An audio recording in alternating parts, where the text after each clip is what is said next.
Yeah, Danielle and Melissa were in here. Hey, Scott, this is Jackie Walorski. Hey, Ms. Walorski.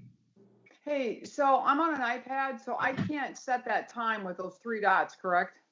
Yeah, that feature is not enabled. I'm sorry. No problem. And then how do I'm trying to make sure that I've got Richie in the center. Is he on yet? No, he's not on yet. Okay. Yep, I think they're getting set up in the hearing room right now. Thanks.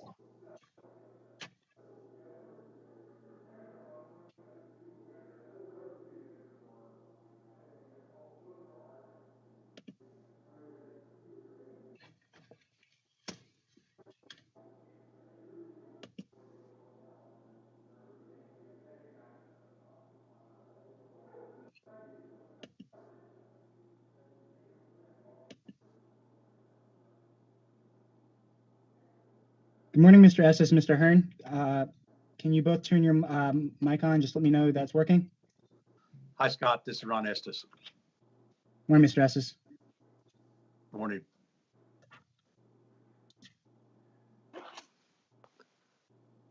Congressman Hearn, are you able to turn your mic on?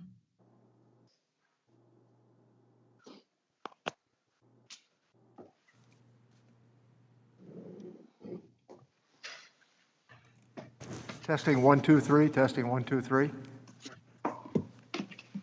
That sounds like Mr. Neal. Good morning, Mr. Kelly. Are you able to turn your mic on? There we go. Good morning. Good morning, Mr. Sir. How are you? Really good. Good to be with you. And whoever is on Mr. Nunez's camera, I'm sorry, I don't know your name. Sorry, it's Crystal. He'll be with us shortly. Thank you.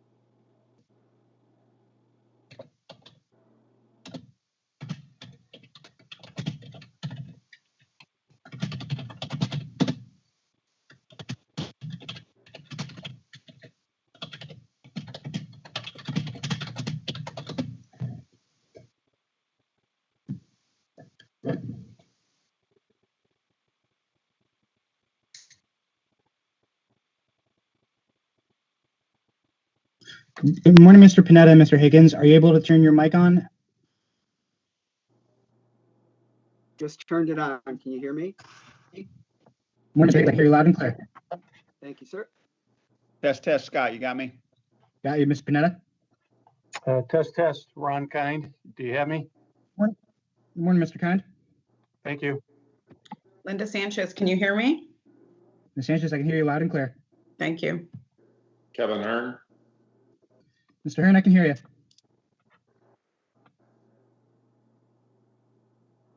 So while I have everyone in front of me before we get started, just a few quick housekeeping notes. If you look at the top right of your screen, you will see the layout button. If you go ahead and click on the layout, you'll see some options. You're going to hit stage view, and that will make sure you can see the hearing room throughout the proceedings.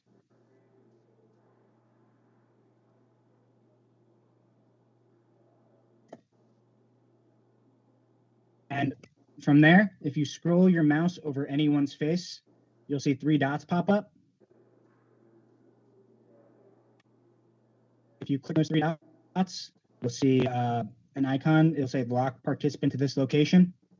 Click on that.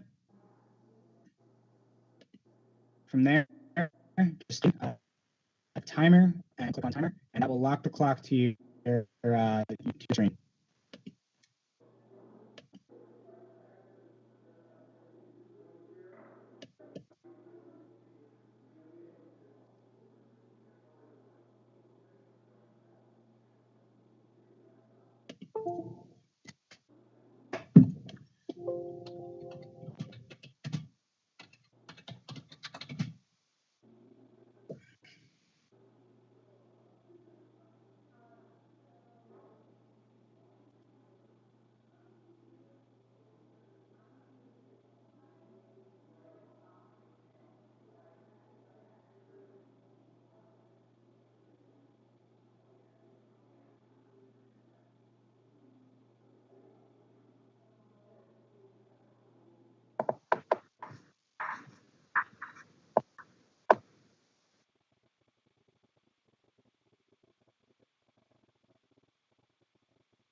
This is Gwen Moore. Can you hear me?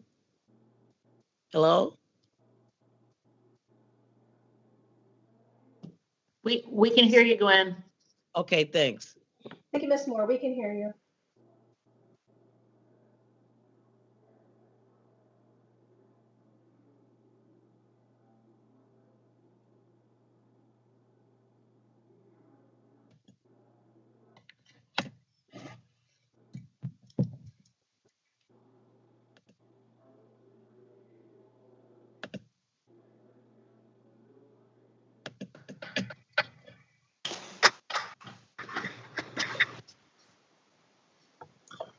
Good morning, Mr. Boyle. Are you able to turn on your mic? Yes, can you hear me? Yep, loud and clear. Come in. Good news. Oh, sorry, I've got my microphone. Where the In the door to the basement.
Bill, you do sound great. I'm not sure about looking great.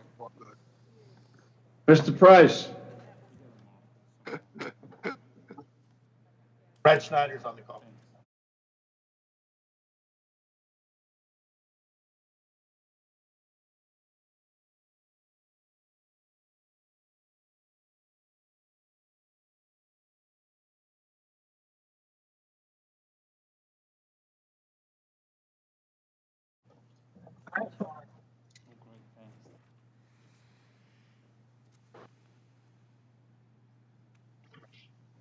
All right, folks, just letting you know we're about to go live. Just one last reminder. If you can look at the top right of your screen, there will be a little button saying layout. If you click the layout button, you'll have an option to select stage. That'll make sure that you can see the hearing room during the proceedings. And if you scroll your mouse over any of the top 5 panelists on the top of your screen, you'll see 3 dots appear. If you click on those 3 dots, you will see a box pop up saying lock participant to this location. Click on that box and a small window with a search bar will appear.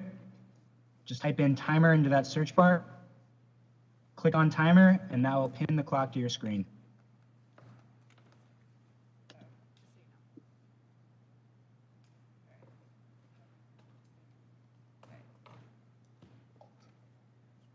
And folks, just to let you know, the hearing room is now going live.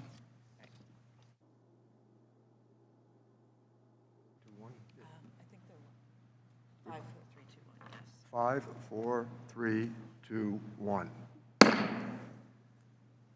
The Committee on Ways and Means will now come to order. The chair has determined that a quorum is present, and we are holding today's meeting in a hybrid format in compliance with rules and regulations for remote committee proceedings pursuant to House Resolution 8. While I certainly hope that by now we would all be able to safely gather together in this historic room, in the interest of protecting the health of members and staff alike, we are continuing to limit the number of people in this room at any one time and encourage members to participate remotely. I want to remind you of a few procedures to hopefully keep these proceedings running as smoothly as possible, and a special word of acknowledgement to staff members on both sides for helping to bring about this day. First, consistent with regulations, the committee will keep microphones muted to limit background noise. Members are responsible for unmuting themselves when they seek recognition or when recognized for their 5 minutes. Committee staff will mute members only in the event of an inadvertent background noise should it occur. Second, when members are present in the proceeding, they must have their cameras on. If you need to step away to attend another proceeding, please turn your camera and audio off rather than logging out of the platform. I think it's fair to say we will not be adhering to the Gibbons rule this morning, and on the West Coast it certainly is this morning. Third, when a question is put before the committee, members who are present on the WebEx platform are reminded to unmute themselves for the voice vote. Finally, in the event of a request for a record vote, we will pause proceedings to allow the clerk to have time to set up. All members who are present remotely should stay on the platform to vote. Please do not come to the hearing room if you are already present remotely. Once the clerk is ready, we will proceed through the roll call until every member has had the opportunity to vote. Please be advised that all members will be responsible for unmuting themselves when called upon. I thank you all for your patience and cooperation as we continue navigating these new procedures to serve our country together in this great time of need. I reminded staff yesterday that this is not unlike President Eisenhower's determination to allow press conferences to be filmed for the first time, or President Jack Kennedy's determination to allow his press conferences to go live. It is the constant churning of the advances of technology battling this pandemic that bring us to this moment. Now, let me turn to the subject of our meeting today. Putting the American people first by advancing legislation to confront the economic and health challenges posed by COVID-19 and the pandemic. More than a year has passed since the first case of COVID-19 was recorded in the United States. In that time, Americans across the country have seen their lives upended. For many, they have had the misfortune to have been infected with this awful virus, and if not them, a loved one. As we head toward more than 25 million cases that have been acknowledged and 500,000 people in the American family who have perished, this is the moment. Far too many have paid the ultimate price, and the corresponding economic crisis has caused widespread job loss, with up to 19 million Americans receiving unemployment insurance. A quarter of U.S. adults say that someone in their household lost their job because of the coronavirus. A quarter of adults report having had trouble paying their bills. 17% report having received help from a food bank. 1 in 6 have had problems paying their rent or their mortgage. These statistics are not just numbers. They represent our struggling neighbors, friends, family, and kids who deserve and need more help. Their hardships cannot be understated. Throughout this crisis, the Ways and Means Committee has led some of the most significant provisions in Congress's COVID response legislation. Our member efforts have helped keep jobless workers afloat, families in their homes, employees connected to their employers, all while giving first responders the resources they needed to fight this disastrous virus. This committee's quick, thorough work prevented even greater catastrophe and truly provided lifelines for Americans badly in need. However, we are far from the light at the end of the proverbial tunnel. Almost a fifth of the total deaths from this virus occurred in the last month, and January's jobs report showed how hardly any job creation has been reported. Anyone who thinks we will recover without intervention isn't paying attention. Unfortunately, too many Americans have been left behind in this haphazard, every state for itself response to the crisis at hand. Ending the public health emergency requires aggressive science-based action, and indeed we acknowledge it takes time. Fortunately, President Biden's American Rescue Plan contains the kind of bold policies congressional Democrats have sought to advance for months. With new leadership in the White House, Congress has the support it needs to kickstart a coordinated federal response. Time is of the essence, and Americans need to know that help is on the way. Economists from both sides of the aisle agree that the risk of not doing enough is far greater than the risk of doing too much. According to Moody's, if we don't act now, we could put 4 million jobs in jeopardy this year, potentially pushing full employment even further out into the next year.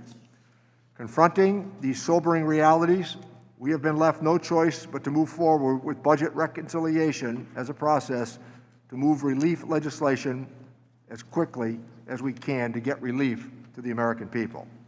So long as lives and livelihoods are at stake, we are called to this action. Today, we are considering proposals that will give Americans a sense of security in a time of overwhelming uncertainty. This includes the security of knowing that the second part of the $2,000 check is on the way. For the lowest income families, this means affording life's most basic necessities and simultaneously helping to create demand. We want to build upon the special enrollment period that President Biden recently announced by making it even easier for the unemployed to afford health insurance. Working in tandem with COBRA subsidies and allowing us to better capture the most vulnerable Americans who typically aren't offered health insurance through their employer is to be acknowledged. We also will enhance and expand refundable tax credits for low and middle income workers and their families. This means making the largest expansion of EITC for workers without children since 2009. and both increasing the child tax credit and making it fully refundable and advanceable. The Institute on Taxation and Economic Policy estimates that such expansions, along with direct assistance, would provide an average boost in income of 33% for the poorest 20% of American households. This will be a major tool in lifting millions of children out of poverty, and it will change lives. We will also consider legislation to help crush the virus in nursing homes and another to shore up multi-employer pension plans that have been further jeopardized by COVID-19. Over the next many hours and days, we will debate legislative proposals that are immensely important to the American people. I know this committee is up to it. They are proposals that many of our families and neighbors need to stay afloat in this incredibly challenging time. And so, we will rise to the moment, roll up our sleeves, debate the merits, listen to competing visions, but always, in the end, to get this job done. The American people at this moment are counting on us. And with that, let me yield to the ranking member, Mr. Brady, for the purposes of making an opening statement. Thank you, Chairman Neal. Congress's top priority right now is to work together to crush this virus and rebuild this economy by helping Main Street businesses survive and helping the jobless get back to work, which is why we joined forces not once, not twice, but 5 times last year to provide the largest recovery package in American history, $3.55 trillion in emergency COVID relief. Despite an economic recovery that widely beat expectations, more work needs to be done. But any further action needs to be focused on destroying this virus and rebuilding our economy in a timely and efficient way. Economists on both sides of the aisle, including President Obama's economic advisor, agree targeted is the right way to go. This nearly $2 trillion stimulus package is neither targeted nor a stimulus. We repeatedly asked the White House a simple question: how many jobs will this stimulus create? Repeatedly, the Biden administration ducked this important question, still refusing to provide an official answer. Whatever this rushed, partisan special interest stimulus package does, it comes with no bipartisan discussion, no opportunity for finding common ground, and no credible estimates of jobs. Help for Main Street businesses? Nope. And worse, these bills include controversial job-killing mandates. The Independent Congressional Budget Office reports will slash 1.4 million jobs over the next few years, especially for the young and poorly educated workers. This one provision will expand the national deficit by $54 billion. Why? To pay for government checks needed to help all the jobless created by this bill. Not satisfied at job killing, Democrats are including a provision to encourage American businesses to ship jobs and investment overseas. Another repeat of the Obama-Biden economic failures. I don't know if the White House knows this, but you're supposed to be creating jobs, not killing them. For businesses looking to hire, and there are over 6.6 million job openings today, there's more bad news. We need to help the jobless, but the one-size-fits-all $400 a week federal unemployment check, on top of the state unemployment benefits, means over half of American workers will be paid more to stay at home than to work. How will stay jobless incentives get our local economies moving? And why should anyone get paid more by taxpayers to stay home than to get back to work? There is a third round of stimulus checks that many experts admit are probably more a political stimulus than an economic one. Costing nearly $500 billion, these checks do little to help Main Street businesses survive or get people back to work. For example, for the same amount spent on the stimulus checks, you could give directly over 10 million jobless workers a $40,000 voucher for training or to split with the potential employer to fill and start a full-time job. For the same amount of the stimulus checks, over 85% of workers could work income tax-free for all of 2021. Can you imagine people going to work for themselves each day for a year rather than for Washington, expanding their family budgets and spurring Main Street economies? We can do more to save jobs in the industries that will take longer to recover. In this package, of course, are higher subsidies for the failing Obamacare program. Others with COBRA will get larger health care subsidies than they get at work, and other incentives to stay home rather than rejoin the workforce. There is a bit of good news. Democrats haven't yet included their huge tax breaks for millionaires with the SALT repeal, which experts in both parties agree does nothing for the middle class. We do have serious differences, but Chairman, I hope we can work together. Americans across the country are worrying whether this bitter, divided, partisan beginning to a Democratic Congress and Biden administration is the new normal. Headlines this week read, "Inside Biden world's plan to punish the GOP for opposing COVID relief." And quote, "An easy choice inside Biden's decision to go it alone with Democrats on coronavirus relief." For a president that ran on uniting and his ability to work across the aisle, this is the beginnings of what may be the most partisan administration in modern history. Instead, let's find common ground on crushing the virus and rebuilding this economy. This package isn't it, and will fail much as the Obama-Biden stimulus failed, which led to the worst economic recovery in our lifetime. Americans are counting on us not to repeat that historic mistake. But that can only happen if our Democrat friends choose to put down their partisan gloves, roll up their sleeves, and work with us. With that, Chairman, thank you. Thank you, Mr. Brady. Our first order of business will be the consideration of Subtitle A of the Budget Reconciliation Legislative Recommendations relating to crisis support for unemployed workers. I now recognize the gentleman from Nevada, Mr. Horsford, for the purposes of an opening statement. Thank you, Chairman Neal, for allowing me to provide an opening statement for this historic markup so that we can deliver much-needed relief to individuals and families that have been devastated by this COVID-19 pandemic. Today, we gather to consider the unemployment insurance subtitle as part of our work to advance President Biden's American Rescue Act. This committee is intimately familiar with the reality of the unemployment crisis and the need for additional benefits. Up until this pandemic, Nevada's unemployment rate was the lowest ever around this time last year at 3.6%, and the country's unemployment rate was at 3.5%. Simply put, Americans were working. And then this pandemic came about, crushing our economies, wiping out savings, and taking jobs away. Well, I want to appeal to my Republican colleagues that may be reluctant to provide expanded unemployment insurance to Americans. Nevadans and Americans all throughout the country lost their jobs because of a pandemic, the worst health and economic pandemic of our lifetimes. Not because they choose not to work. Americans do not want pandemic emergency assistance. They don't want to stay home. Americans need pandemic emergency assistance. For too many, what we decide here in Congress is a matter of life and death. Today, almost a year since the onset of this pandemic, we are unfortunately still far from real economic recovery. Americans are still tired and they're barely hanging on.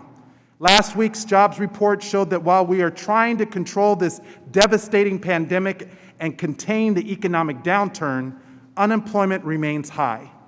Currently, nearly 18 million workers are relying on unemployment benefits to try and stay afloat. My home state of Nevada had the second highest unemployment rate at 9.2% at the end of 2020, only behind the state of Hawaii. Each week, the number of new applications for unemployment benefits is still at levels never seen before this pandemic. Millions have drained their savings as a result of the lapse in benefits forced by my colleagues on the other side last summer, and they have yet to financially recover. Additionally, this is an issue of inequity. While the pandemic has impacted virtually everyone, it has disproportionately harmed women and people of color, and they will be the most harmed if federal unemployment benefits end. The Congressional Budget Office found that Black workers were disproportionately receiving unemployment benefits when congressional Republicans forced a cutoff of supplemental unemployment benefits last summer. And that would likely be the case now as well, unless we pass the American Rescue Act. Blacks and other people of color are less likely to be able to telework and more likely to have to become unemployed during the pandemic. Many of my Black and Latino constituents work in the casino, hotels, and restaurants that we all love to go to when traveling to Las Vegas, and we'll be welcoming you back soon. But the work they do cannot be done remotely, and they cannot go back to work until we crush this virus and make it safe to do so. In December of 2020, according to Forbes, women accounted for 100% of the job losses in the economy, continuing a trend of much higher job loss among women during the pandemic. Many people of color are also likely to have to wait longer to be able to return to work because of their high risk. Black and Latino Americans are almost 3 times as likely to die from COVID-19. And for many of the workers who rely on them, unemployment benefits mean being able to afford basic necessities like food and shelter as they remain out of work through no fault of their own. We also cannot overlook the role these benefits have played in stabilizing our economies. Back in April, the Brookings Institution estimated that unemployment benefits offset roughly half of lost wages. As it presently stands, unemployment workers are facing a lapse in federal unemployment benefits as soon as March 14th. So I'm proud that my bill to expand the federal pandemic unemployment compensation from $300 per week to $400 per week through August 29th of this year is included in today's markup. As their congressional representatives, we were selected by the American people to advocate for them, to help them in times of need, and to vote in their interests. So I'm asking my colleagues on both sides of the aisle to work together and to pass this critical provision in President Biden's American Rescue Plan. And I yield back. Thank you, Mr. Horsford. Now, let me recognize the gentlelady from Indiana, Ms. Wolarski, for the purposes of offering an opening statement. Ms. Wolarski. Thank you, Mr. Chairman. Federally funded unemployment compensation has massively expanded in response to the devastation caused by the pandemic and government-imposed shutdowns of economic activity. Last spring, increased unemployment benefits played an important role in helping those who lost a job, and at that time made sense as a way to reduce the economic impact of stay-at-home orders. Now, more than 10 months later, we are facing a much different situation, but Democrats continue to insist on keeping in place enhanced unemployment benefits that discourage work. Our unemployment rate has gone from a spike of 14.7% last April to 6.3% last month. CBO projects a decline in unemployment even with no additional stimulus, reaching 5.3% by the end of the year. Nevertheless, this bill would increase and extend enhanced unemployment benefits to $400 per week through the end of the summer. We know that at this level, unemployment benefits can end up replacing more than 100% of a worker's prior earnings. A better way to get Americans back to work and get our economy back fully up and running would be to target those dollars so supplemental benefits are tailored to each individual. Last June, Democrats on this committee admitted as much in saying in a press release, ideally unemployment compensation would be limited to what out-of-work Americans previously earned, end quote. Like the $600 supplement, the $400 added weekly benefit is crudely designed and poorly suited for the challenge we now face. As safe and effective vaccines are administered and states roll back restrictions on businesses, this is the time to focus on reconnecting workers with jobs. Finally, Mr. Chairman, I'm also very concerned about the level of fraud we are seeing in these programs. The Labor Department Inspector General and the Government Accountability Office have issued repeated warnings to states about the vulnerability of the CARES Act unemployment insurance programs to abuse. The IG's initial audit and investigation indicate improper payments will be higher than 10%, or at least $63 billion. The Secret Service circulated a memo to its field offices last May saying an international crime ring has been filing unemployment claims in different states using Social Security numbers belonging to identity theft victims, including first responders, government personnel, and school employees. I strongly believe this committee has a responsibility to hold oversight hearings to determine the extent and amount of fraud in the CARES Act unemployment insurance programs and how these tax dollars can be recovered. With that, I yield back. Thank you, Mr. Chairman. I thank the gentlelady. The committee will now proceed to consideration of Subtitle A. Without objection, the measure will be considered as read and open for amendment at any point. At this time, I offer an amendment in the nature of a substitute, which was distributed in advance, along with a green sheet explaining it. Without objection, the amendment in the nature of a substitute will be considered as read, open for amendment at any point, and considered base text for the purpose of amendment. Now, let me turn to Morna Miller, the Staff Director for the Subcommittee on Worker and Family Support, to provide the technical description of the amendment in the nature of a substitute with an emphasis on the changes that have been made since introduction. I ask that members hold their questions until after her presentation. Morna? Thank you, Mr. Chairman. The committee print of Subtitle A, Crisis Support for Unemployed Workers, would extend the temporary unemployment programs and supports which were created in the Families First Coronavirus Response Act and the CARES Act, and extended in the Consolidated Appropriations Act of 2021 through August 29th, 2021.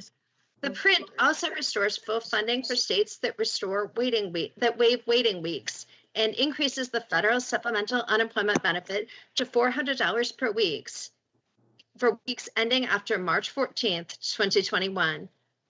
Together with state unemployment programs, these temporary unemployment programs currently serve approximately 18 million workers and provide financial support to unemployment programs in all 50 states, the District of Columbia, and the U.S. territories. The amendment in the nature of a substitute makes two changes to the committee print. The first is a technical change to number the section containing the short title of the bill as Section 9001.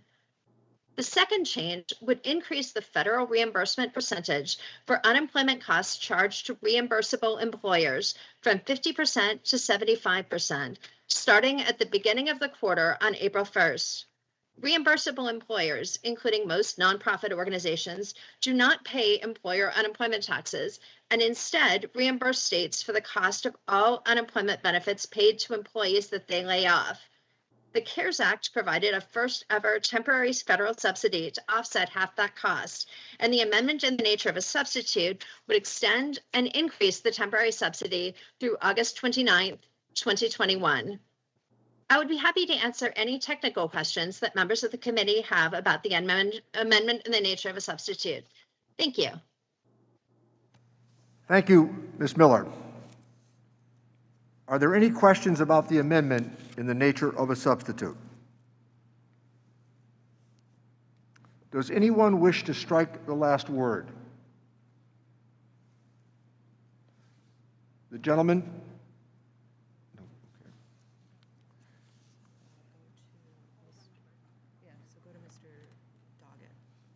Let me recognize the gentleman from Texas, Mr. Doggett. Thank you very much, Mr. Chairman. Can you hear me, Mr. Chairman? I can. Okay, great. Thank you very much. I focus on this first bill before us that is extending unemployment assistance, to which Republicans are unfortunately again saying no. The most recent employment numbers that we have from last month show that our economic recovery has stalled. As one commentator recently noted, 9.1 million fewer jobs than a year earlier is consistent with a severe recession. Established in the time of another crisis, the Great Depression, unemployment insurance assists workers who lose their jobs and contribute to the local economy in the process and help those workers secure productive new jobs.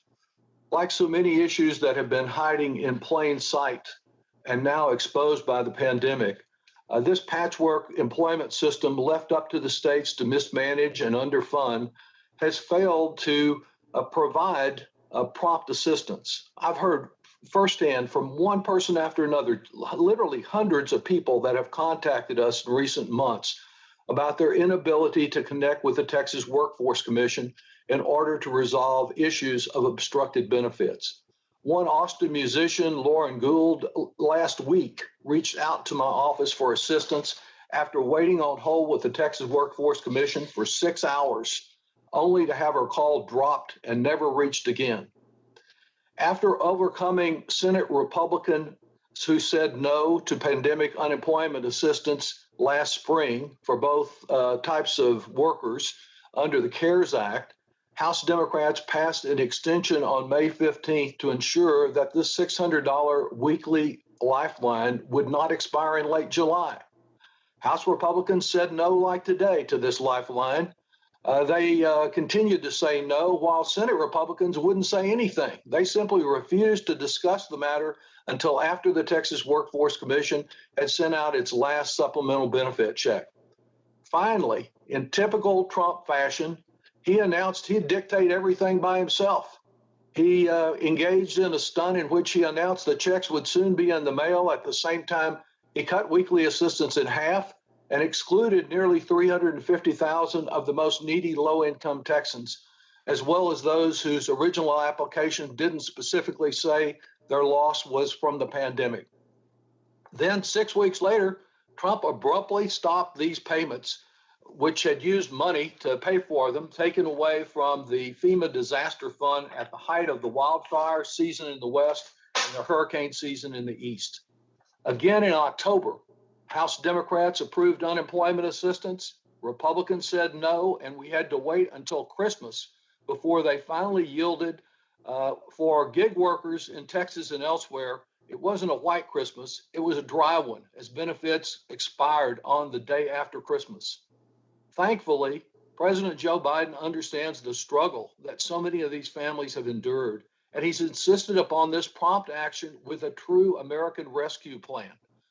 Today's legislation answers that call to give, as President Biden requested, workers the assurance that they'll have support right on into up to September, though I am a little disappointed that it omits a month of additional assistance that President Biden requested and which Senator Wyden has fortunately committed to restore in the Senate. This assistance is particularly important for gig workers, over 350,000 of them in my state who are receiving pandemic unemployment assistance, including many of our musicians and other contractors who previously would not have been able to receive a dime of support. In addition to this changing nature of our economy, over 40% of the U.S. workforce are now estimated to be gig workers. Since losing employment has left many without health coverage, we have also included in companion legislation to be heard later this week a critical provision for access of the unemployed to zero premium health insurance under the Affordable Care Marketplace. This is a modest step facing some serious implementation obstacles to reach a few of the more than 30 million Americans who remain uninsured. Blocked from Medicaid expansion by obstructionist state leaders, my home state of Texas bears the disgrace of having more uninsured citizens than any other state. An estimated 800,000 Texans could be eligible for coverage under the bills that we will approve this week. For the first time, some Texans previously too poor to receive federal tax credits have the possibility of securing and accessing health insurance. If ever meaningfully implemented, this provision could help us tackle disparities. Mr. Chairman, I support this legislation. I believe it protects the economic security of Americans and also offers some protection for health security. Hopefully we can achieve both, and I yield back. I thank the gentleman. Let me recognize the gentleman from Kansas, Mr. Estes, to strike the last word.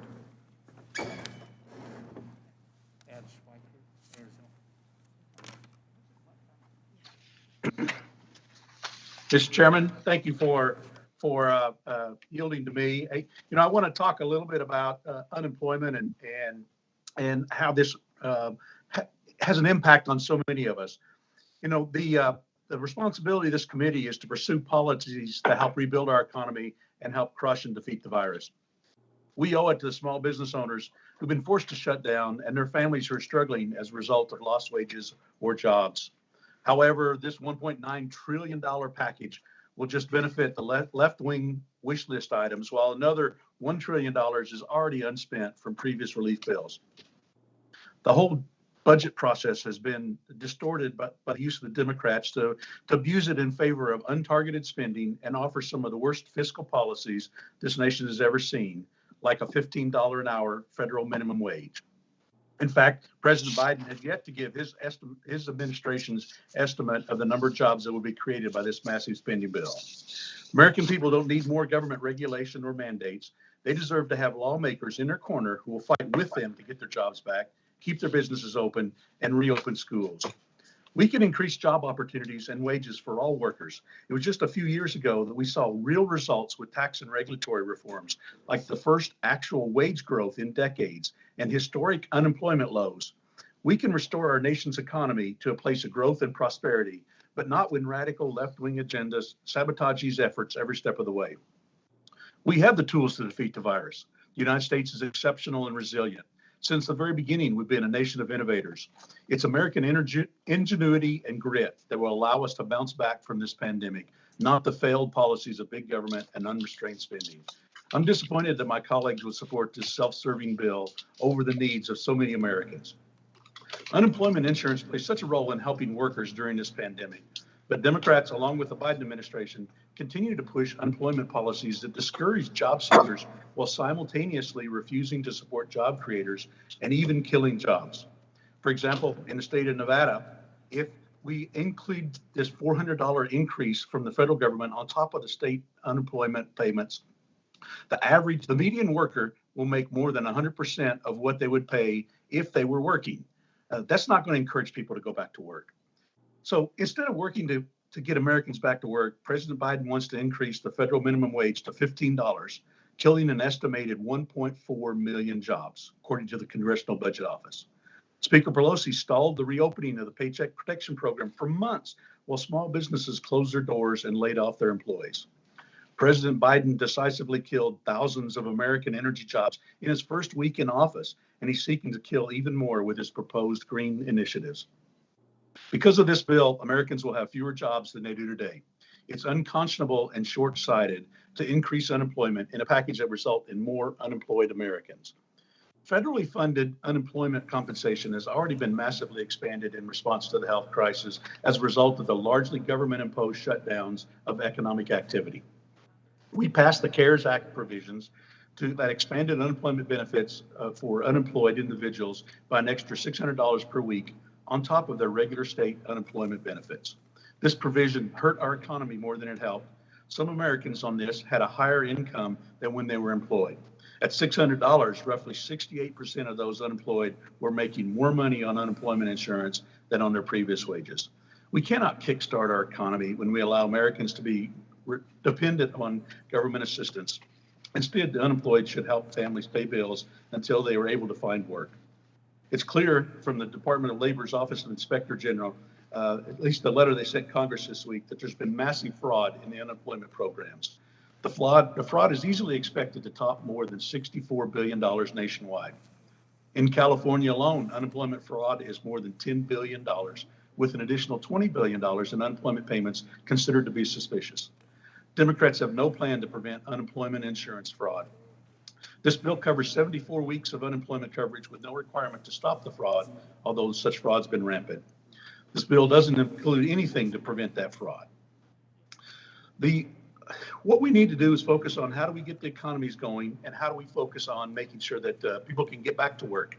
You know, we need to make sure the schools get reopened. We need to make sure that we support the programs that help individuals in their access of making sure that they get back and able to restart their lives the way we were a year ago before the pandemic hit. With that, Mr. Chairman, I yield back. I thank the gentleman. Let me now recognize the gentleman from California, Mr. Thompson, to strike the last word. Thank you, Mr. Chairman. I move to strike the last word. Gentleman's recognized. Thank you, Mr. Chairman, and to all of the staff that worked so hard on putting this critically important bill before us today. Our committee has jurisdiction over almost half of President Biden's rescue plan, more than any other committee. And I'm grateful to everyone who has worked so hard to bring this relief to the American people. Mr. Chairman, the American people are hurting. It's been almost 11 months since Congress passed the first COVID-19 response bill. In that time, 27 million Americans have gotten terribly sick. 465,000 have died, and the virus is still with us. But what started as a healthcare crisis has proliferated into every facet of our lives. Millions have lost their jobs, with low-wage workers the hardest hit.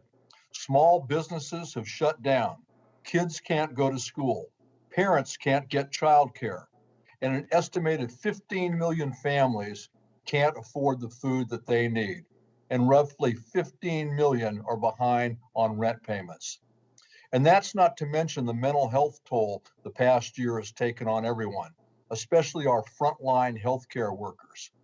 Even worse, from top to bottom, the pandemic has exposed and in many cases worsened racial and ethnic disparities already present in our society. These rippling crises will not go away until we crush the virus. But as we expand vaccinations and bolster our healthcare system, it's critical that Congress provide working families with the support they need to continue weathering this storm. And that's why this bill is so important. It provides $1,400 checks to Americans making up to $75,000 per year, a key threshold that I work to maintain with many others on the committee. And it subsidizes COBRA coverage for those who have lost their job. And the bill invests in our children and our working families to expand child care tax credit and the EITC. This crisis is completely unprecedented. In every one of our districts, families are hurting. We have to do whatever it takes to get them help. Now is exactly the time for Congress to spend the money to keep folks afloat. I look forward to supporting this bill, and I yield back the balance of my time. I thank the gentleman. Let me now recognize the gentleman from Oklahoma, Mr. Hearn, to strike the last word. Thank you, Chairman Neal and Ranking Member Brady, for holding this markup. It's critical that Congress continue working to defeat the virus and reopen our economy. This is my first markup with the committee, and I'm disappointed to see how it's spent so much of its partisanship on this bill that fails to target aid where it's needed most. Since I'm new to this committee, I think my colleagues should know that I understand the issues we're dealing with today on a personal level. I grew up in poverty, unsure if the lights would still be on when I got home from school, if there would be food on the dinner table when I came home at night. My childhood is marked by a dependence on government aid that incentivized my stepdad to stay home rather than work. I've seen what the welfare system does to families. It's built to hold them down rather than to help them up. At a young age, I decided that the example set by my stepdad was not the life I wanted, and I put myself to work. I worked harder and longer than anyone because I knew that my work ethic is what would pull me out of poverty and change the course of my life. I was right, and now I've spent over 34 years as a business owner and job creator across many industries in my communities.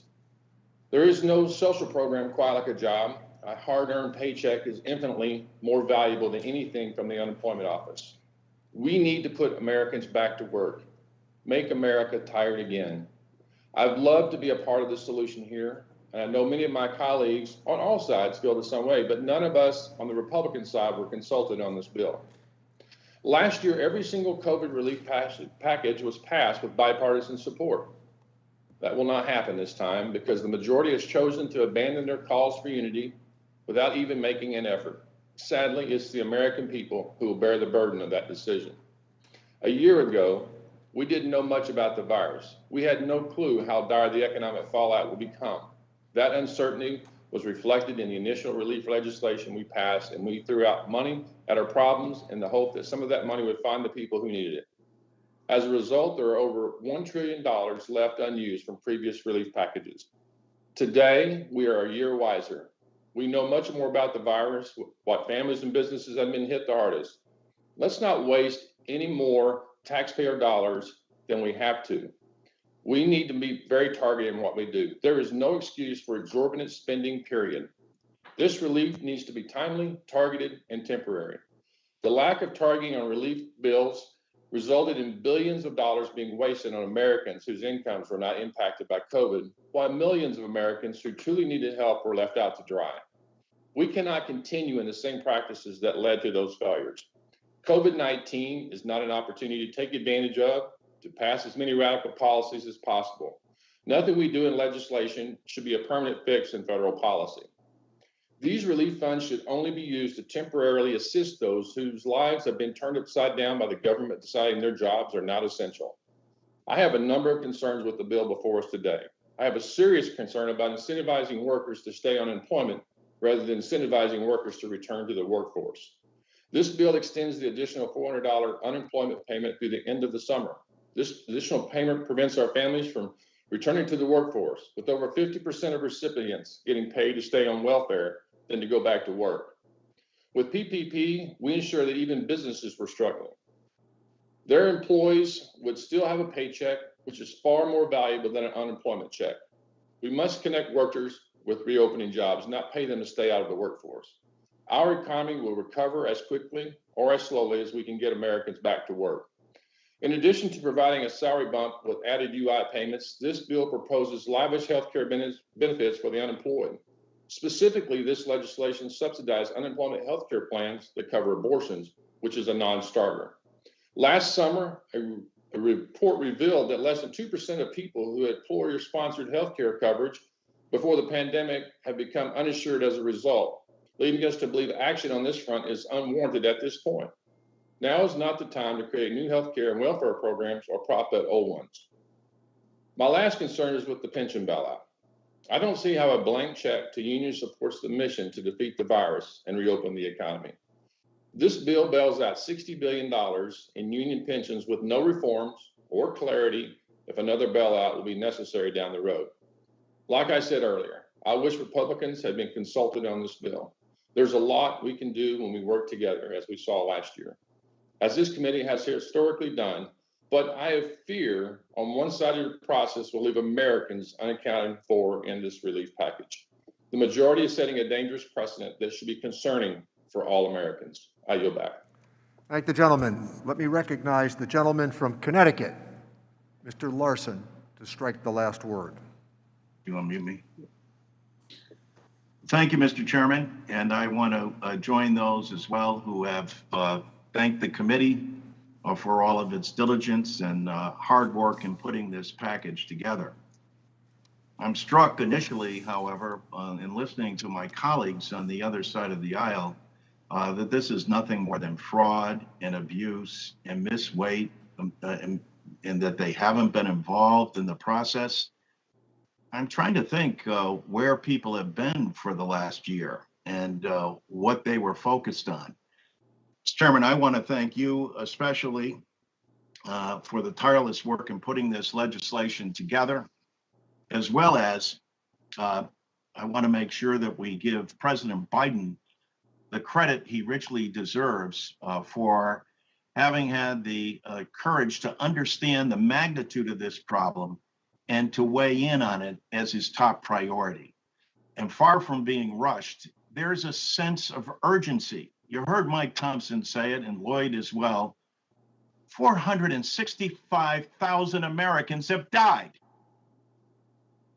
What does it take to wake up the people on the other side of the aisle? What has to be done in order for you to understand the magnitude of this? Do you not have the same kind of citizens that we do that are suffering back in our district, who not only fear for their lives, but have lost their jobs and their livelihood? You call what we're trying to do here today fraud, and we haven't targeted appropriate. We know you're good at targeting because we've witnessed targeting in the past.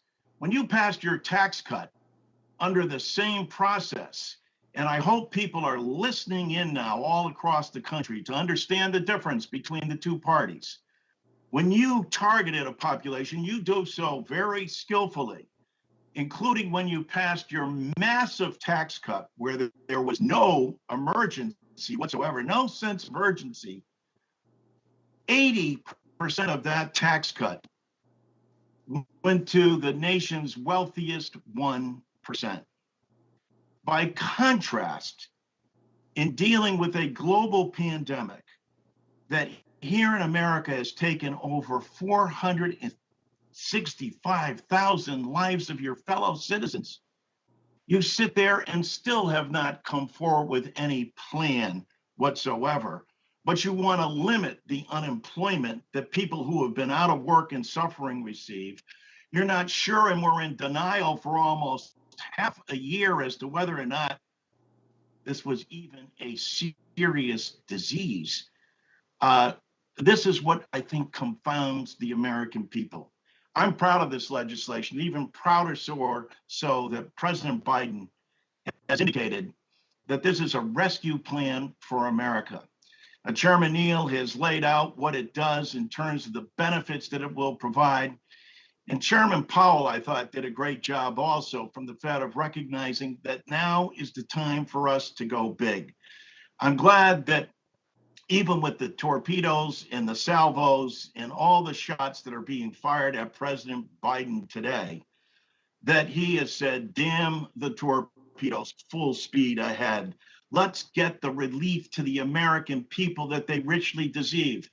People in my district, and I'll submit for the record, countless letters that people have found themselves out of employment through no fault of their own, caring for their children, wondering about how they're going to educate them in college, seniors who have only Social Security and wondering what they're going to do to get by. And so this money that we're extending and putting forward is necessary and needed, and it's urgent. We get no plan for the other side. We just get platitudes and a lecture on what they think we're doing wrong.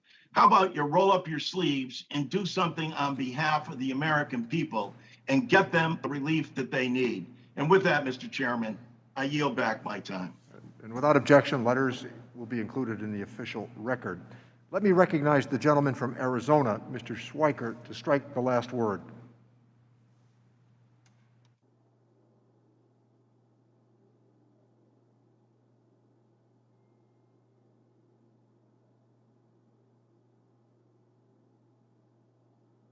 Mr. Schweiker, would you please unmute?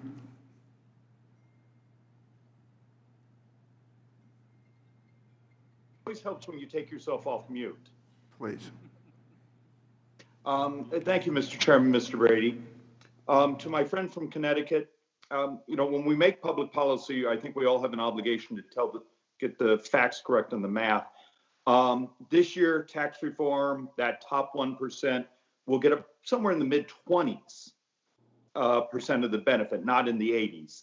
I know that's a rhetorical talking point that's said over and over, but let's get to the point. The section of this legislation we're talking about right now is the unemployment benefits. How many on this, this call, when you talk to your staff at home, much of the casework they're doing is trying to help our constituents get that unemployment check? Have you actually picked up the phone and called your state agencies and understood why they're having such great difficulties? They're buried. But one of the things they're buried with is fraud. Here's a picture from, and I'll openly disclose, my wife's business. This is one day. Those are envelopes for unemployment claims, except they're for people who've never worked at my wife's business. They've now had more unemployment claims than they actually have employees. And as of yesterday, she received an envelope with her own name and her own Social Security asking for unemployment, showing the level of sophistication of the fraud. If we actually care about helping our constituents who are hurting, who are waiting, who are fighting through the bureaucracy to get this assistance, we need to step up and find a mechanism, whether it's a data match mechanism, and help the states do this to strip out the fraud claims, which are clogging up the system. It's just, I know we're uncomfortable talking about the fraud and the unemployment, but the scale of it is stunning. think of all the calls you're getting at your office. Reach out to some of the small businesses in your community. The second thing, Mr. Chairman, I will beg of us to consider, Mr. Brady, I believe it was last year, had proposed the concept of sort of an off-ramp. Could you keep a small portion of the federal enhanced unemployment as you accept a job, so there's not sort of this sudden cliff? So as a committee, if we really care about our constituents who are really suffering out there, let's accomplish two things. Let's find a way to take on this massive scale of fraud that is very sophisticated and are using lots of, shall we say, stolen personal data. Take that on, and maybe that will make it so that these unemployment payments move through the system faster and smoother. And the second thing, Mr. Chairman, is would the majority here consider something like Mr. Brady's concepts of we're going to reward you by having you keep some of this enhanced benefit as you accept employment, therefore creating that incentive to do the transition. And with that, Mr. Chairman, I yield back. I thank the gentleman. With that, let me recognize the gentleman from Oregon, Mr. Blumenauer, to strike the last word. Thank you very much, Mr. Chairman.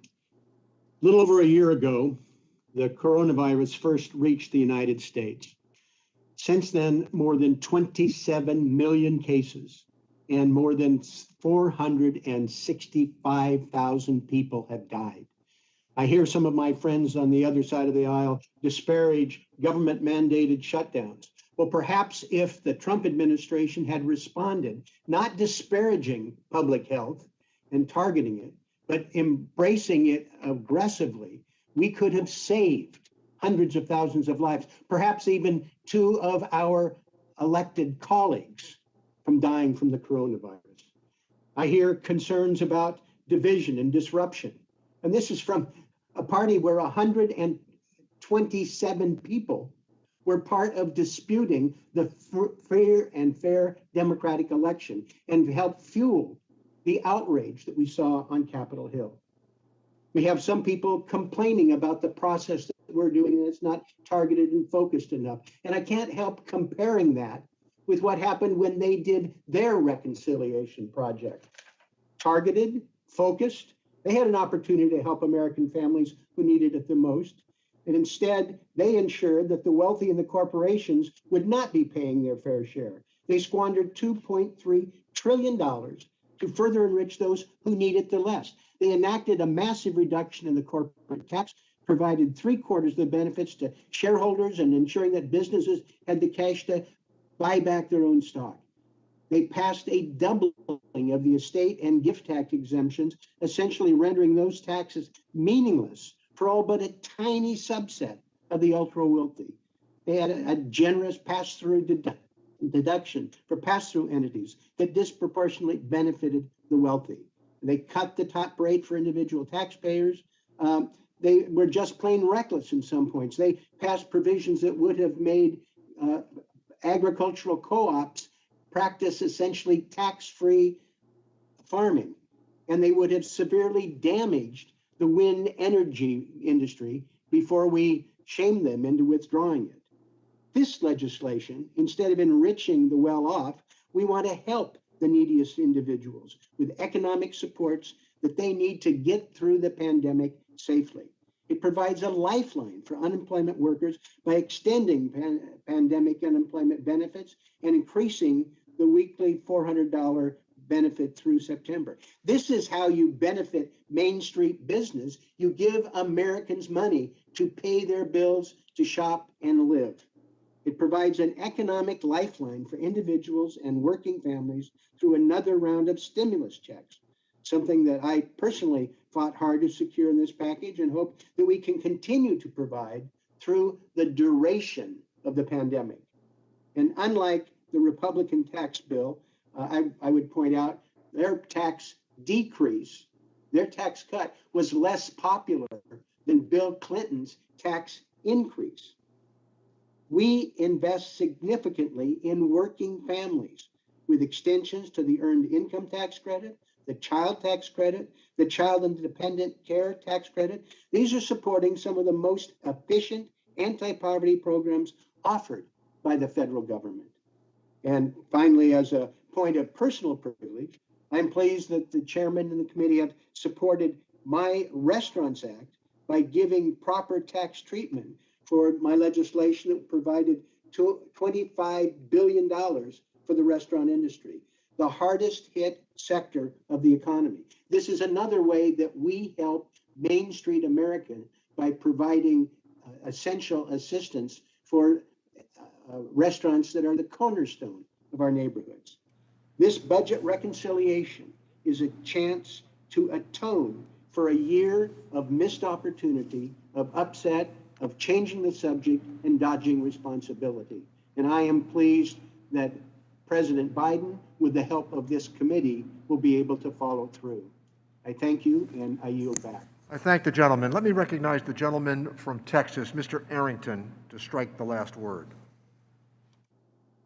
Good afternoon or good morning, Mr. Chairman. Thank you for the opportunity to comment. Obviously, deeply disturbed by this bill, the nature of the bill, the substance of it, and the process. Look, the American people are sick and tired of politicians telling them one thing and doing something different.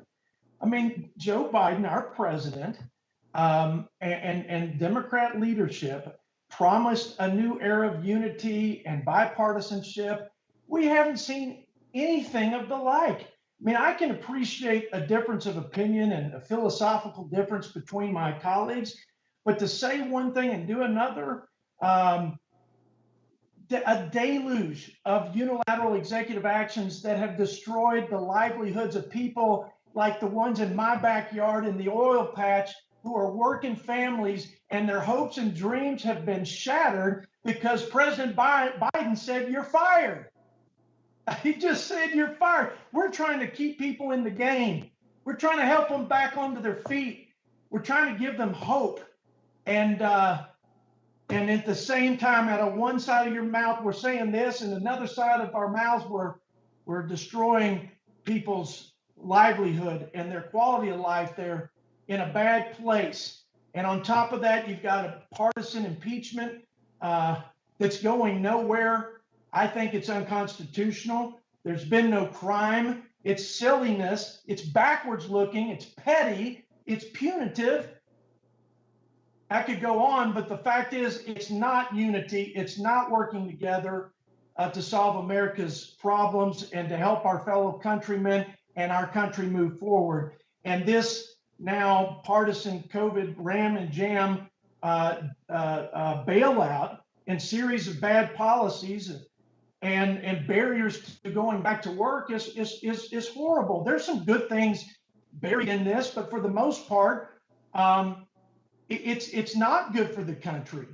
Like I said, to bail out union pensions and to bail out cities and states for their reckless and irresponsible behavior prior to COVID with no expectation of reforms, with no accountability, that is shameful.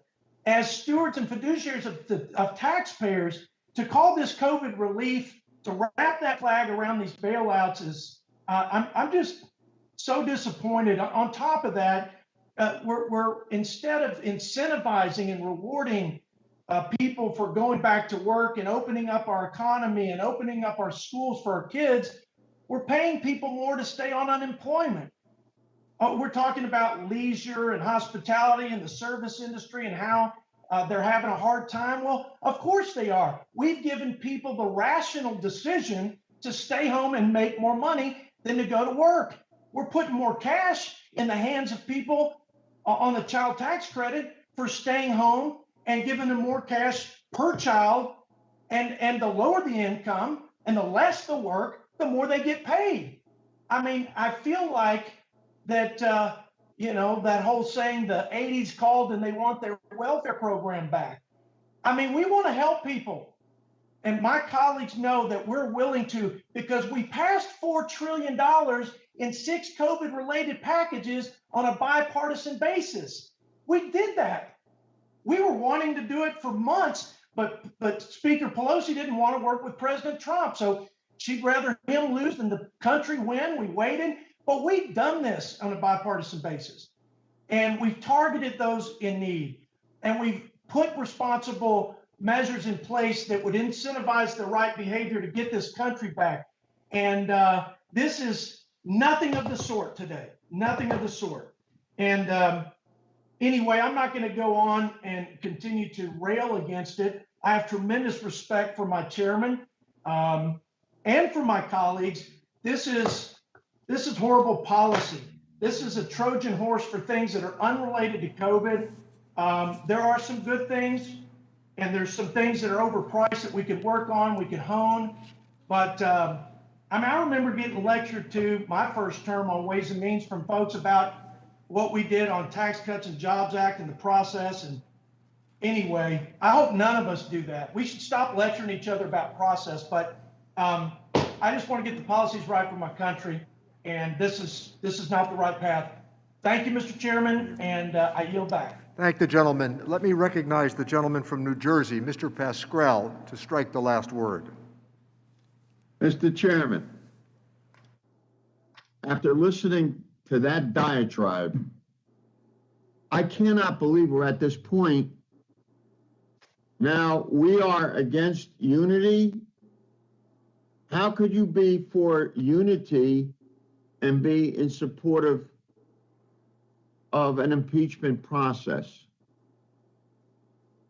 That question is as empty as the rhetoric I've heard this morning. Look, I want to move to strike the last word, Mr. Chairman, with your indulgence. The gentleman is recognized.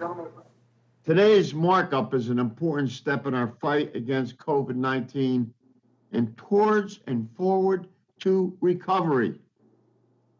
I've heard the word taxpayers used so many times this morning that you would think that you invented the word, the other side.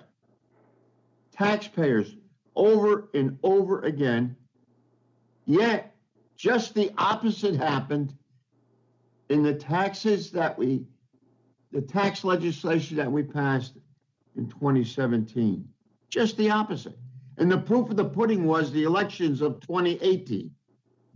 If you decrease taxes that much, and when the constituency turns against you, both Democrats and Republicans, you know that you've gone over the line and people don't believe you. Let's give this president, this is only the beginning of the third week he's been president of the United States.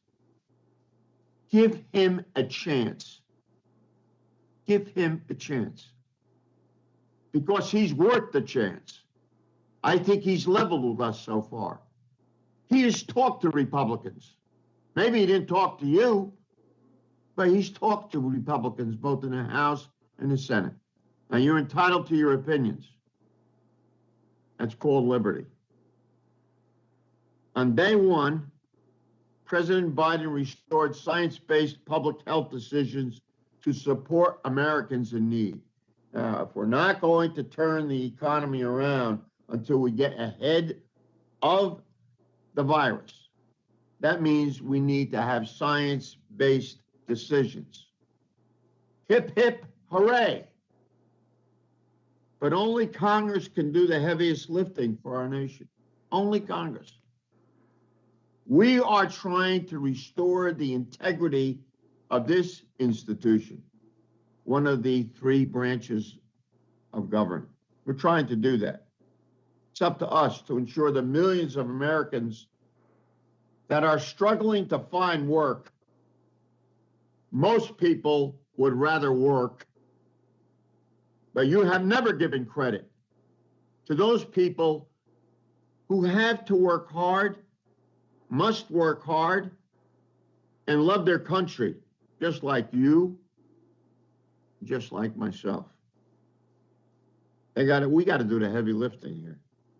They want to put, these people want to pay their rents.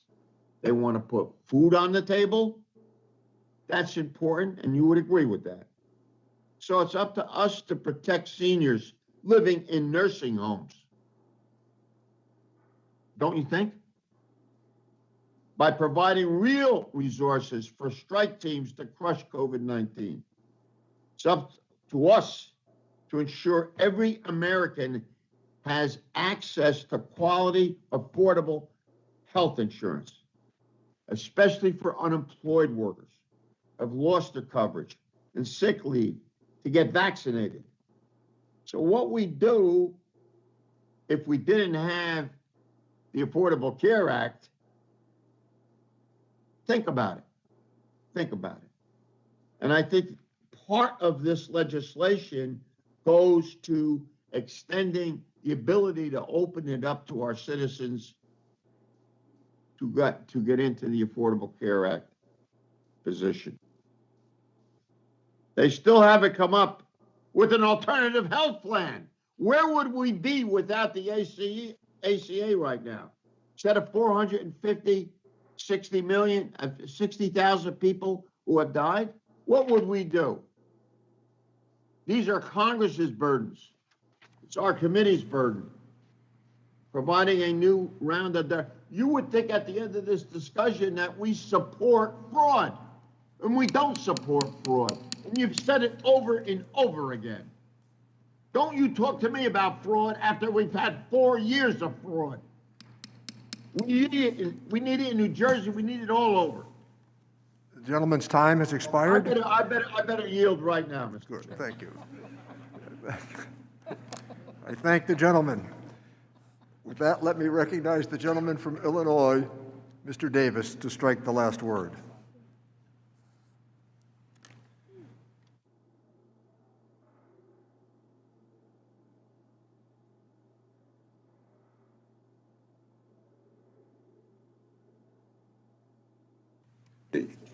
Frustration. Thank you. $1,400 for qualifying individuals will make millions of people feel much more secure and relieved, as will the corona vaccine. Mr. Chairman, members of the committee, I speak in strong favor of the legislative package before us today. My wife is in favor of it. My children are in favor of it. My neighbors are in favor of it. My mayor is in favor of it. My pastor is in favor of it. My governor is in favor of it. People all over Illinois are in favor of it. And people all over America are in favor of it. More than 70% have said they are. They are in favor. We are in favor because it is exactly what we need and goes a long way towards helping to arrest the COVID-19 virus and get America back on solid footing towards rebuilding and restoring economic viability and security. A $1.9 trillion investment will bring tremendous relief from continued spread of the coronavirus and help put economic restoration and stability in a good place. $941 billion of that is within jurisdiction of this committee, the Ways and Means Committee. And let's take a look at some of what it does. Crisis support for unemployed workers. My goodness, who could be against that? Emergency assistance to families through home visiting. Who would deny support to a young mother needing to know how to properly use a diaper for her baby? Emergency assistance to families with children. Child care for workers with children. Millions of people cannot go to work unless they know that their children are safe, secure, and being adequately cared for. Pensions are part of the security and protection we need as we grow older and retire from the world of work. Therefore, inclusion of the Butch-Lewis Emergency Pension Plan Act of 2021 would be a lifesaver for troubled pension plans and give assurances to thousands of retirees that their pension is safe and secure.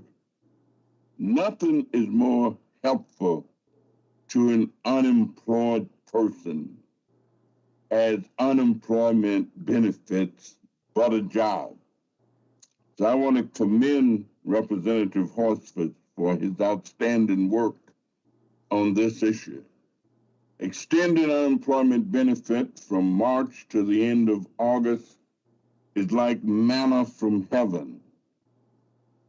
$400 a week will not make you rich, but it can help keep the wolf from knocking at your door. Mr. Chairman, in Illinois right now, the temperature is 10. Thousands of people don't have any heat in their homes because they were not able earlier to pay their electric and gas bills. $400 is going to help them to be able to get the heat on. It's going to help them to be able to prevent their landlord from hassling them about eviction. The Congressional Budget Office found that Black workers, for example, were disproportionately receiving unemployment benefits when congressional Republicans forced a cutoff of supplemental unemployment benefits last August, and likely to be harmed. And that would likely be the case now. Yes, we could go on and on and on, and I am amazed at some of what I have heard this morning. We know that if you don't work, you can't get unemployment benefits. You can't just walk up to the place and say, I've never had a job, I don't work, but give me some benefits. So let's be real, let's be honest, and let's be true. Thank you, Mr. Chairman, and I yield back. Right. Thank the gentleman. Let me recognize the gentleman from South Carolina, Mr. Rice, to strike the last word. Mr. Chairman, I want to start out by saying, we say that we need to hold these meetings remotely to protect ourselves and our staff, but in truth, members of Congress have been offered the vaccination. I think most of them have completed the vaccination, and their staff we've been offered vaccinations for at least 2 of our staff members. So I really don't understand the reason we can't hold these hearings live. We've been handed on this particular section, the parts that we have jurisdiction over in this massive $1.9 trillion bill. This bill only, I guess, at night, the night before last, with no time to prepare. And I think even still some parts of the bill are being drafted, perhaps those that aren't under our jurisdiction. So I think this hearing is really a mockery. There's been absolutely no hearings on this whatsoever. I know that Senate Republicans, as opposed to what has been said earlier, had offered an alternative solution, and the president decided that they would jam through this massive $1.9 trillion partial COVID assistance, partial liberal wish list, partial state bailout, and so forth. It is a ham-handed way to to add to our deficit, and it's anything but targeted. It will result in massive amounts of fraud and massive amounts of waste. And it will actually, the really tragic part about all that is that in addition to having this massive increase in our deficit, it will also increase unemployment. It'll cost 1.4 trillion jobs. 1.4 million jobs. So it is a terribly designed bill. I truly do wish that there was real legislative dialogue here, and that we would sit down and work as a committee to do this work instead of simply ceding our authority to the administration, which unfortunately both parties have done in the past. And one of the reasons why folks in America are so very frustrated with Congress, because we routinely cede our authority to the legislature and then just simply rubber stamp what they come up with. It is unfortunate. We are not doing our jobs.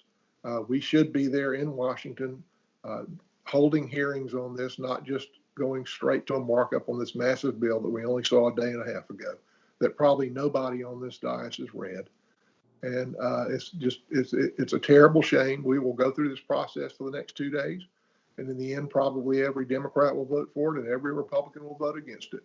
And really, honestly, none of us have had the level of input and discussion and understanding of this bill that we should have had on any remedial bill, much less a massive $1.9 trillion bill that will actually cost 1.4 million jobs. It's so insane that you can hardly even make it up. And with that, Mr. Chairman, I yield back. I thank the gentleman, and the gentleman should know I would much prefer that we do this in person. I would be delighted if the House attending physician made that recommendation. I built a career on those sorts of contacts. I would much prefer that we be here. I think we all agree that this is an awkward way to proceed. With that, let me recognize the gentlelady from California, Ms. Sanchez, to strike the last word. Thank you, Mr. Chairman. I move to strike the last word. I want to thank you for bringing this incredibly important package forward. We are just a month out from the anniversary of the stay-at-home orders that turned our way of life completely upside down.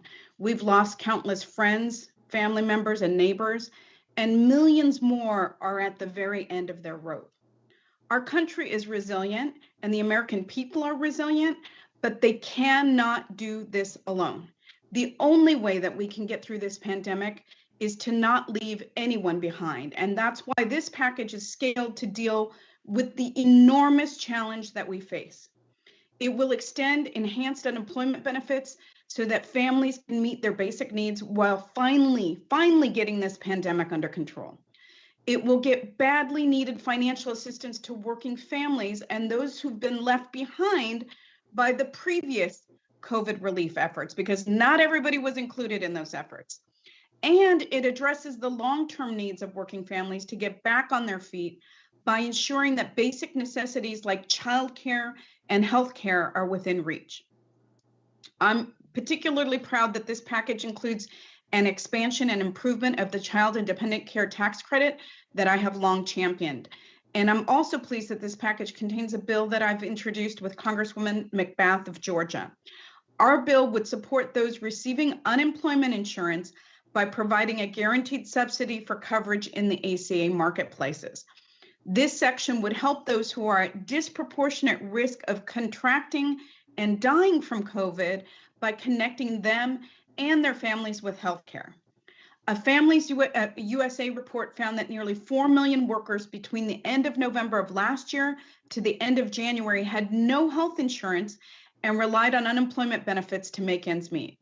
Nearly half of these hardworking Americans are people of color. A third of these workers report not having enough to eat.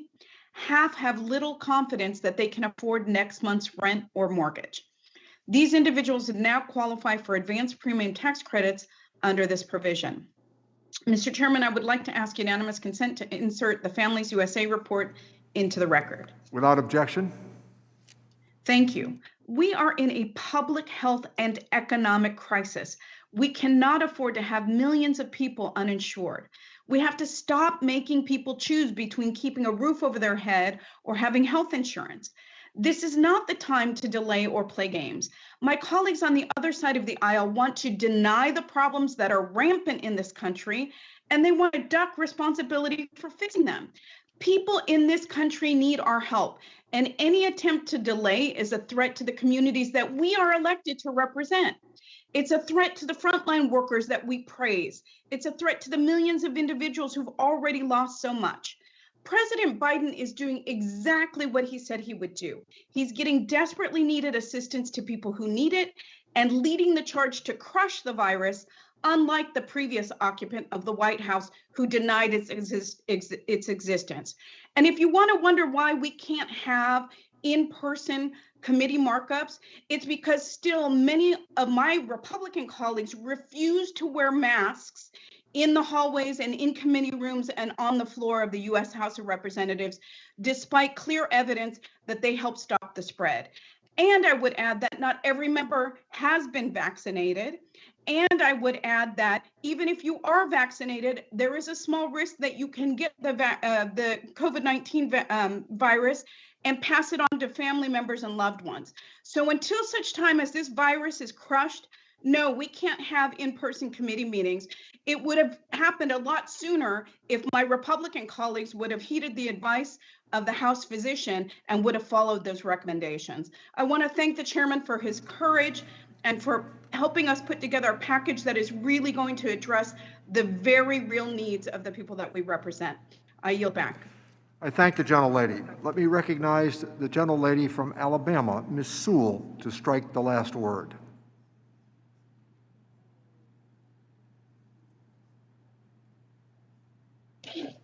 Mr. Chairman, can you hear me? I can hear you. Mr. Chairman, over the past year, our country has faced a harrowing, unprecedented crisis. The coronavirus pandemic and the subsequent economic fallout have reverberated throughout our entire society, jeopardizing the health and financial stability of millions of American families. In Alabama, my home state, over 8,500 people have died of COVID-19, and over 500,000 workers have already applied for unemployment benefits. We know the effects of this pandemic have disproportionately impacted communities of color and low-income workers who are more likely to be frontline workers and less likely to have access to affordable quality health care. We are making progress to disseminate vaccinations, but we must do so equitably to make sure that we stop the spread of COVID-19. It is clear that we must continue to provide robust support for working families that last through the duration of this pandemic, especially those who have been hardest hit.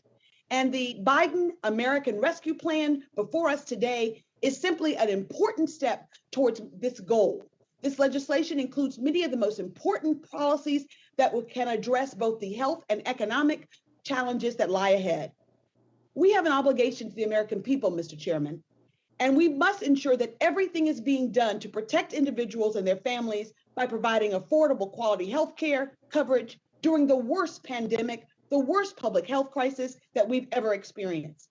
That's why I support this legislation and its efforts to help Americans access health care by enhancing the advanced premium tax credit that have helped millions of Americans purchase coverage in the ACA.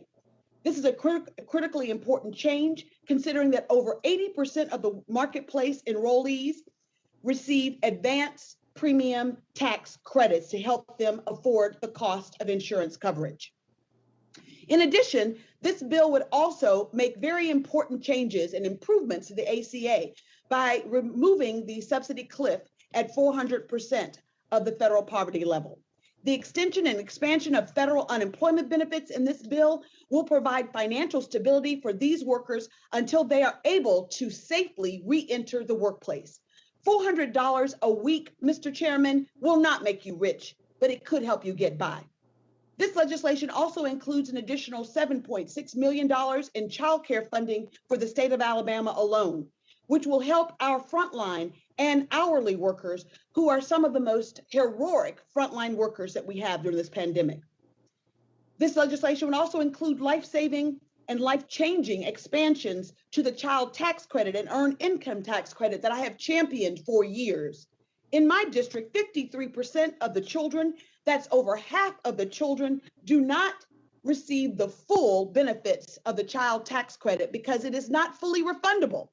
By expanding the benefit amount and making it fully refundable, we will dramatically reduce child poverty, and we will make a significant difference to low-income families. Mr. Chairman, while we want to work with our Republican colleagues to deliver these significant resources to the American people, we simply cannot wait any longer. A raging global pandemic that has killed more than 465,000 Americans and disproportionately killed people of color means that waiting causes death to Americans. Waiting means that more Americans will lose their job and leave those that are unemployed unable to make rent, to feed their children, or to purchase life-saving medicines. To my GOP colleagues, I simply say that my constituents cannot wait any longer. They elected President Biden because he promised that help was on the way. And this American Rescue Plan does just that, provides life-saving COVID relief to Americans. Each of these policies is critical to tackling the pandemic and rebuilding an economy that works for all. Mr. Chairman, in conclusion, I am reminded that during this Black History Month, the powerful words of Dr. Martin Luther King ring true.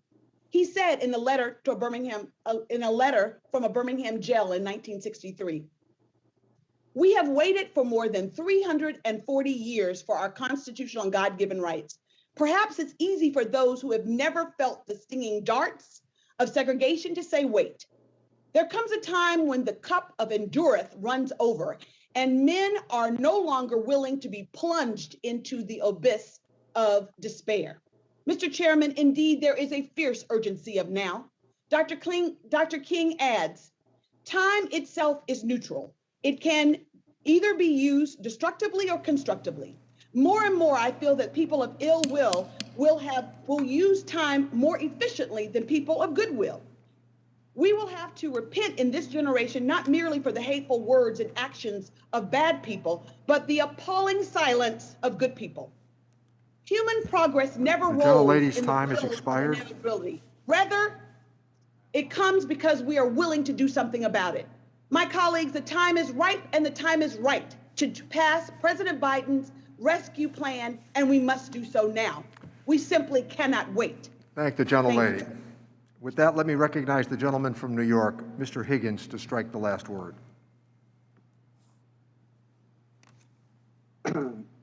Thank you, Mr. Chairman. I move to strike the last word. Gentleman is recognized. When the spread of COVID-19 prompted our country to shut down nearly a year ago, we knew that we were facing a public health crisis that would impact our lives in a way this nation has never known. We are at war not with a human adversary, but with a highly contagious and lethal virus. So when we shut down, this pandemic forever changed our lives.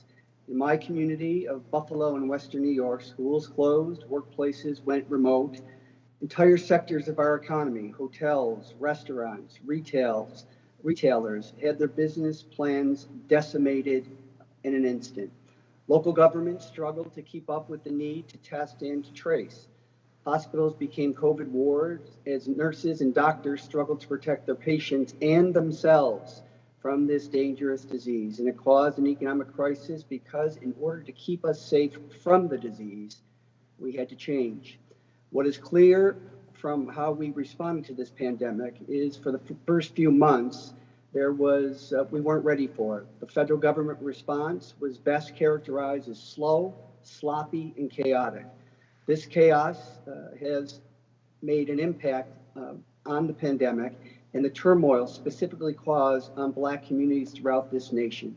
The role of Congress and the federal government in times of national emergency is to marshal its resources to ensure that states and localities have the resources to respond on the ground, whether it's a snowstorm, a blizzard, a flooding, hurricane, or forest fires. The federal government's role in times of national emergency is to do one thing: protect its people. But this response did not work for the first 11 months.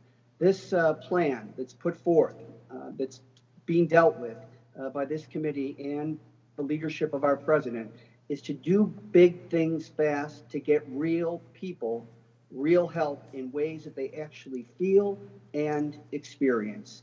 It's simple, it's straightforward. It will deal with the disease and also deal with the economic damage that has been done to this economy.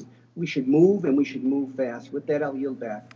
Thank the gentleman. Let me recognize the gentlelady from Washington State, Ms. Del Bene, to strike the last word.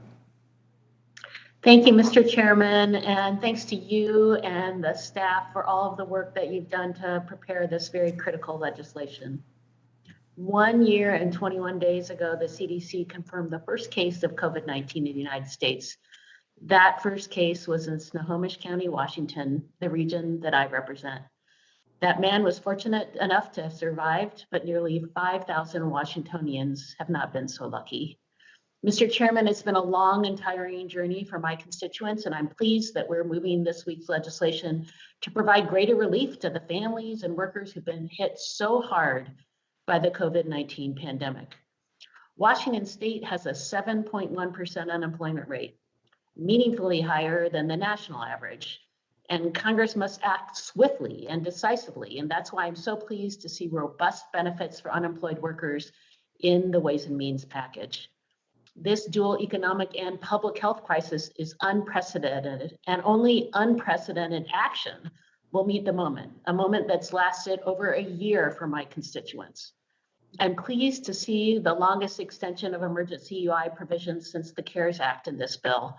This will provide several months of vital unemployment insurance support and give workers and states greater certainty. This provision is critical for my district, which has been dealing with the economic fallout from the public health emergency longer than anywhere else in the country.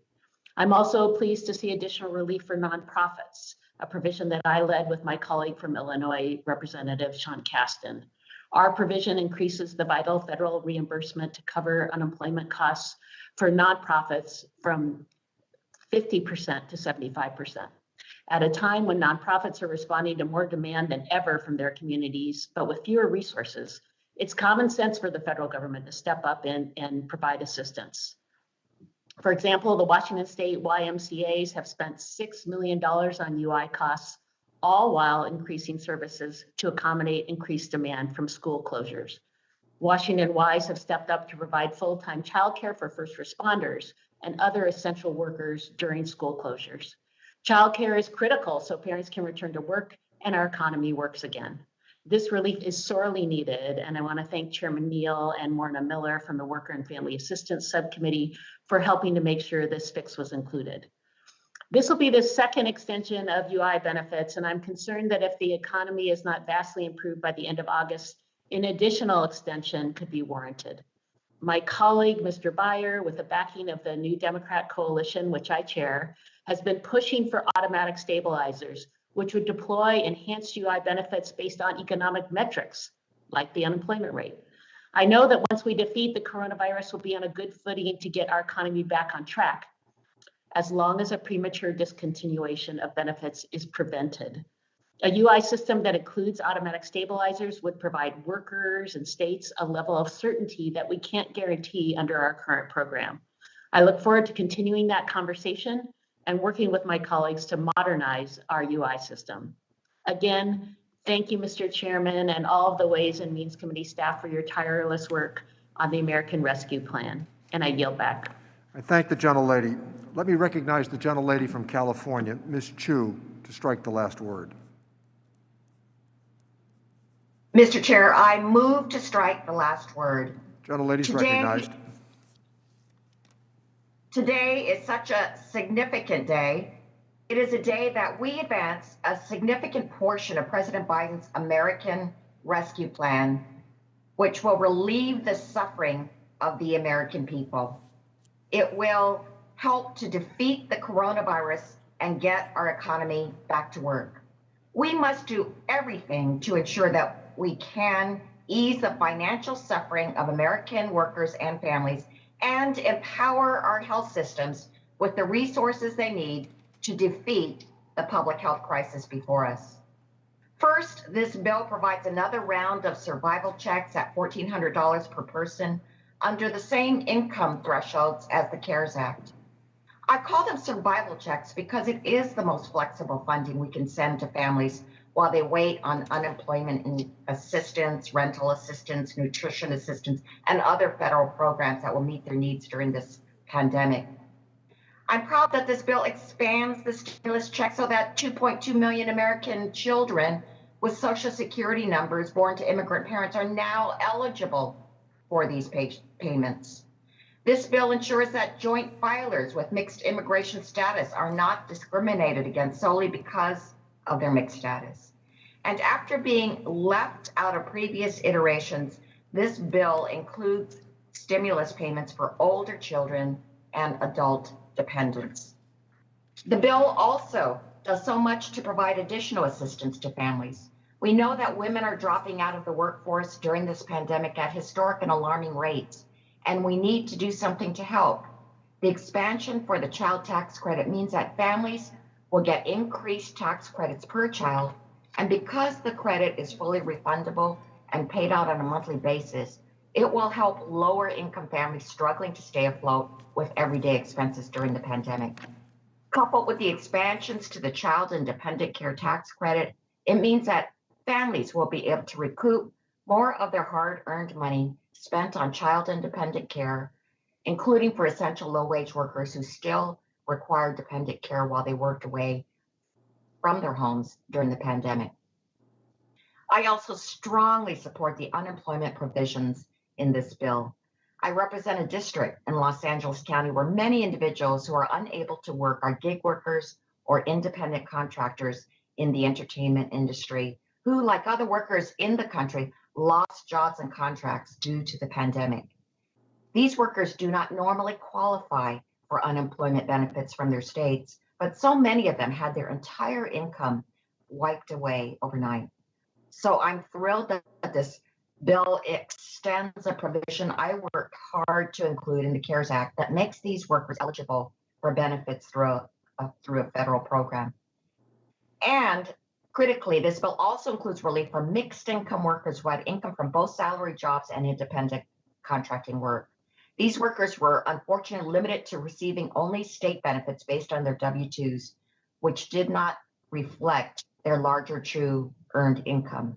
So I fought to allow mixed earners to receive an additional $100 benefit per week to ensure they are receiving a benefit based on their actual earned income.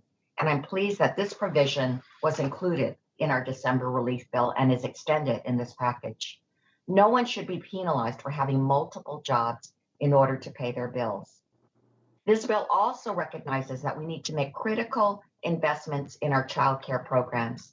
The bill increased the child care entitlements to states from $2.9 billion to $3.4 billion permanently. As the pandemic has worn on, 2.3 million women have left the workforce, and millions of parents are reaching a breaking point in balancing their jobs with their caretaking responsibilities. This money will help child care centers reopen and provide assistance to families struggling to pay for child care. And finally, the bill makes significant investments in making health coverage more affordable by enhancing the advanced premium tax credit for ACA plans, providing COBRA coverage, and ensuring that those who receive unemployment insurance have access to a guaranteed, robust subsidy for an ACA plan. It provides critical investments in our nursing homes to keep our seniors safe and healthy. I want to thank the chairman for bringing up this essential bill before us today. I urge my colleagues to support this bill, and I yield back. Thank the gentlelady. Let me recognize the gentlelady from Wisconsin, Ms. Moore, to strike the last word. Thank you so much, Mr. Chairman. You know, our struggle with COVID-19 remains very real. And that's why it's important that our committee and this Congress be committed to taking strong action and doing so very quickly. So I just want to mention how proud I am that we have made input into this bill of $941 billion, and our reach far extends our jurisdiction to help deliver relief to families, businesses, our communities that are under siege by all of these fronts. That respond, and our response needs to be adequate. You know, now is not the time for half measures, as very few are arguing. We have had economists on both sides of the aisles say that this is not a time to do anything small. We need a bold response, and the measure before us puts us on that path. You know, during our committee markup today, we have the opportunity to help the least, the lost, and the often overlooked. Critically, this bill we're marking up includes another round of economic impact payments, greater health care coverage subsidies for those who've lost their jobs, enhanced child care assistance, non-refundable tax credit expansions, and extended supplemental unemployment benefits. And today we're making clear that all Americans, and not just the top 1%, are the well-off, can make it through these trying and turbulent times. Our economy is just stuck in a ditch. And today we're making a comprehensive approach to help get individuals and families out. And we're directly tackling child poverty. I'm just so grateful to all of my colleagues on this committee who have stuck with this issue because really our children are the canary in the coal mine. If you see hungry children, like the 1 in 4 kids in Wisconsin were food insecure before COVID, I dare not even query about what it is now. I can tell you, though, those numbers have not gotten any better during this pandemic. And not just in Milwaukee, Wisconsin, but it's thrown millions of Americans out of work and into food insecurity and facing eviction. And I'm so proud of the measures we voted on that will help our most vulnerable populations meet their fundamental needs. With this bill, we're taking steps to address long-term inequities in our country that go beyond our jurisdiction. Let's be clear, COVID has highlighted and shown us about the inequities in our country. I mean, no, COVID-19 is not racist, but it certainly has elucidated the structural racism in our country, and that not all boats are being lifted evenly. And it's no surprise that the populations disproportionately impacted by the virus and deaths are already disproportionately impacted by income inequality, criminal justice inequities, health inequities, and on and on and on.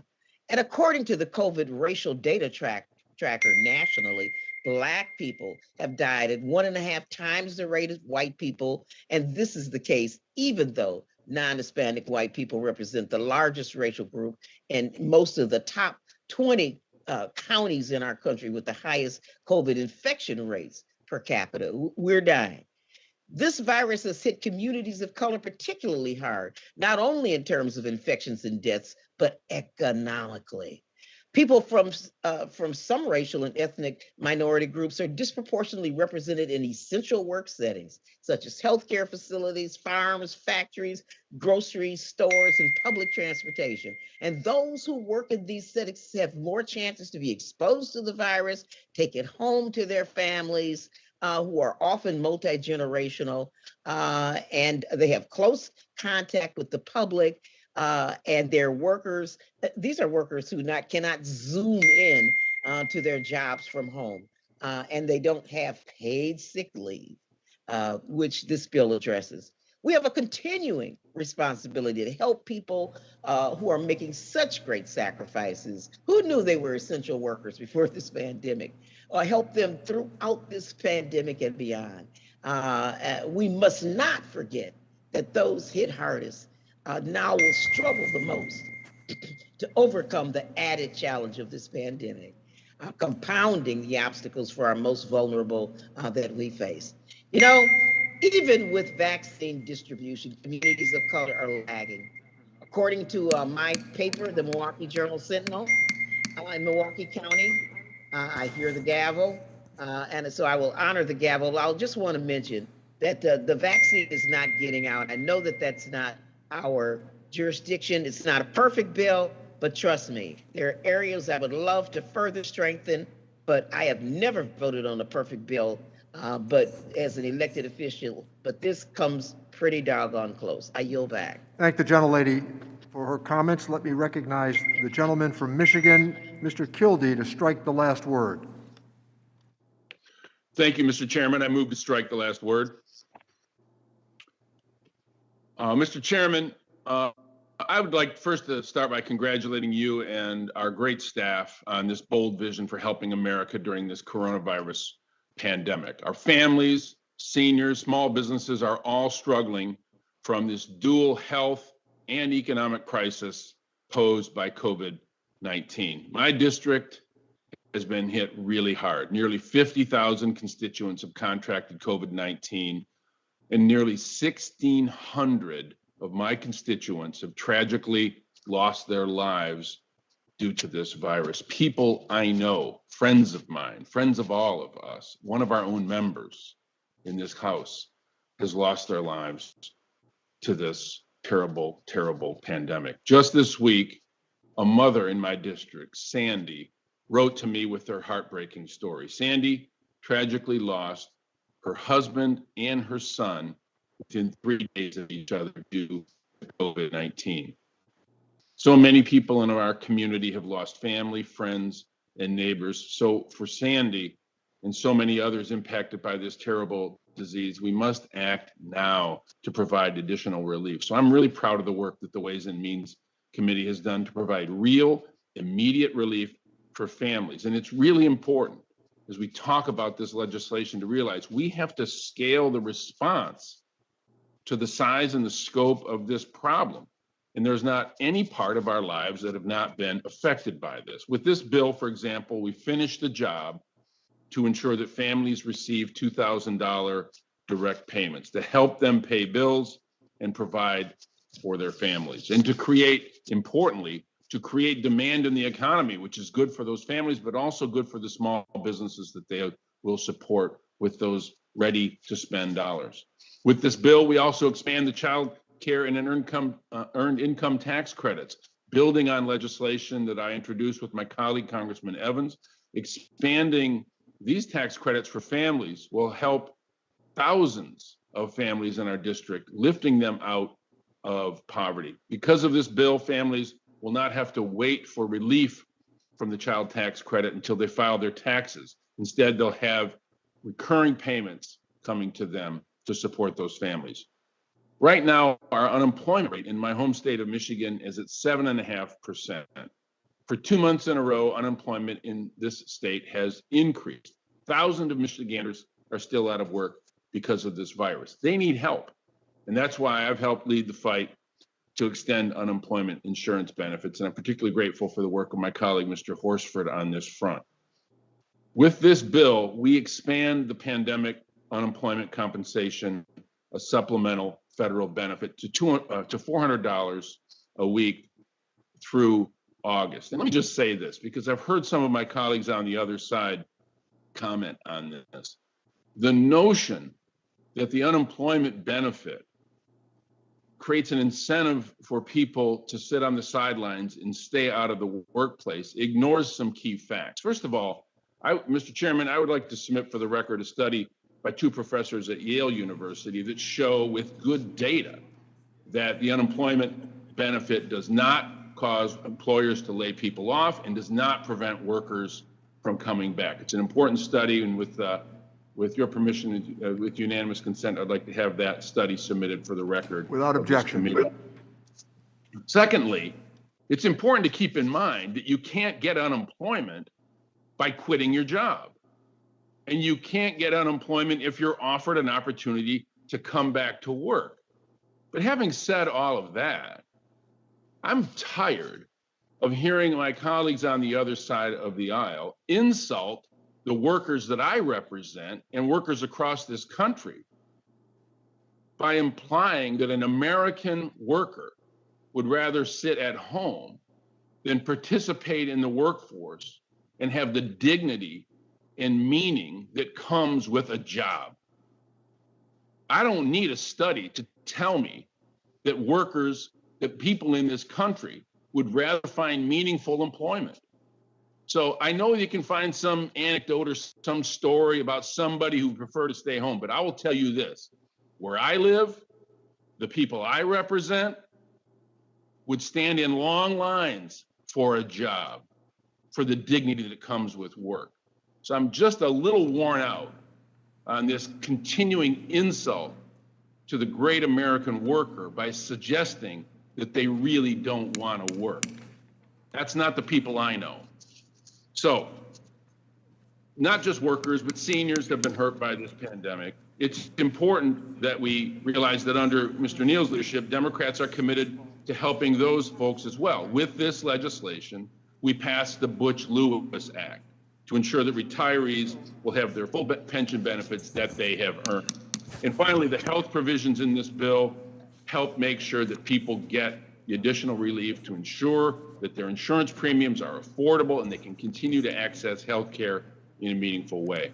It also includes legislation. The gentleman's time has expired. Thank you, Mr. Chairman. I strongly suggest my colleagues support this legislation. I yield back. I thank the gentleman. Let me recognize the gentleman from Pennsylvania, Mr. Boyle, to strike the last word. Yeah, thank you, Mr. Chairman, and I also want to extend my appreciation to our wonderful staff. Mr. Chairman, this is the most difficult and most important moment in our economy in a dozen years, since the spring of 2009. And it is one of the two most difficult and tenuous moments in our economic history since the 1930s. It's striking the differences, though, today versus 12 years ago. 12 years ago, when President Obama and a Democratic Congress pushed forward with a robust stimulus plan, one that saved the economy and led to the largest economic expansion in American history. But when they did so, it was incredibly divisive in the sense that so many Americans, unfortunately, were not supportive of it. It was controversial, but fortunately, they had the foresight to press forward. How different it is today. A recent Reuters poll showed that unlike 12 years ago, 90% of economists polled support the statement, quote, this 1.9 trillion stimulus bill will significantly boost the economy. Even President Trump's former economist, Kevin Hassett, has come out in favor of this stimulus plan. And it's not just economists from across the ideological spectrum, it's a large majority of the American people. 3 recent opinion polls from Pew Research, Quinnipiac, and CBS News all found the same thing. The vast majority of the American people support this bill. A majority of Democrats, a majority of independents, and even a majority of Republicans. So this bill is bipartisan. I just hope the Republicans elected and serving on Capitol Hill will follow what Republicans around the country want with respect to the stimulus bill. And there is no question that it is badly needed. One of the reasons why Kevin Hassett said that this was needed because of the enormous risk of slipping into a double-dip recession.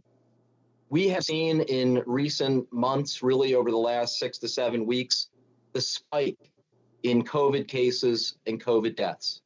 We continue to have approximately 20% of the COVID cases worldwide and 20% of the COVID deaths, even though we're only 4% of the world's population. So, Mr. Chairman, I, for one, feel quite grateful that we have a president who is willing to lead in a large and robust way, recognizing what the vast majority of economists and vast majority of American people recognize, that this is not a time for shrinking.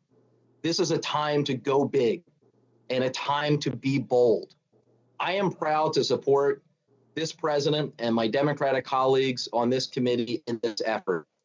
And I hope that a number of my Republican colleagues will do what the vast majority of the American people are asking them to do, and to join us the same way congressional Democrats, time and time again, joined our Republican colleagues last year, even though there was a Republican in the White House. We did the right thing then. I hope they do the right thing now. Our economy desperately needs it. With this bill and with leadership from the White House, we will be able to get through this pandemic, God willing. And with that, I yield back. I thank the gentleman. Let me recognize the gentleman from Pennsylvania, Mr. Evans, to strike the last word. Mr. Chairman, I move to strike the last word. The gentleman is recognized. I thank you, Mr. Chairman, for introducing this critical legislation and commend our colleagues who champion this key relief provisions for benefit struggling American families. And I thank you, Mr. Chairman, for meeting the moment, because of your leadership, we will have the opportunity to move America forward. My constituents, countless households across the U.S., are really hurting. The communities are representative and have experienced serious financial hardships and deserve a bigger and bolder federal response to meet the scale that these terrible health and economic crises are bringing. We have a responsibility to quickly deliver relief to help our district neighbors around towards the economic recovery. The bill supports middle and low-income households by providing additional $1,400 economic impact payments. To finish the job on the $2,000 check, expanding child tax credit, and expanding earned income credit. I have learned from many constituents who support this committee's stimulus package. One wrote that these payments are necessary to prevent millions of Americans from going to being homeless, not able to pay their bills, and going hungry. Do the right thing. Do what's needed to be done. Millions of people are counting on you. My constituents are right. Millions are losing their jobs in this terrible wake of this pandemic. Many of our Americans, primarily women, have been forced to leave the workforce due to the burden of child care and other child care responsibilities. Many households are experiencing food insecurity and struggling to meet their rent and mortgage obligation. For too many Americans, they have fallen into this poverty and are now at risk of eviction and potential homelessness, and are having trouble putting food on the table. I strongly support expanding the child tax credit and the expanded income tax credit, because these are two tools that are poverty busters. This act would increase the credit for all children and would help make the credit fully refundable for the first time, benefiting hundreds and low-income people. It would also expand the earned income tax credit for childless workers by nearly tripling the maximum credit and extending eligibility. We cannot deny this tax relief for families in need. The cost of inaction is far too great and would harm those who need most of them. These big and bold steps are the first path towards to relief and economic rescue. We are new leadership in the White House, in the Senate. I look forward to widening use of these tax credits to help reduce Philadelphia's high poverty rate and lift its working families across the U.S. In addition to economic crisis, communities are experiencing a health crisis. The pandemic has made devastating to all Americans, but for all communities of color, hardest hit Black, Latino communities are 1.4 times, 1.7 times more to be contacted this dreadful virus than white Americans. Even more disturbing, Black and Latino Americans are 2.8 times more likely to die of COVID-19. To help control the spread of this virus, especially in communities of color, we need more viruses. At the current rate, at my home in Philadelphia is receiving vaccine. It needs to take action now. I'm stressing that because that's important. In addition, teachers across the country have been ordered to return to schools, yet they are not being prioritized for the vaccine. Many teachers in my district are worried. One constituent teacher told me, "We wonder if one death of a Philadelphia teacher, student, family members, and school transition is worth the risk of operating school buildings because of the lack of vaccine." These constituents' concerns are the reason I support this strongly. It is important $80 billion in full reconciliation to speed up. I stress, Mr. Chairman, in closing, Cutting this health crisis requires increased vaccines, expand vaccine education, outreach. It is important that we work together, and your leadership with all of us will help solve this. I thank you for what you're doing, and it's important that we join together and get this done. Thank you, Mr. Chairman. I thank the gentleman. Let me recognize the gentleman from Illinois, Mr. Snyder, to strike the last word. Thank you, Mr. Chairman. I move to strike the last word. Gentleman's recognized. Thank you. Today is a historic day in our committee. As the COVID-19 pandemic continues to challenge our public health, devastate our economy, and affect nearly every aspect of our society, the Ways and Means Committee is working with our colleagues across the House to craft legislation that meets the challenges this moment poses. First, the legislation continues critical economic assistance to Americans by extending unemployment insurance and issuing another round of economic impact payments. The direct assistance to American families and workers is literally a lifeline to the millions who are currently unemployed, and countless others facing reduced hours, increased expenses, and an uncertain year ahead. It is the difference between losing everything and feeding your family, keeping your home, and paying your bills. Second, the package bolsters our healthcare system at a time of great need. The ACA dramatically increased the number of insured Americans, but too many were still priced out of the market due to high premiums and higher deductibles. This gap has only grown as the pandemic has progressed, leaving more to pay for their care out of pocket, or worse, to forego it entirely. Democrats have prioritized strengthening the Affordable Care Act since its creation, and this package delivers on that promise. Because of the work of our committee, the work that we will do this week, low and middle income Americans will be able to purchase the insurance they so desperately need and justly deserve. Third, this legislation makes crucial investments to ensure workers have access to affordable childcare, helping both their families and their employers. The pandemic has demonstrated the fundamental requirement for childcare in order for parents to fully enter the workforce. Protecting equitable access to childcare will be essential to our economic recovery and renewal. The long-term investments this legislation makes to the child care entitlement to states will help all workers, but especially women, and particularly women of color, ensure they can access our workforce. We must not let the pandemic set back an entire generation of workers or constrain our nation's economic potential due to a lack of child care. Similarly, this legislation significantly expands the child tax credit and the child independent care tax credit, both of which are key to reducing child poverty.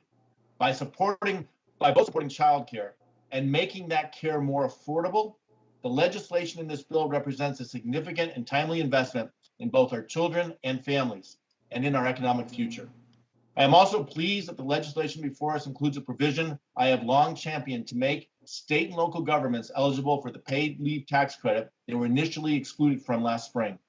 State and local governments have been on the front lines of our fight against COVID and represent our first responders, public healthcare workers, public works employees, teachers, and many other services all of us rely on each and every day. They need additional assistance to continue to offer essential services throughout our communities. I want to thank the committee staff and your leadership, Mr. Chairman, for bringing this critical legislation to the fore. We must rise to the challenge of this historic moment and provide Americans the necessary resources to get through the pandemic. I also look forward to continuing the important work of this committee to deliver for the American people by repealing the punitive cap on the SALT deduction, passing a long overdue infrastructure package, tackling climate change, continuing to ensure Americans get the health care they need and that they are secure in their retirement. Thank you again, and with that, I yield back. I thank the gentleman. Let me recognize the gentleman from New York, Mr. Swazi, to strike the last word. Thank you, Mr. Chairman. It's been a long year. We're all pretty weary from this ordeal that our country's been through. And it was early last year in the spring when my father-in-law died. He got the coronavirus. He was 92 years old. He died within 36 hours. I know families that have lost both their mother and father. We all know people that have gotten sick and died, and people that have lost their jobs. And, you know, we still continue to function in Congress. You know, we can work remotely and get our paychecks, and we're going forward. But think about how people are just suffering so much. People that want to go to work and can't go to work because their restaurant is no longer open, or their catering hall that they worked at no longer does the business it used to, or they work in some live entertainment venue or some hospitality industry and they just can't make it. This plan being presented by the president and the great work by you, Mr. Chairman, and our committee and the other committees is to look at this in a comprehensive way, because we recognize that the recovery, as so many economists have said, has been a K-shaped recovery. Some people, they're going up, up, up. They're doing great. Wall Street's doing great. Online retail is doing fantastic. Certain businesses in healthcare doing very well. Other businesses are just wiped out. They're on the bottom part of the K. They can't make it. 25% of the people that make under $40,000 a year are unemployed. I was really moved by some of the statistics you gave in the beginning, Mr. Chairman. 17% of Americans are utilizing the help of food banks. 1 in 6 people can't pay their rent. 25% of Americans know someone who's lost their job, and 25% of Americans are having trouble paying its bills.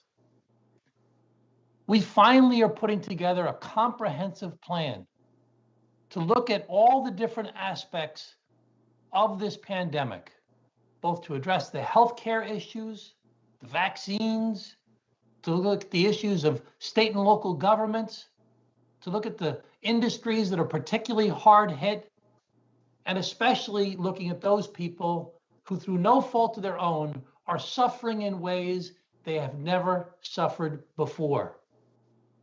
When I heard our colleague Danny Davis talk about the idea of it's 11 degrees in his state right now, and people can't pay for their heat because they lost their job. We have such an enormous obligation right now, similar to what Congressman Higgins talked about, where the federal government, we have this great and awesome responsibility and this great and awesome honor to try and help people facing some of the most desperate times they've ever faced. And we'll try and do it responsibly. And we'll try and look out for people that want to abuse their system. I've got reports in my local papers of some sophisticated Nigerian criminal ring that is trying to abuse the unemployment system. And we have to fight against people trying to game the system. There's no question about it. But we can't lose sight of those people that every day are freezing or going hungry or suffering in ways they've never suffered before through no fault of their own. Let's work together. Let's move forward. Let's move our country forward. Let's beat this pandemic, and let's try and get back to enjoying our lives again. But in the meanwhile, let's help each other. Thank you, Mr. Chairman, and I yield back.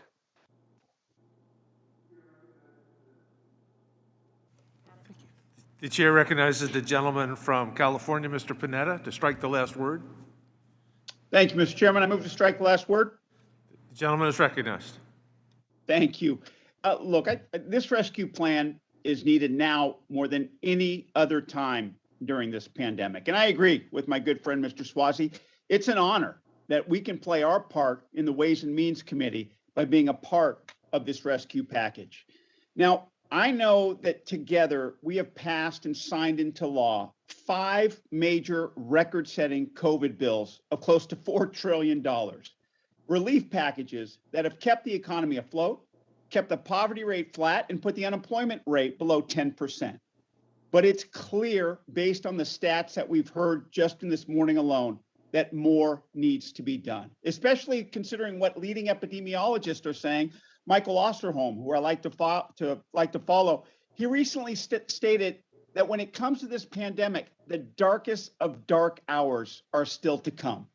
So even with as much as we have done, the disease has been winning the race, and it feels like we're constantly catching up. And as I've heard said, we're not taming this tiger, we're riding it.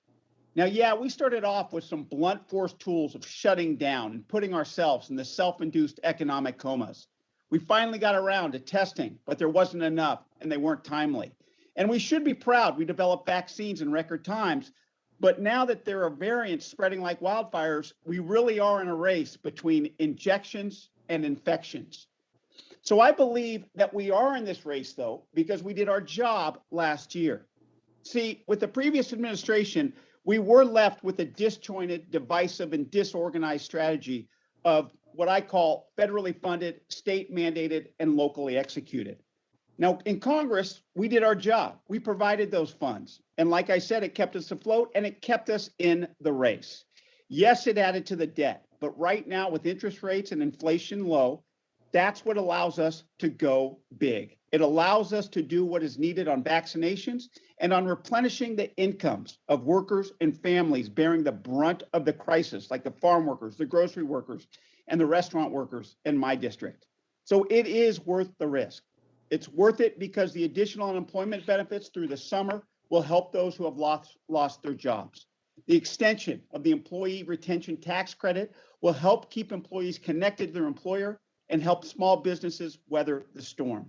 The funding for strike teams will allow staff to go into skilled nursing homes and fight COVID outbreaks. The direct payments to families who are at key thresholds are critical for those who have fallen through the cracks, including children and mixed status families, which is so important to so many people in my district who took the risk to come here, to contribute here, and yeah, live the American dream.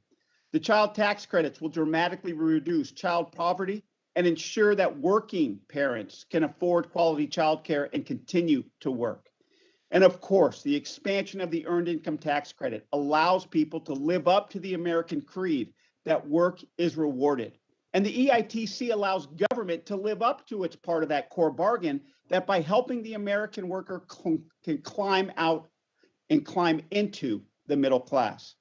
This rescue package is imbued, it's filled with that underlying creed that even in the middle of this pandemic, we can have individual responsibility, shared prosperity, and equal access to opportunity. The American people need to know that we are here to help them live up to that creed and that government works for them now more than ever. As one of my favorite columnists said last week, when your great nation is facing decline because of rising inequality, insecurity, distrust, and alienation, you don't just sit there.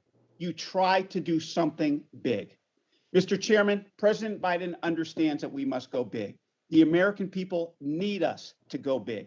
I believe that if we take that risk, if we continue to do our job, we'll not just win the race against this pandemic, we'll win the race for the future of our country. Thank you, Mr. Chairman. I yield back.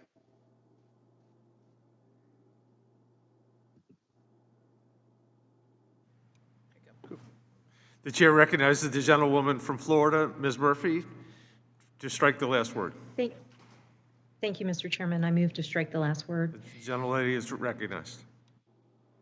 The COVID-19 pandemic and the resulting economic crisis is still deeply affecting our country and my Central Florida community. With people continuing to get sick and many still unable to return to work, the need for additional assistance is urgent. With new COVID variants spreading and pandemic unemployment benefits expiring soon, we really don't have a moment to lose to address the needs of our constituents. We cannot afford to respond to this pandemic at the pace of politics. So I think we have to take the most efficient and pragmatic approaches to eliminating the virus and delivering economic relief for workers and businesses. And I'm proud to be a part of this committee, which has crafted so many good provisions to combat the COVID-19 pandemic and the resulting economic crisis. And those provisions will be included in that broader reconciliation bill. There are three provisions, though, I'm particularly proud of. First, the bill includes an extension of our bipartisan employer retention tax credit. You know, we created the ERTC in CARES. We were able to expand it and extend it through June 30th in the Consolidated Appropriations Act last December. And now, through the reconciliation process, we're going to be able to extend it through the end of the year. And the JCT estimates that this will give businesses the financial incentive to retain or rehire at least 13 million workers. And as this bill moves through the legislative process, I'm going to work with House and Senate leaders to explore additional ways to make sure that the ERTC is supporting worker retention at the most severely impacted businesses.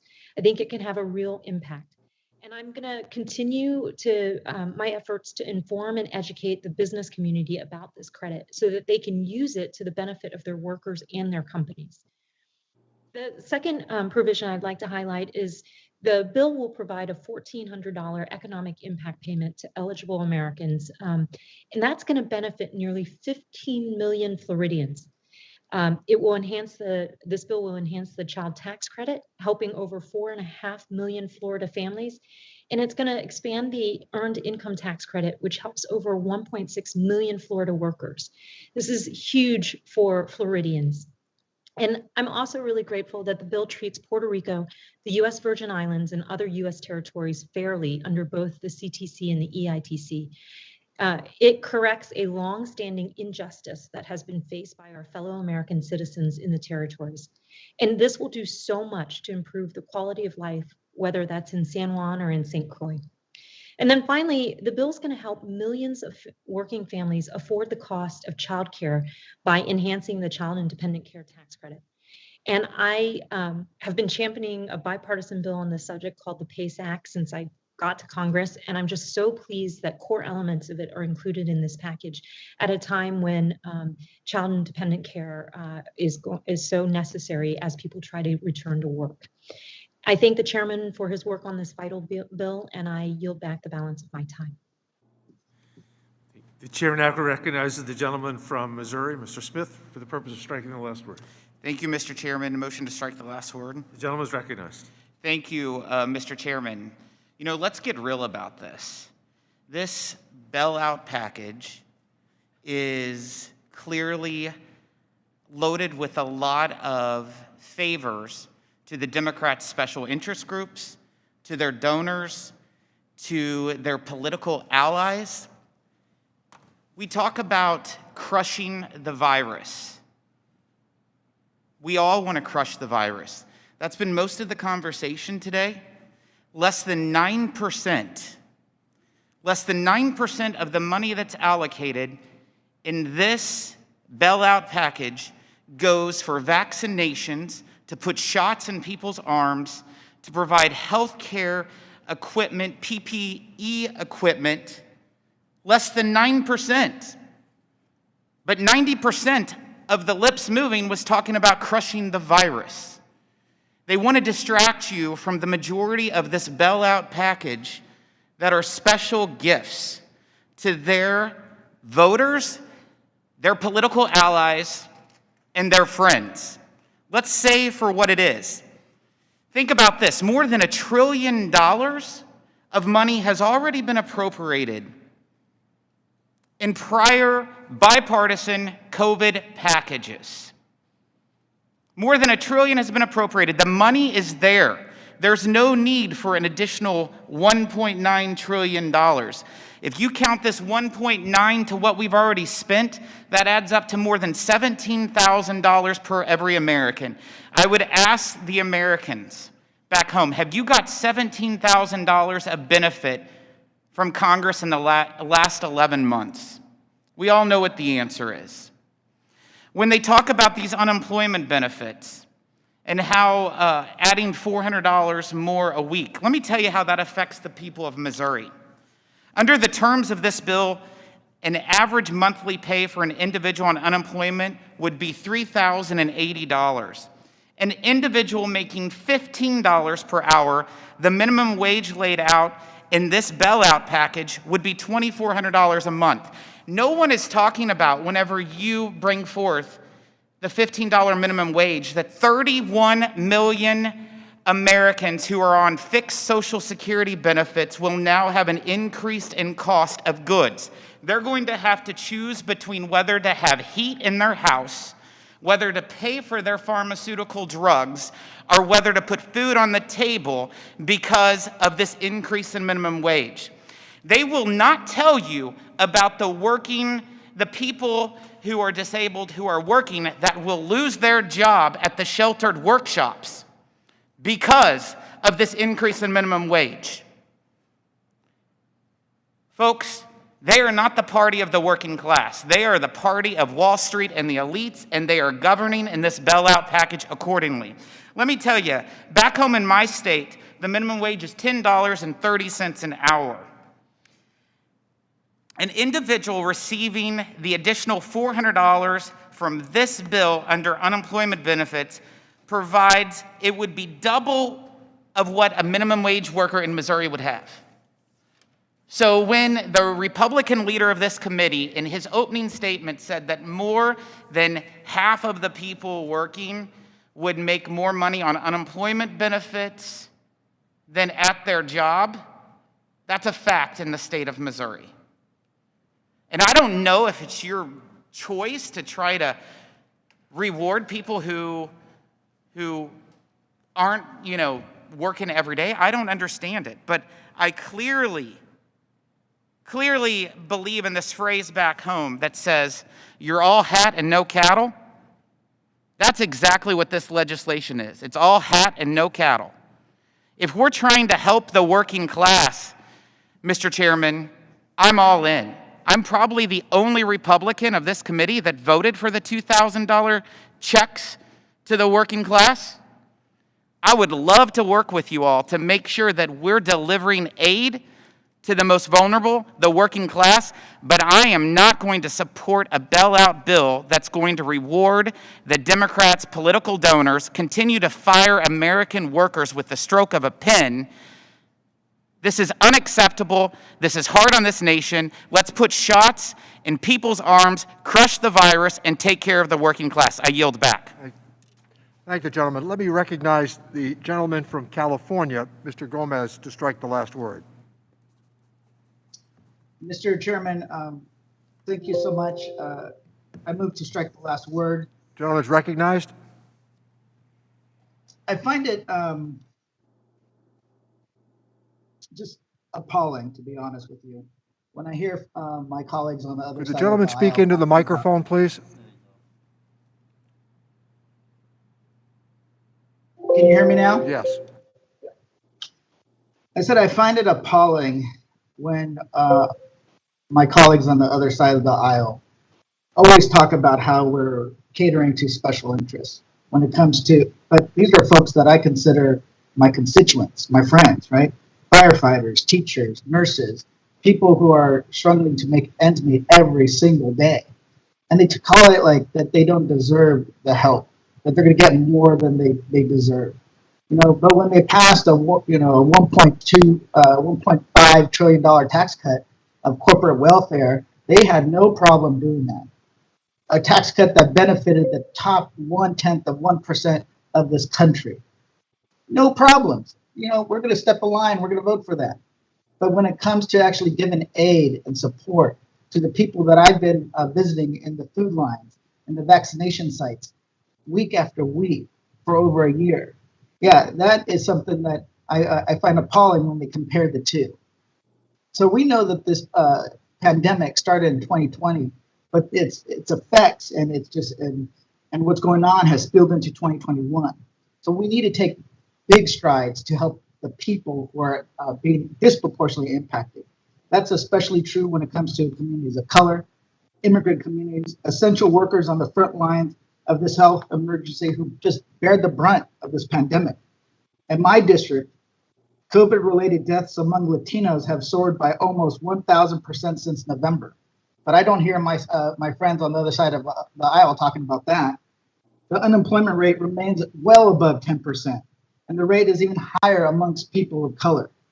And the Black and Latino communities are considerably at risk due to systemic barriers and inequities in vaccine distribution. And that it has resulted in low rates of vaccinations throughout the country. So I do believe this bill will help remedy some of these inequities and help working families. I know it doesn't cut taxes for corporate America, which Republicans are always willing to go and vote for.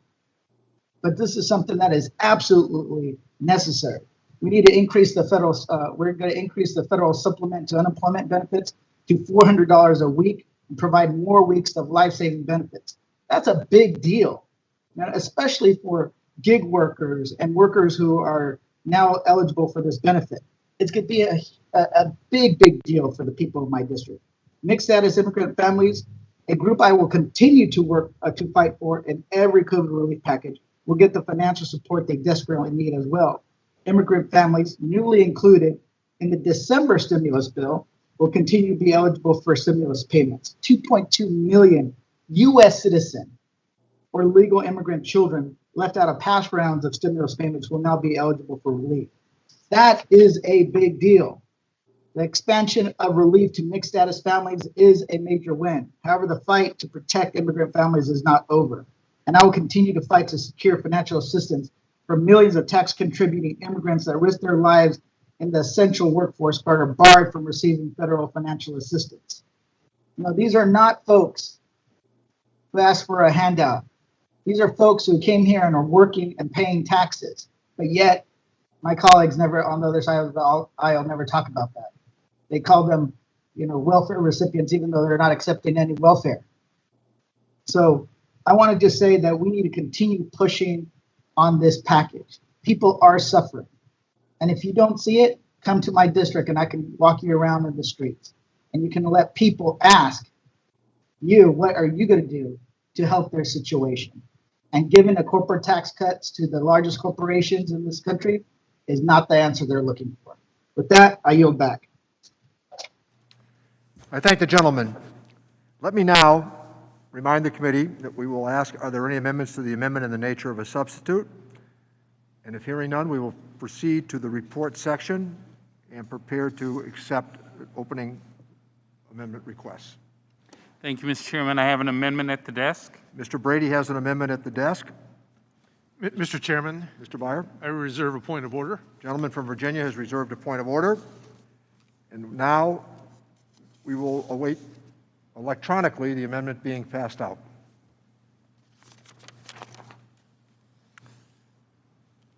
Committee will suspend while the clerk distributes the amendment. Members present on the WebEx platform should be receiving amendments in your inbox now, and physical copies are being distributed to members in the hearing room.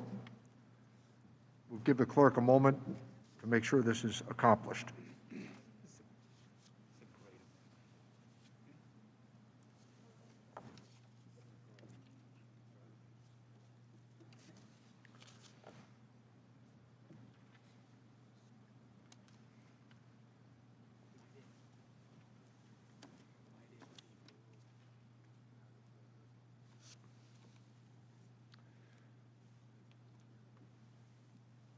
Are there any members who have not yet received the amendment?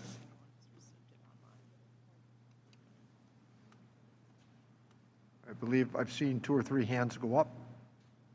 4, 5, 6 hands go up. And I'm glad the hands are going up in a bipartisan fashion.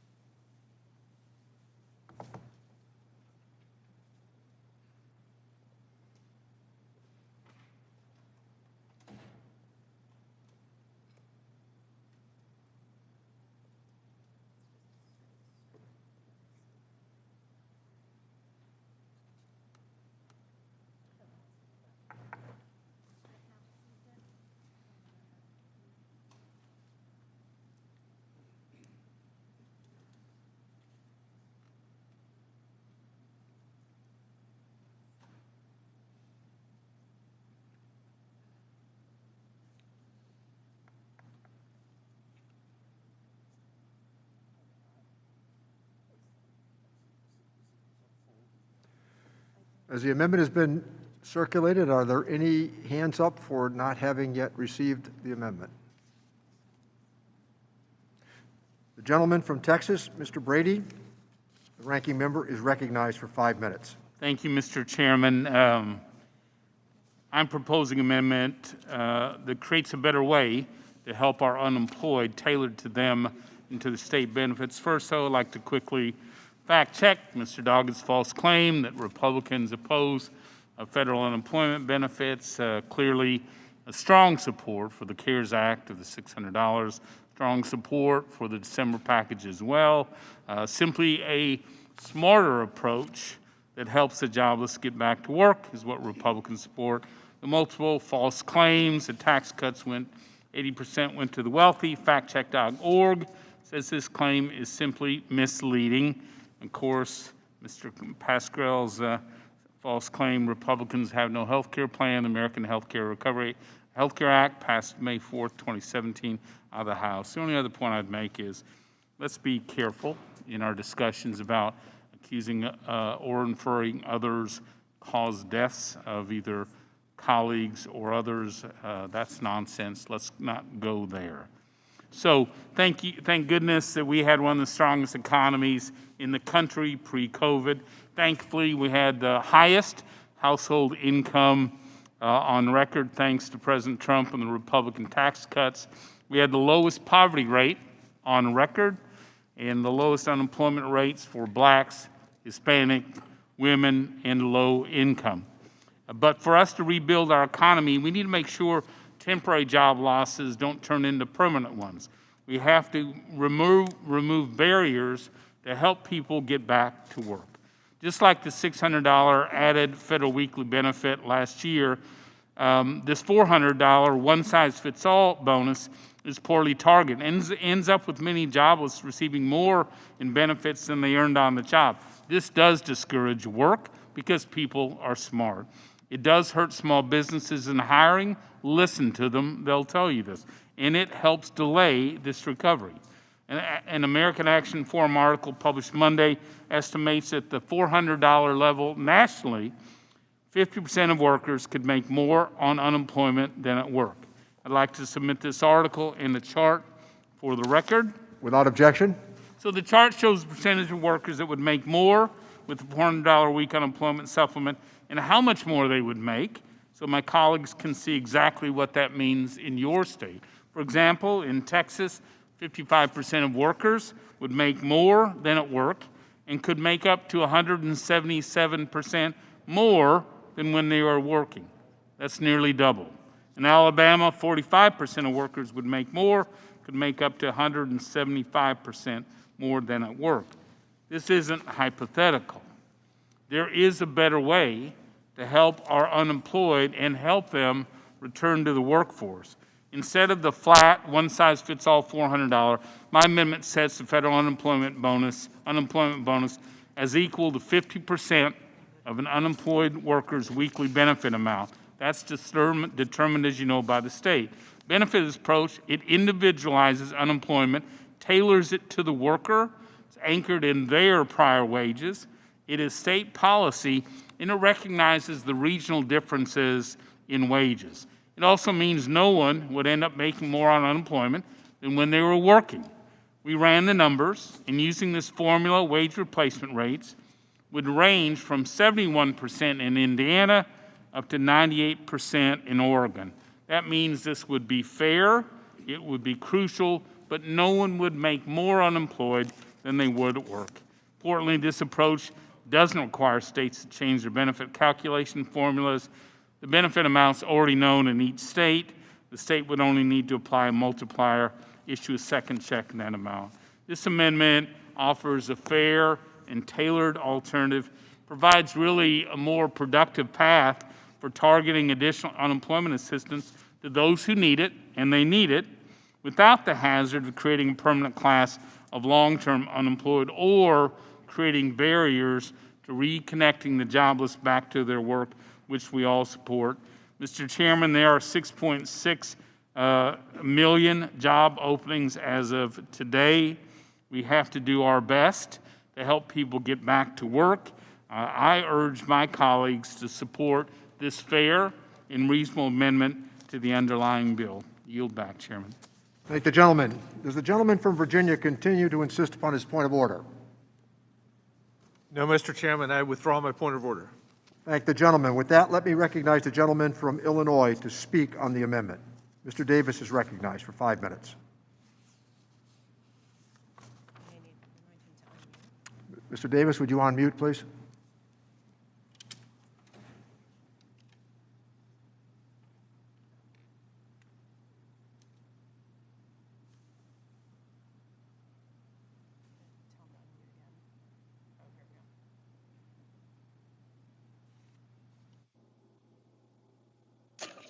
Mr. Chairman. Mr. Davis is recognized. Thank you, Mr. Chairman. I oppose this amendment. Unemployment law is clear. Workers do not have the option of choosing to stay on unemployment insurance. If they are recalled to work by their employer or offered suitable work, a job that is safe to take an appropriate action to their skills. They can either accept the job or not, but either way, they forego their unemployment benefits. Surveys overwhelmingly show that when people don't return to work, it's not because of their unemployment insurance benefits, because they think it's not safe, and in many cases during the pandemic, they are right. This amendment would delay benefits to workers in need by weeks or more likely months. State administrators have repeatedly warned us that their antiquated computer systems cannot be quickly reprogrammed to do all of these individual calculations. And we saw that when some workers waited for months for pandemic assistance and finally were paid a base minimum benefit with the promise of corrections later. The amendment is in the nature of a substitute, is the only structure that will allow states to get funds to workers now so they can pay their bills and put food on the table. You can't retroactively eat. You can't afford medicine retroactively. Businesses can't retroactively benefit from the weeks of lost spending. I cannot support an amendment that would halt benefits for needy workers who were unemployed through no fault of their own. The National Association of State Workforce Agencies previously said that the simplest version of an emergency supplement would take states between 8 to 20 weeks. Trying to figure out ways to reduce the amount of money that low-income workers, especially individuals who don't earn very much to begin with, certainly should not be the intent of any legislation that we have. This bill is not in the best interest of workers. It is not in the best, this amendment is not in the best interest of those seeking to benefit. And so, Mr. Chairman, I would urge that we vote against this amendment. Thank the gentleman. Let me recognize the gentleman from Texas, Mr. Arrington, to speak on the amendment. The gentleman is recognized for 5 minutes. Thank you, Mr. Chairman. As has been said, we Republicans have demonstrated in good faith over the past several months on 6 occasions with $4 trillion that we're willing to work with you, Mr. Chairman, and our friends across the aisle to get this right. We are all heartbroken for those who continue to suffer as a result of the pandemic, government mandates, things outside of their control. And I think I can speak on behalf of my colleagues on the Republican side that where there are needs, where there are gaps, and where we can grab the hand of our fellow countrymen and lift them up and out of this bad situation, we are more than at the ready to do that. But compassion is one thing, and it is a good thing. But we are also have to use our heads and be responsible lawmakers.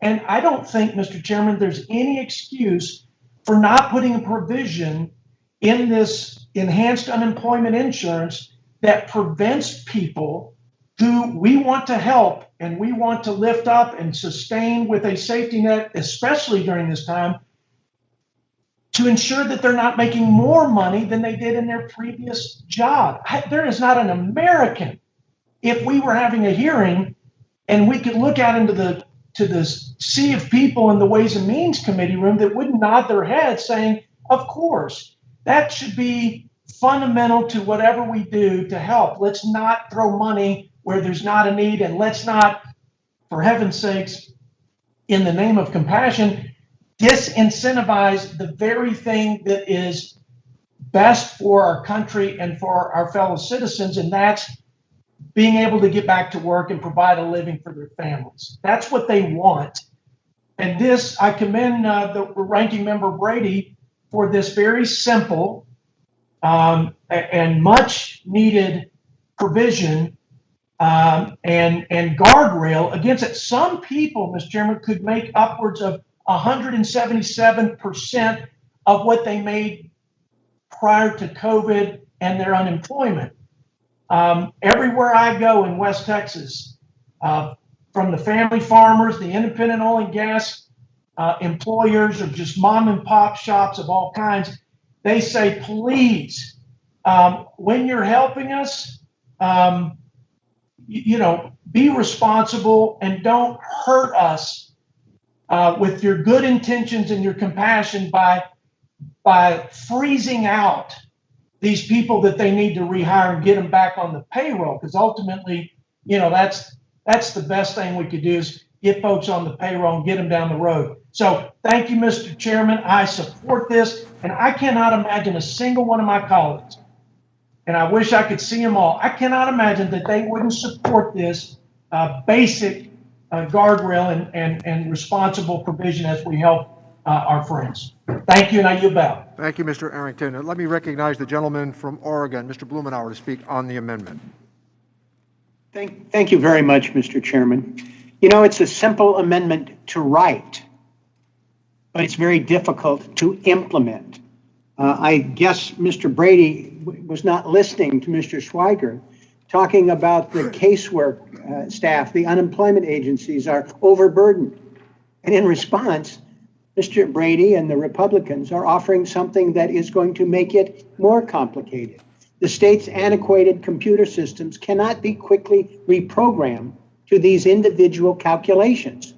Bear witness to the problems you're having with the system right now.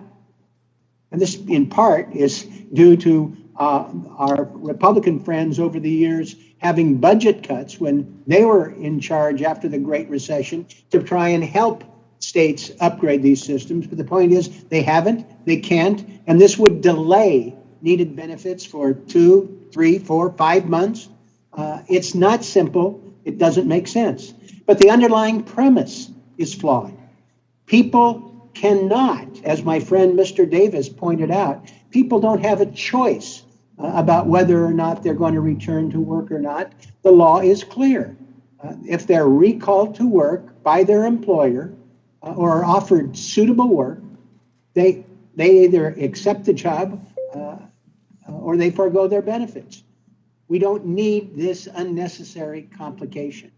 The bottom line is that surveys show overwhelmingly that when people don't return to work, it's not because of unemployment benefits. It's because they think it is not safe. And in many cases during this pandemic, because of the botched response from the Trump administration and dealing with a whole host of workplace safety issues, the workers are right. So this amendment is not simple. This amendment is not necessary. And this amendment would delay needed benefits for tens of thousands, hundreds of thousands of our employees. I strongly urge that it be rejected. Thank the gentleman. Let me recognize the gentleman from Georgia, Dr. Ferguson, to speak on the amendment. The gentleman is recognized. Thank you, Mr. Chairman. I want to thank the ranking member for bringing this very common sense amendment to the committee. Listen, I think a couple of things that we need to recognize is, number one, is this is not a complicated formula. This is something that many states and most states already use with their state benefits. And we should be able, as a nation, to figure out how to ensure that people don't make more receiving unemployment than they do from their paychecks. And I believe that using the current state formulas, that we can't do this. And I don't think that it would take 8 to 20 weeks to implement. I think this is something that we could get out the door very, very easily. And look, we can get this done before the current benefits run out in March. But it's a very, many of my Democrat colleagues said last year that they agreed that you should not make more on unemployment than you make from your regular paycheck. And I think that that's a reasonable position to take. Can you really go out into America and say, we think it's right to pay somebody more than what they were earning prior to COVID or prior to losing their job? No, it is not. And you cannot go out into and face Americans and say that it is acceptable to pay people more when they're unemployed than when they were employed. That does not make any sense. It's wrong. And let's be clear. Why should we do that? This is not, listen, all of us recognize that there are real challenges with people getting back to work. That is why we stand ready to work with you in a bipartisan manner to make sure that businesses can continue to open and states can continue to reopen in a safe and effective manner so that we can begin to rebuild our economy with job creation.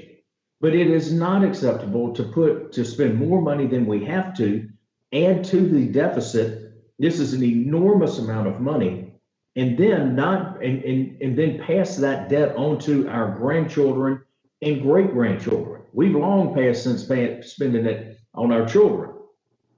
Very simply, can you look at your constituents that have jobs and say, we are going to put the tax burden on you and your grandchildren and great grandchildren, because we aren't willing to take a stand to say, well, it's not right to pay somebody more for unemployment than they were making when they had a job. I urge adoption of this amendment. It's common sense. It's the right approach. It's not going to take 8 to 20 weeks. States already use this formula. And with that, Mr. Chairman, I yield back. Thank the gentleman. Let me recognize the gentlelady from Wisconsin, Ms. Moore, on the amendment.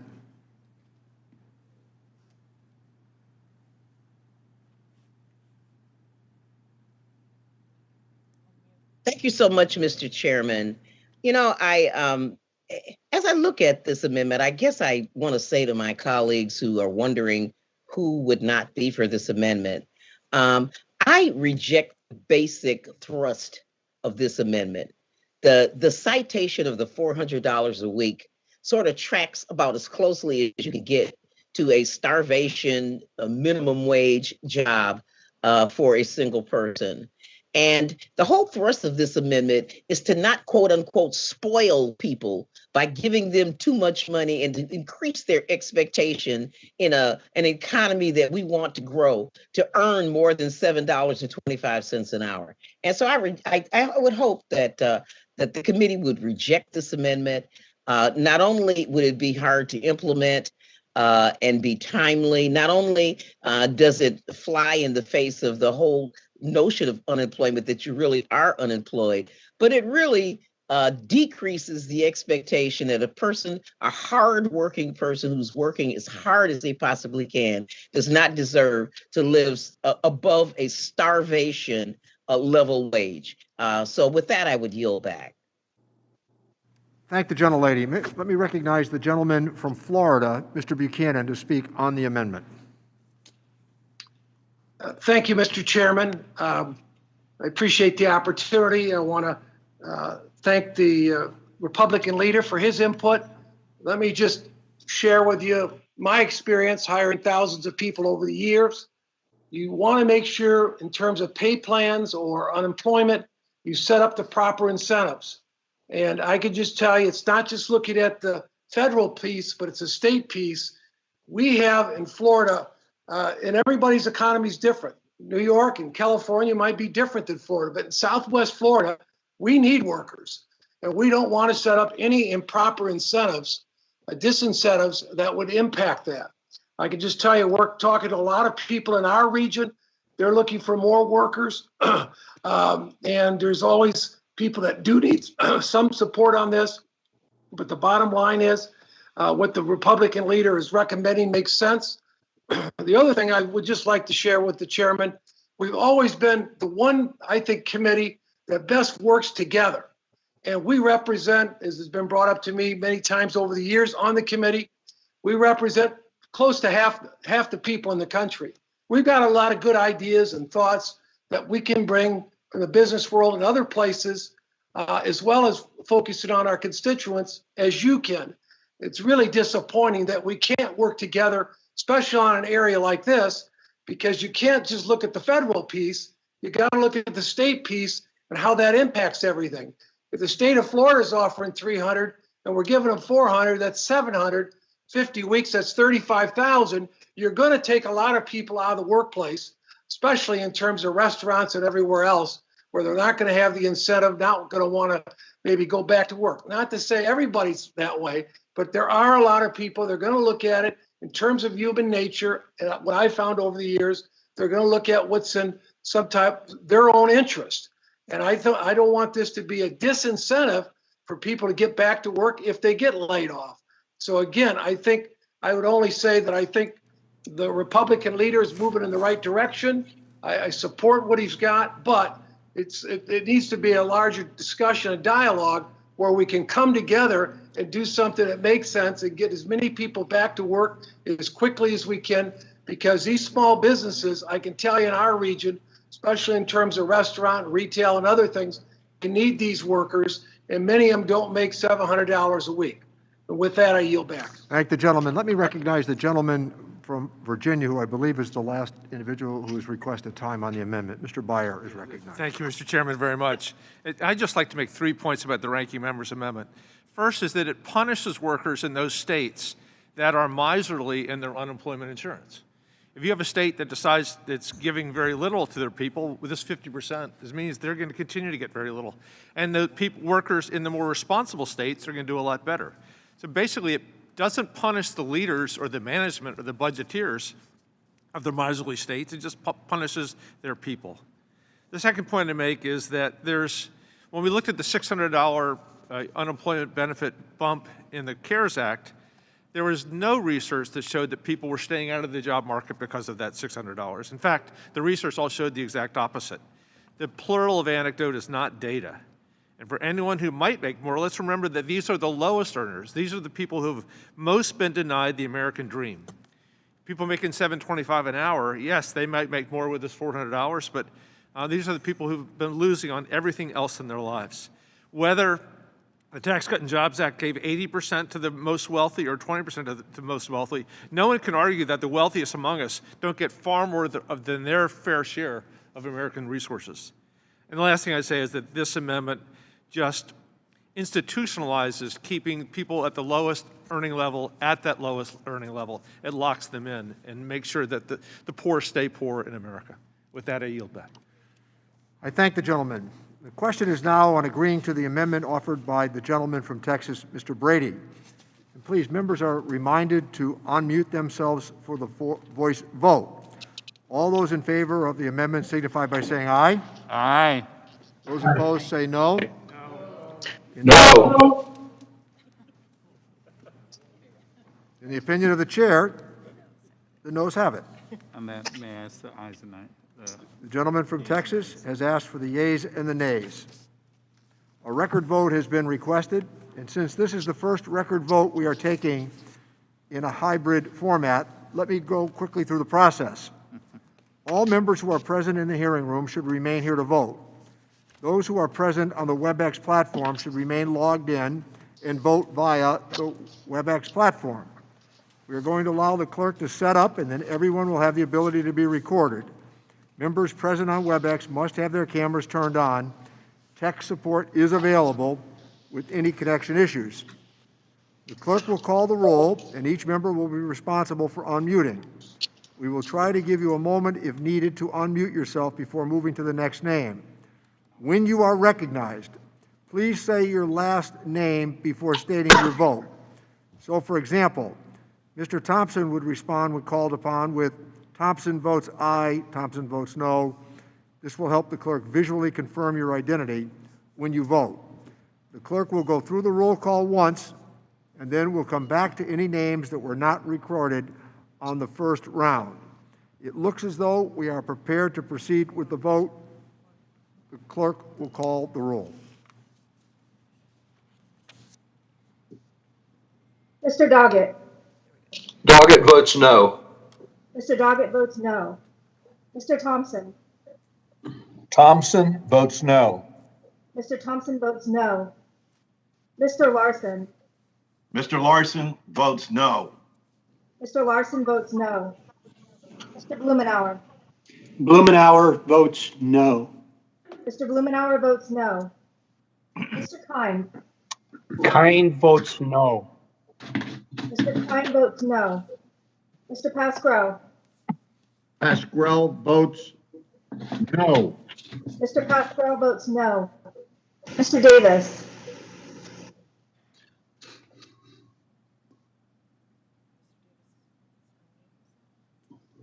Mr. Davis. Mr. Davis, would you unmute yourself, please? Davis votes no. Mr. Davis votes no. Ms. Sanchez. Sanchez votes no. Ms. Sanchez votes no. Mr. Higgins. Higgins, no. Mr. Higgins votes no. Ms. Sewell. Sewell votes no. Ms. Sewell votes no. Ms. Delbene. Delbene votes no. Ms. Delbene votes no. Ms. Chu. Chu votes no. Ms. Chu votes no. Ms. Moore. Moore votes no. Ms. Moore votes no. Mr. Kildee. Kildee votes no. Mr. Kildee votes no. Mr. Boyle. Boyle votes no.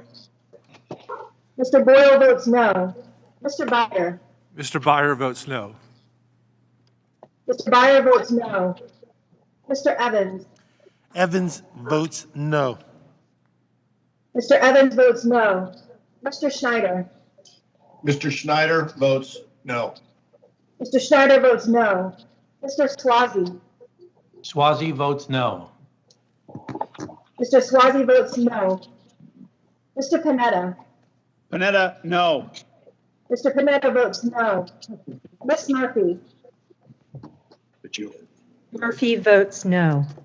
Ms. Murphy votes no. Mr. Gomez. Gomez votes no. Mr. Gomez votes no. Mr. Horsford. Horsford votes no. Mr. Horsford votes no. Ms. Plaskett. Ms. Plaskett. Mr. Brady. Brady votes aye. Mr. Brady votes aye. Mr. Nunez. Nunes votes yes. Mr. Nunez votes yes. Mr. Buchanan. Buchanan votes aye. Mr. Buchanan votes aye. Mr. Smith of Nebraska. Smith of Nebraska votes aye. Mr. Smith of Nebraska votes aye. Mr. Reed. Aye, yes. Mr. Reed votes yes. Mr. Kelly. Kelly votes aye. Mr. Kelly votes aye. Mr. Smith of Missouri. Mr. Smith of Missouri votes yes. Mr. Smith of Missouri votes yes. Mr. Rice. Yes. Mr. Rice. Rice votes yes. Mr. Rice votes yes. Mr. Schweikert. Schweikert, yes. Mr. Schweikert votes yes. Mr. Walorski. Walorski votes yes. Mr. Walorski votes yes. Mr. LaHood. LaHood votes yes. Mr. LaHood votes yes. Dr. Winstrup. Wenstrup votes yes. Dr. Winstrup votes yes. Mr. Arrington. Arrington's a yes. Mr. Arrington votes yes. Dr. Ferguson. Ferguson votes yes. Dr. Ferguson votes yes. Estes. Estes votes yes. Mr. Estes votes yes. Mr. Smucker. Smucker, aye. Mr. Smucker votes aye. Mr. Hearn. Yes. Mr. Hearn votes yes. Miss Miller. Miller votes aye. Mrs. Miller votes aye. Mr. Chairman. No. Neal votes no. Mr. Neal votes no.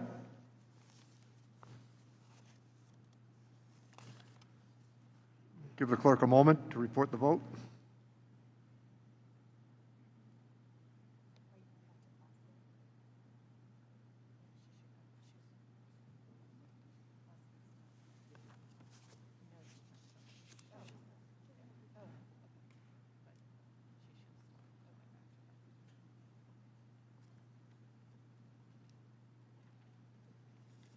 Mr. Chairman, I have 24 noes and 18 nays. There being 24, what was it? Would you, clerk, repeat that, please? Yes, sir, I have 24 noes and 18 yays. There being 24 noes and 18 ayes, the amendment is not agreed to. Are there additional amendments to the amendment in the nature of a substitute? Mr. Chairman, I have an amendment at the desk. The gentleman from Nebraska, Mr. Smith, has an amendment at the desk. Mr. Chairman. Mr. Byer? Mr. Chairman, I reserve a point of order. Gentleman from Virginia has reserved a point of order, and we'll give the staff a moment to present the amendment to those in the room and electronically.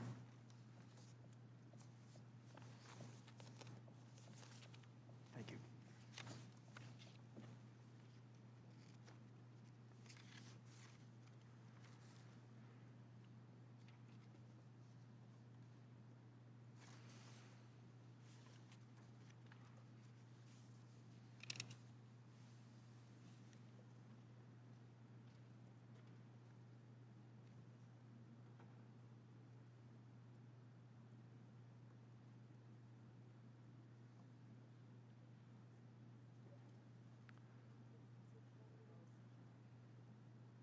Have all members received the amendment?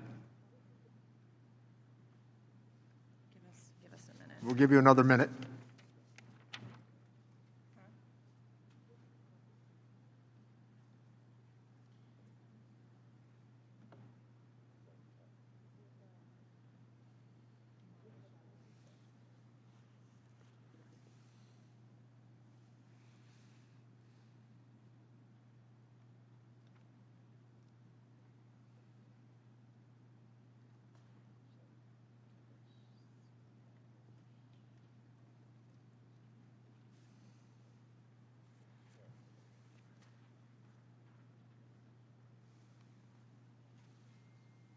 How are we doing? We're good? Okay. I believe we are prepared to proceed, and the gentleman from Nebraska, Mr. Smith, is recognized to speak on his amendment. Thank you, Mr. Chairman and colleagues. I want to take this opportunity to introduce an amendment that I think will help us get the resources to where they need to go the most, to help those who need it the most. I'm very concerned that the bill in its current form is basically tone deaf as it relates to Main Street businesses all across America. We know that folks are out of work. We also know that there are segments of our economy who need more workers. This amendment is designed to help the bill achieve the goals of getting our economy back on track and ultimately helping to crush the virus. The employment situation across the country varies widely, as we know, from state to state, and our unemployment system should recognize this variation. While I share concern about states where unemployment has spiked, many states continue to have very low unemployment rates. Nebraska, in fact, has an unemployment rate of just 3%. We are one of 18 states with an unemployment rate below 5%. The biggest concern I hear from Nebraska small businesses is their inability to fill jobs while offering good wages, safe jobs as well. The same situation perhaps so many were experiencing prior to the pandemic. They saw this situation made worse by the $600 add-on last spring, and I'm certain that the $400 add-on that's currently being proposed will actually undermine efforts in states like Nebraska. This amendment would allow states to choose how to deploy the additional employment funds provided by the bill based on each state's unique situation. This amendment does not impact the overall unemployment insurance funding in the bill. It would still provide every state enough funds to actually pay the $400 per week in additional unemployment funding through August 29. However, this amendment would actually empower states to decide how to best deploy those funds to address the needs of the unemployed. Let me repeat, to address the needs of the unemployed. States could still choose to offer, as I mentioned, the full $400 supplemental UI, and I assume many of the governors would probably do just that. However, states could instead choose to pay a different supplemental amount, like $100, $200, or $300, uniformly to all UI claimants while using the rest of the funds to provide reemployment services or pay back-to-work bonuses when claimants return to the workforce. I'll summarize it again. This amendment does not cut the funding in the bill. It allows every state to pay the $400 supplemental benefit the majority has proposed. It provides additional flexibility, however, for states to help people to safely return to the workforce, which I would hope is the goal of everyone on this dais and attending this meeting today. This is a great opportunity to demonstrate a win-win bipartisan effort, and I urge support, and I yield back.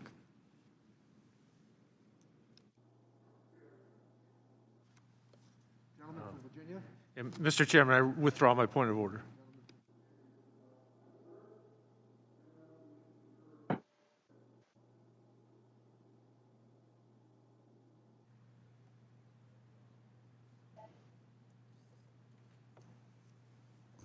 Hearing none, we will proceed to a vote on the gentleman's amendment. Mr. Chairman, if I can simply offer that I oppose the amendment. Mr. Byer, do you want to be recognized? Yes, sir. Gentleman from Virginia is recognized on the amendment. Only to reiterate most of the arguments we made with the ranking member's previous amendment, that the need for return to work bonuses is not putting the money where it is most needed, and that overall moving to a lower weekly supplement level is going to punish the people who need the money the most. And with that, I oppose the amendment. Thank the gentleman. The question is on agreeing to the amendment offered by Mr. Smith of Nebraska. Members are reminded to unmute themselves for a voice vote.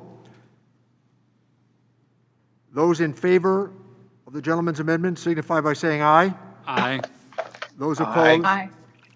Those opposed? No. Say no. No. No. There's a chorus. No. In the opinion of the chair, the noes have it. Ready? The gentleman from Nebraska, Mr. Smith, has requested a recorded vote. Members are reminded that your camera must be turned on in order to be recorded. Please mute yourself until the clerk calls on you and state your name when recording your vote. The clerk will now call the roll. Mr. Doggett. Doggett votes no. Mr. Doggett votes no. Mr. Thompson. Thompson votes no. Mr. Thompson votes no. Mr. Larson. Larson votes no. Mr. Larson votes no. Mr. Blumenauer. Blumenauer votes no. Mr. Blumenauer votes no. Mr. Kine. Kine votes no. Mr. Kine votes no. Mr. Pascrell. Pascal votes no. Mr. Pascrell votes no. Mr. Davis. Davis votes no. Mr. Davis votes no. Ms. Sanchez. Sanchez votes no. Ms. Sanchez votes no. Mr. Higgins. Higgins votes no. Mr. Higgins votes no. Ms. Sewell. Sewell votes no. Ms. Sewell votes no. Ms. Delbene. Delbene votes no. Ms. Delbene votes no. Ms. Chu votes no. Ms. Chu votes no. Ms. Moore. Moore votes no. Ms. Moore votes no. Mr. Kilby. Kilby votes no. Mr. Kilby votes no. Mr. Boyle. Boyle votes no. Mr. Boyle votes no. Mr. Byer. Byer votes no. Mr. Byer votes no. Mr. Evans. Evans votes no. Mr. Evans votes no. Mr. Schneider. Mr. Schneider votes no. Mr. Schneider votes no. Mr. Swazi. Swazi, no. Mr. Swazi votes no. Mr. Panetta. Panetta, no. Mr. Panetta votes no. Ms. Murphy. Murphy votes no. Ms. Murphy votes no. Mr. Gomez. Gomez votes no. Mr. Gomez votes no. Mr. Horsford. Horsford votes no. Mr. Horsford votes no. Ms. Plaskett. Mr. Brady. Brady votes aye. Mr. Brady votes aye. Mr. Nunez. Nunes votes yes. Mr. Nunez votes yes. Mr. Buchanan. Buchanan votes aye. Mr. Buchanan votes aye. Mr. Smith of Nebraska. Smith of Nebraska votes aye. Mr. Smith of Nebraska votes aye. Mr. Reed. Mr. Reed.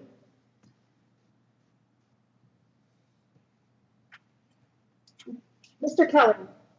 Kelly votes aye. Mr. Kelly votes aye. Mr. Smith of Missouri.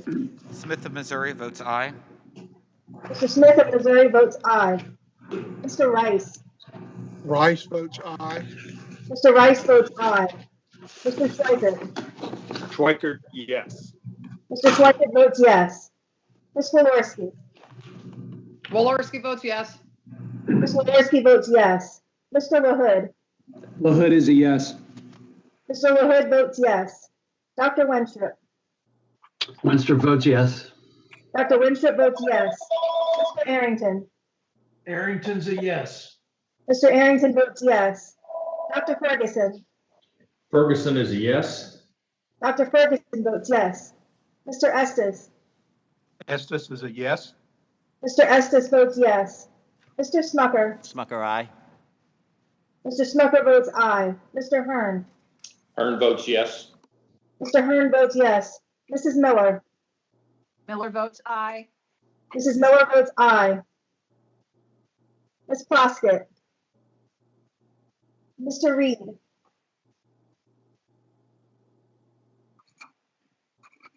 Mr. Chairman. Mr. Chairman. Neal votes no. Mr. Neal votes no.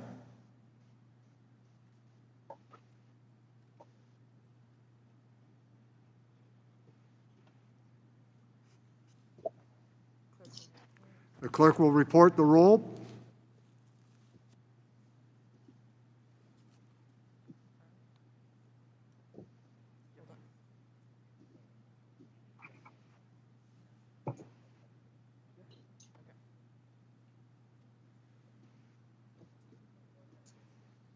Mr. Chairman, the results are 24 noes and 17 yeas. There being 24 nays and 17 ayes, the amendment is not agreed to.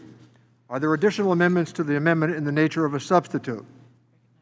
Mr. Chairman, Mr. Hearn, I have an amendment at the desk. Mr. Hearn is recognized to speak on his amendment. If he would just postpone for a moment while we pass out the amendment.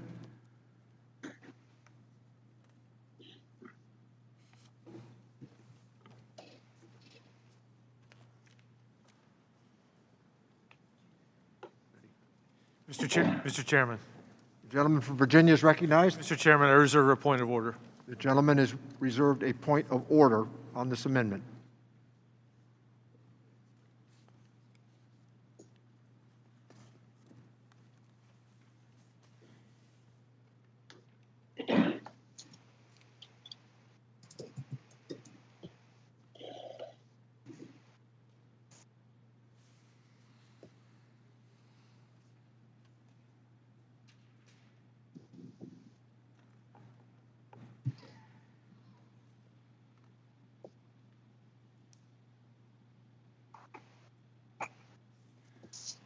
Has everybody received the amendment? I think we're waiting for one person. I believe that one person has now received the amendment. Okay. Does the gentleman continue to insist on his point of order? Mr. Chairman, I withdraw the point of order. The gentleman has withdrawn his point of order, and the gentleman from Oklahoma, Mr. Hearn, is recognized to speak on his amendment. Mr. Chairman, being a new member on the committee, I know it's shocking, but I'm going to offer an amendment that has had bipartisan support up until this point. The Biden plan before us today would extend the CARES Act unemployment benefits through the end of August. My amendment would simply put in place a phase-out period so we can make sure these programs remain temporary and are phased out responsibly. Unfortunately, this bill removes the phase-out provision from the bipartisan package that we passed just some 45 days ago that this committee agreed to put in place, the amount of the unemployment aid in this bill is grossly disproportionate compared to the past recessions. We have allocated an estimated $630 billion to unemployment benefits since the beginning of the pandemic last year. To put that in perspective, combined federal and state unemployment spending in 2020 was 3 times that of the next highest year, which was 2010. We have a chart to show this historical comparative spending. I will submit it for the record. In the past, Congress has ended emergency benefits much sooner as unemployment rates fell. During the last recession, an additional $25 payment per week was made. It ended when unemployment was at 9.3%. When unemployment was 6.7%, Congress ended all extra federal weeks of benefits. Now unemployment is at 6.3%, and the nonpartisan CBO projects unemployment will be at 5.3% by the fourth quarter of 2021. Yet, the majority strategy is to continue increased unemployment benefits with no end in sight. Last March, Democrats argued bonuses were needed to help workers while, quote, the consumer economy is shuttering. But here we are talking about providing an additional $400 per week for another 6 months.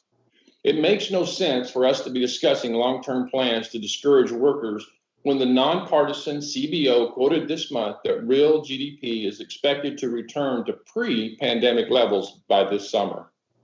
The ink is barely dry on the bipartisan December bill. Let's give those funds a chance to work before starting over. As state economies have reopened, the added unemployment funds should expire. At the very least, we should make sure that the plan is to end these programs responsibly. Our top priority should be putting Americans back to work, but we will never fill reopening jobs if our workforce is handsomely incentivized to stay home. This amendment adds an application deadline and a gradual phase-out period so unemployed workers don't face another cliff in September. I urge my colleagues to support this amendment as you have done with the bipartisan support over the past year to this underlying bill. Thank you, Mr. Chairman. I reserve the balance of my time. I thank the gentleman for his amendment, and now I would like to recognize the gentleman from Michigan, Mr. Kildee, to speak on the amendment. Mr. Kildee. Thank you, Mr. Chairman. This Republican amendment would add yet greater uncertainty for workers who are still working or who will return to work by cutting off their access to this federal unemployment benefit if and when they lose their jobs, perhaps this summer. We all hope that this pandemic will end and that people will be able to return to work. In fact, we're doing more than helping. In the bills that we're considering this week, we are taking decisive action to give President Biden the tools to get more people vaccinated and end this pandemic. But we know how long, we don't know precisely how long this will take or how quickly the economy will recover once it's safe for everyone to return to work. If there's a phase-out period for which benefits are being paid out for existing claimants, but newly unemployed workers can no longer apply, as would be the case in this provision, we'll be putting newly unemployed workers pitted against those who have been out of work for a very long time. Instead, we should extend the benefits for as long as needed. We have to have policy that matches the problem. But here, as I've said, with or without this amendment, if workers are able to return to their jobs safely before August 29, they will. We've seen that already during this pandemic. And under federal and state law, workers who are recalled to work by their employers and offered suitable employment can't receive unemployment benefits anyway. This is just another effort, I think, to cut this benefit, but also, importantly, this is an insult to the American worker. The people I represent, any day of the week, would take a job and the dignity that comes with work over an unemployment benefit. I yield back. I thank the gentleman. Is there any other member who wishes to be heard on the gentleman from Oklahoma's amendment? The gentleman from Nebraska, Mr. Smith, is recognized on the amendment. Thank you, Mr. Chairman. I guess I shouldn't be surprised that the argument was just made that these benefits should be offered in perpetuity.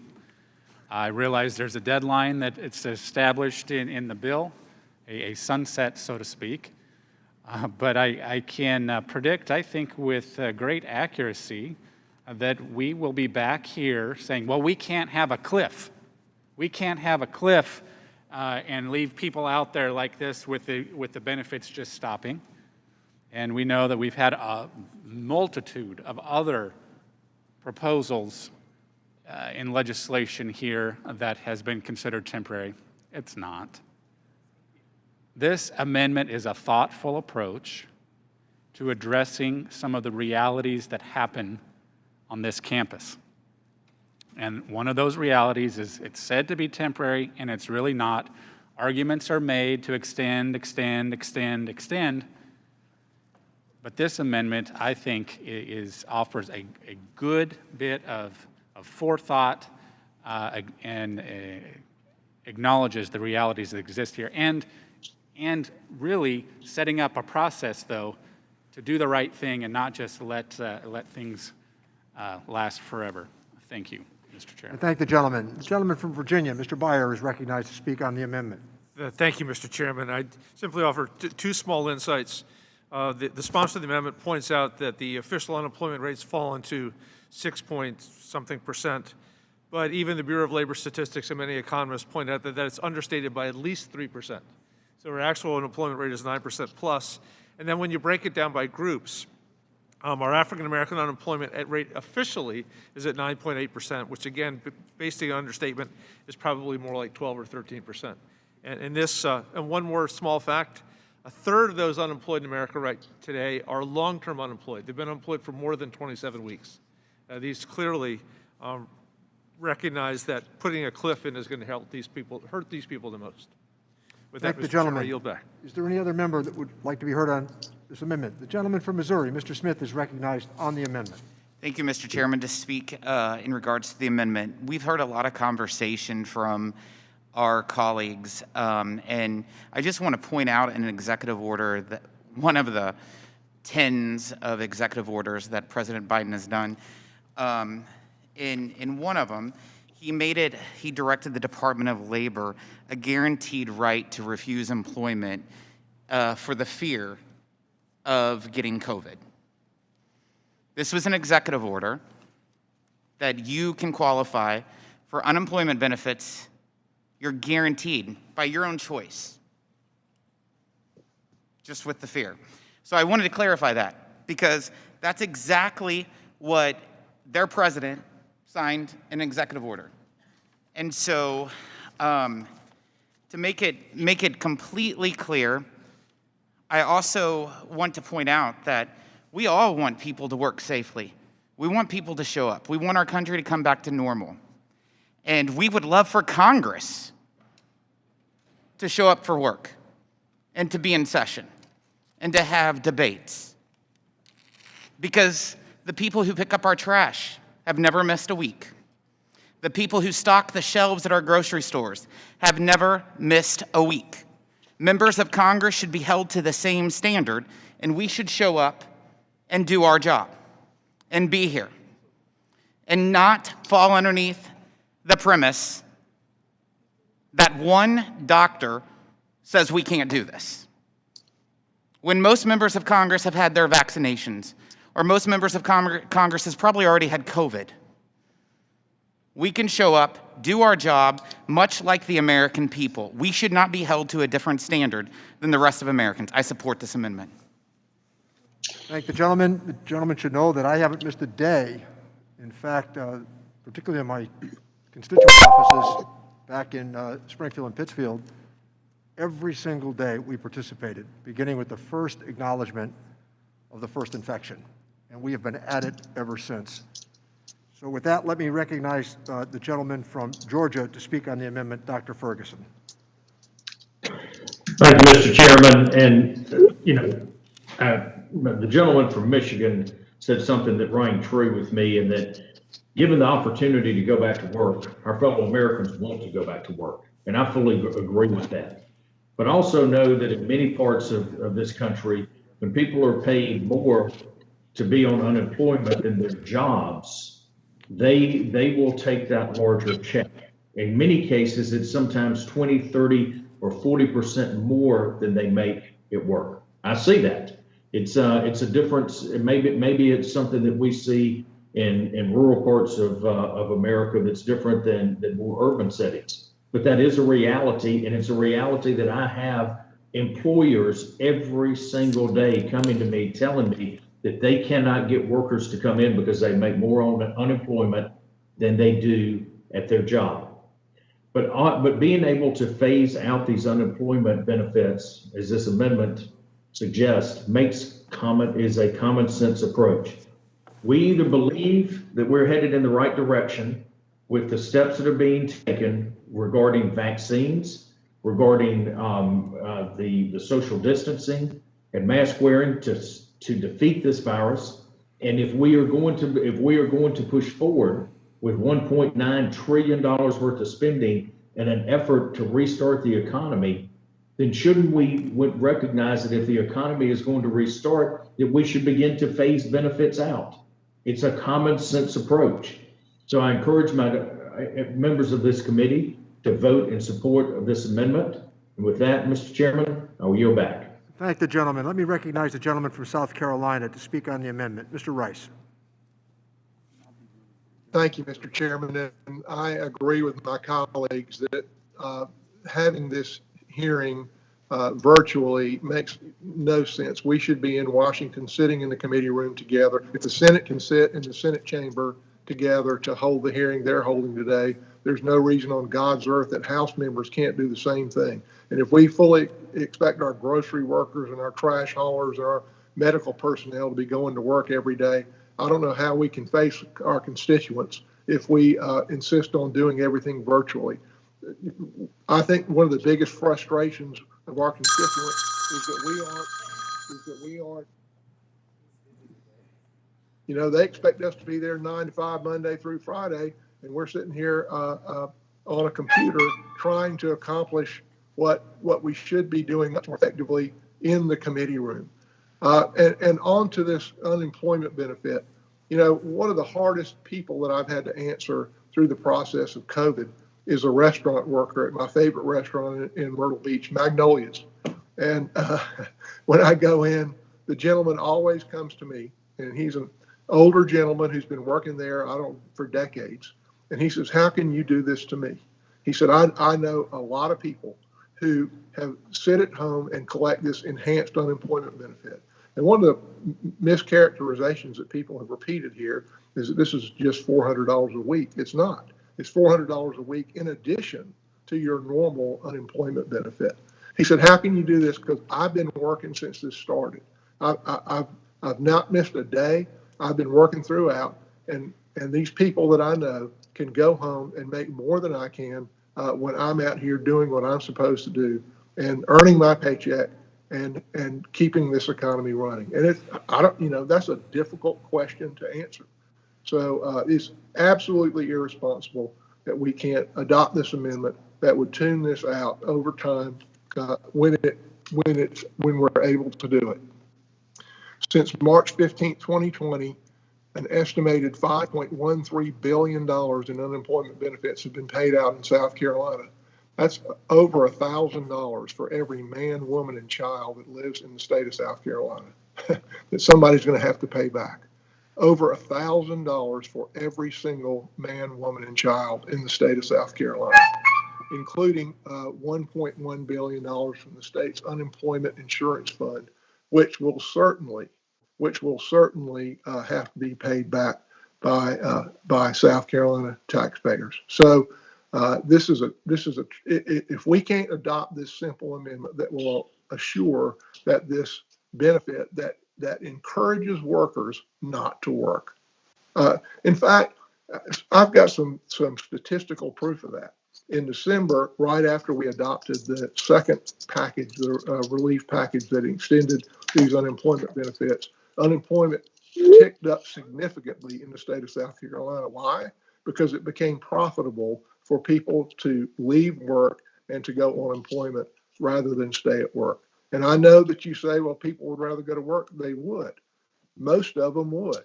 But people also are not dumb that they recognize that if they can make more staying at home, why wouldn't they stay home? So no, we've got to encourage folks to get back to work and do it as quickly as possible. You know, the tax relief plan that everybody's decried, the Democrats have decried on this call, was so successful. We had sub 4% unemployment in this country only a year ago, only 1 year ago. And all I want to do is do whatever we can to get back to those days of prosperity, when my biggest problem was employers calling me saying, how am I supposed to get workers? I can't find enough workers. I want to get back there, and wages were growing. I want to get back to that spot as quickly as we can. And all we have to do is work our way through this pandemic and then get government out of the way. So with that, Mr. Chairman, I yield back. Thank the gentleman. Let me recognize the gentleman from Texas, the ranking member, Mr. Brady, to speak on the amendment. Thank you, Mr. Chairman. I am not sure I understand the manufactured outrage about this amendment. It is an insult to the American worker? Seriously? All this amendment does is offer a bipartisan approach to phase out the benefits so that workers don't face an immediate cliff. That can be really tough on families. Republicans and Democrats have long supported the concept of phase out because it makes sense and allows people to have a glide path back. So much so that every Democrat on this committee, and those of us who voted for the past December COVID relief bill, put this into the bill. 2 months ago, we all agreed this was a good idea. And over years, we've always agreed this is a good idea. So what I worry about is this seems to be sending a signal to the whole country. The Democrats have been instructed, do not work with Republicans, do not accept in any way the ideas they are offering to make this a better bill. Make sure you go it your way in a bitter partisan bill. I just don't think, we're not through this pandemic yet, medically or economically. I think we need to look for ways to work together, and this amendment, I think, is just an obvious example, a common sense example of reiterating what we've already supported. I know, Mr. Smith, you've asked briefly to be yielded to, be glad to. Thank you, Mr. Brady. I do want to add, some months ago, we had a subcommittee hearing in the Select Revenue Measures Subcommittee, hearing from restaurateurs. And since then, and even before, we knew that the hospitality industry was getting kicked hard. Let's face it. This overall bill, not to mention what we're trying to address here in the amendment, but the overall bill, think what that does to Main Street America, to the hospitality industry that we keep hearing over and over and over again how bad things are. So they're going to get hit all across America, not just certain places, all across America with a wage mandate. And then when I hear from many of these folks, they tell me how hard it is to compete against these government programs, such as the now $400 proposal that was $600. And let's keep in mind that this is above and beyond what state benefits were supposedly sufficient before the pandemic. Now, it's so important to keep all of this in mind because it's piling on, one policy after another, making it more and more difficult. Now, I've heard from our colleagues here today who disagree with these Main Street folks. I think it's more believable to hear from Main Street than from some speculation among policymakers that there's a disagreement politically. Let's face it. We need to help Main Street America, not hurt Main Street America. And I yield back. Thank the gentleman. Let me recognize the gentleman from Nevada, Mr. Horsford, to speak on the amendment. Thank you, Mr. Chairman. First, I am speaking in opposition to the amendment, but I really want to get to the crux of the issue that I'm hearing throughout all of these amendments from my colleagues on the other side. First and foremost, to my colleague who just spoke, the Main Street that I represent in Las Vegas, the hospitality entertainment industry, which we are known for, is closed in large part because of a pandemic, a public health pandemic. The fact that we don't have the trade shows, the conventions, that impacts people's ability to come to work because they cannot work when individuals cannot travel. And so when you talk about Main Street, let's really talk about the people that are affected by this. I want to ask my colleagues on the other side, can you live on $400 a week? Plus the state supplemental? Can you cover the housing, the food, the medical for your family? Are you willing to phase out the tax breaks for the ultra wealthy like you want to do to phase out the unemployment insurance benefit for needy families and workers? Because that's essentially what you're trying to pit us against. I worked with you guys in the last package on support for small businesses, paycheck protection.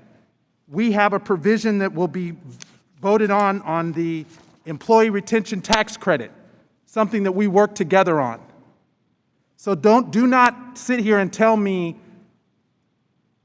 that we're not working together or that we somehow have been told to not work with Republicans.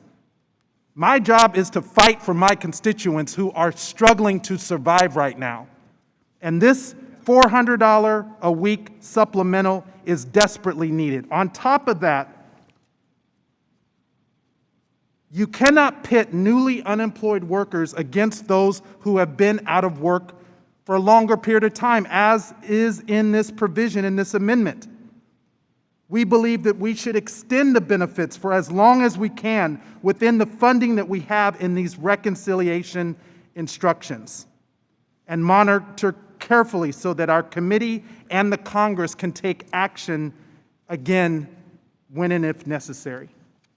But the underlying issue that I really want to tackle is the fact that, as my colleague Mr. Beyer said, before COVID, our full unemployment, we had full unemployment at about 3%, 3.5%. You guys wouldn't increase wages then. Now in the middle of COVID, you won't raise wages, but you won't let people live above the poverty line. Can you live off of $400 a week, honestly? Well, if you can't, then your constituents shouldn't either. And that's ultimately what we're dealing with here. People cannot return to work safely. They want to work. I find it insulting when you say people don't want to return to work because they want unemployment. No, they don't. I listen to my constituents all the time. They want to go back to work, but they can't until we crush this virus. And so I would just urge us not to turn this into more than it is. We are here to pass another relief package because our constituents need it in the middle of a pandemic. That's our job. That's what we were elected for. If you don't want to do it, fine. Then let those of us in the majority get this done. Thank you, Mr. Chairman, and I yield back. Thank the gentleman. Let me recognize Dr. Winstrup to speak on the amendment. Thank you, Mr. Chairman. You know, I'm glad to live in a country that wants to help people when they're down. It's something that we've always done as Americans. And do things like provide housing, nutrition, and in this case, unemployment benefits where we can. The key is that we do it smartly, and we do it in a way that will benefit the people now and beyond the problems that they currently are facing. I just wanted to add that, but at that time I'd like to yield the balance of my time to Mr. Hearn. Mr. Hearn is recognized. Thank you. I'd like to thank my colleague for yielding. I just want a point of clarity. We've had a lot of back and forth here. This is in addition to the state's unemployment, the traditional unemployment insurance that's currently been given out.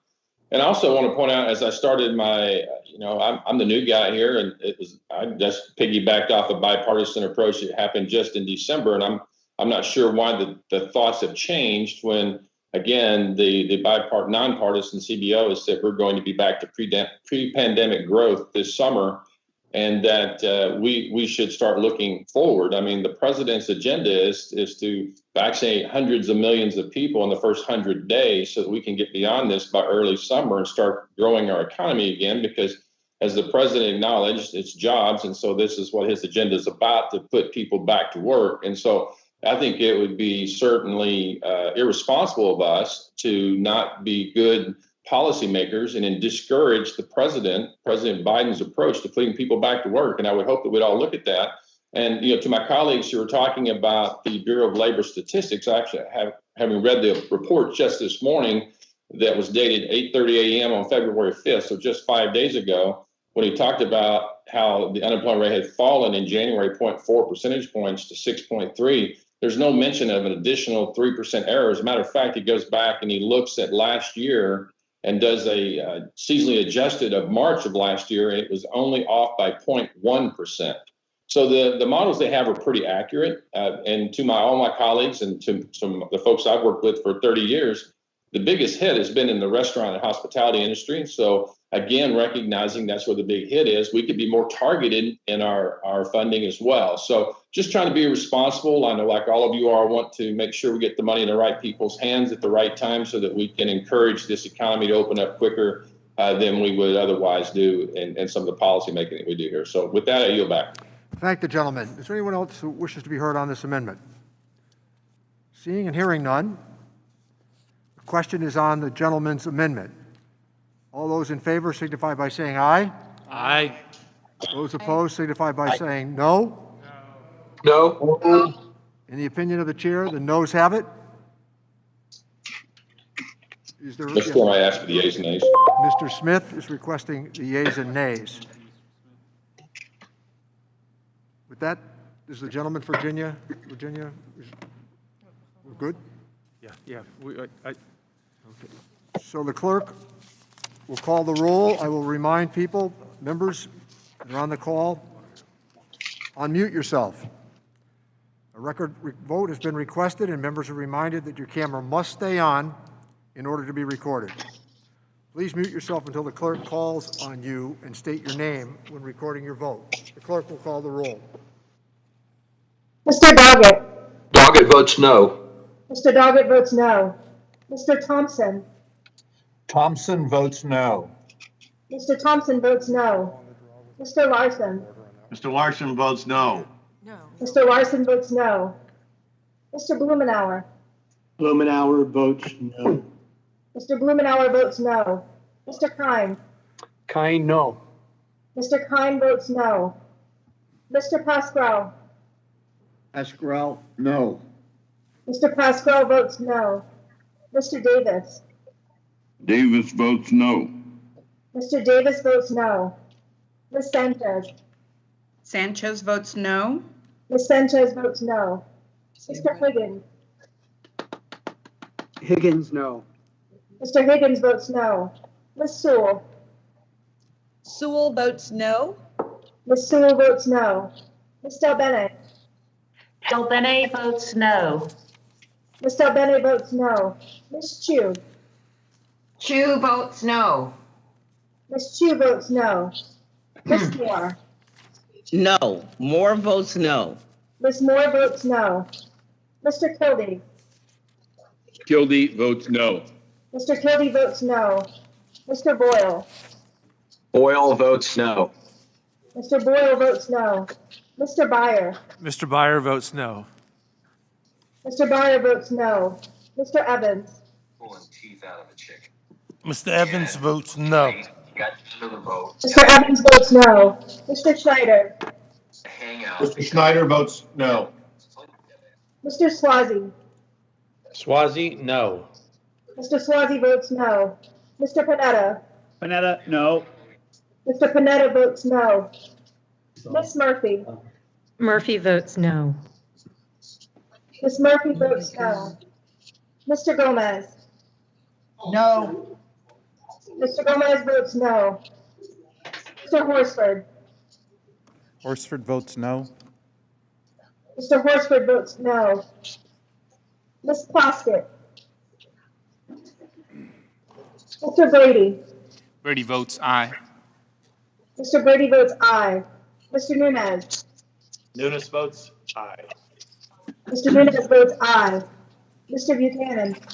Buchanan votes aye. Mr. Buchanan votes aye. Mr. Smith of Nebraska.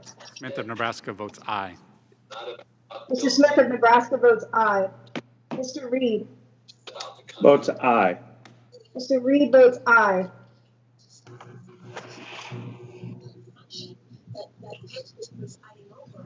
Mr. Kelly. Kelly votes aye. Mr. Kelly votes aye. Mr. Smith of Missouri. Mr. Smith of Missouri, aye.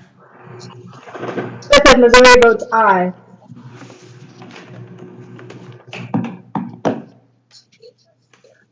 Mr. Rice.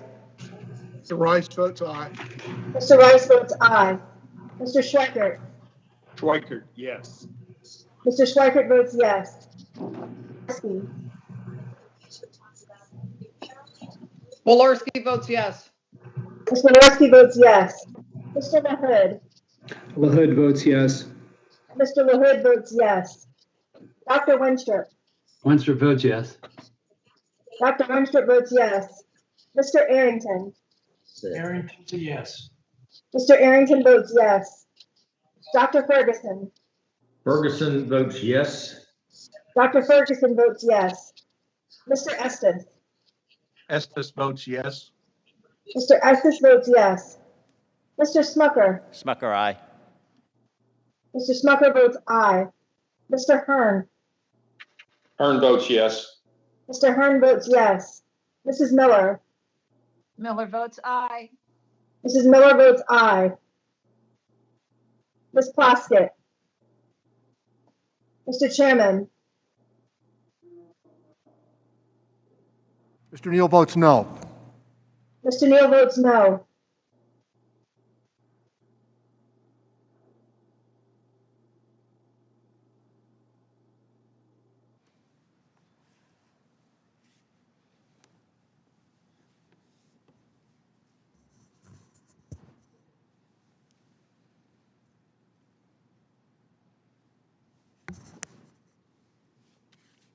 Mr. Chairman, I have 24 noes and 18 yeas.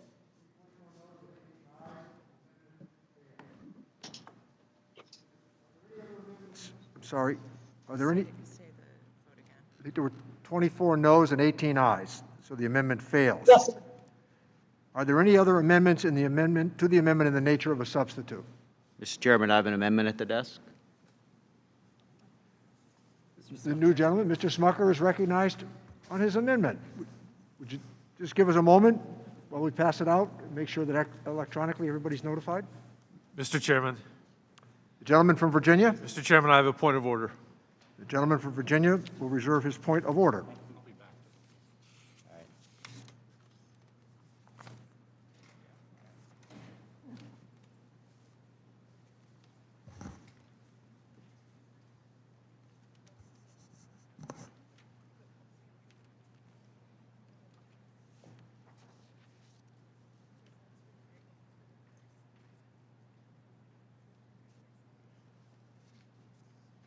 Has everybody received the amendment?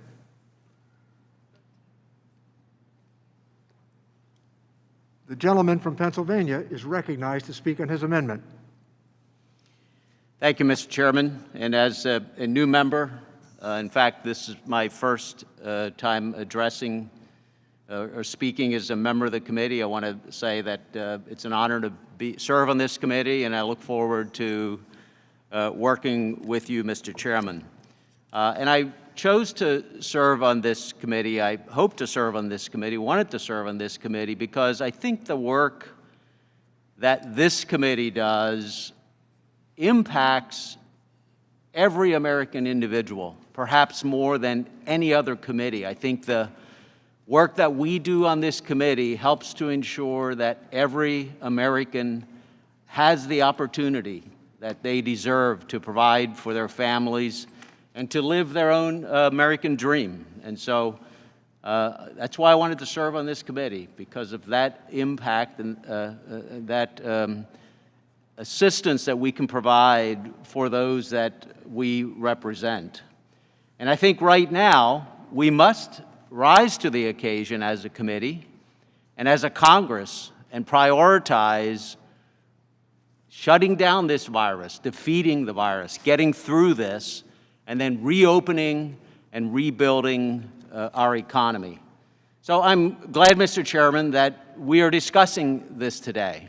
But there's another reason I wanted to be on this committee, and that is because I've always heard this is a bipartisan committee that is willing to set aside partisan differences and work together, and generally does that. So it's deeply disappointing to me that on this major piece of legislation, and on the first thing that we're doing in this committee since I'm a member, we aren't even working together.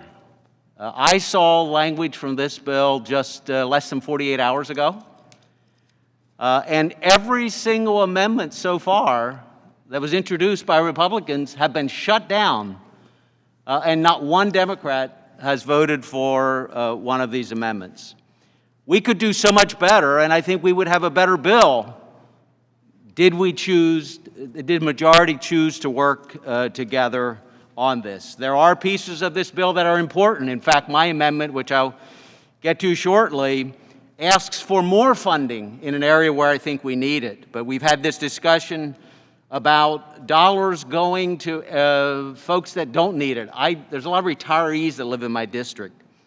They're all generally on a fixed income that wasn't changed. They didn't need the first payment that went to them, and I can't tell you how many have heard that said we don't need additional amendments or additional payments. And the idea of giving people more when they're not working than when they're working just makes no sense. And there's agreement that that will be the outcome. That's the unbelievable part here. We all know that will be the outcome, and no one has chosen to explain why that makes sense in any way. I've heard the argument that people want to go back to work, and I agree with that. People do want to go back to work, but that ignores some fundamental aspects of the people, of human nature. That is, they respond to incentives. If you don't think that has an impact, why don't we make it $1,000 per person?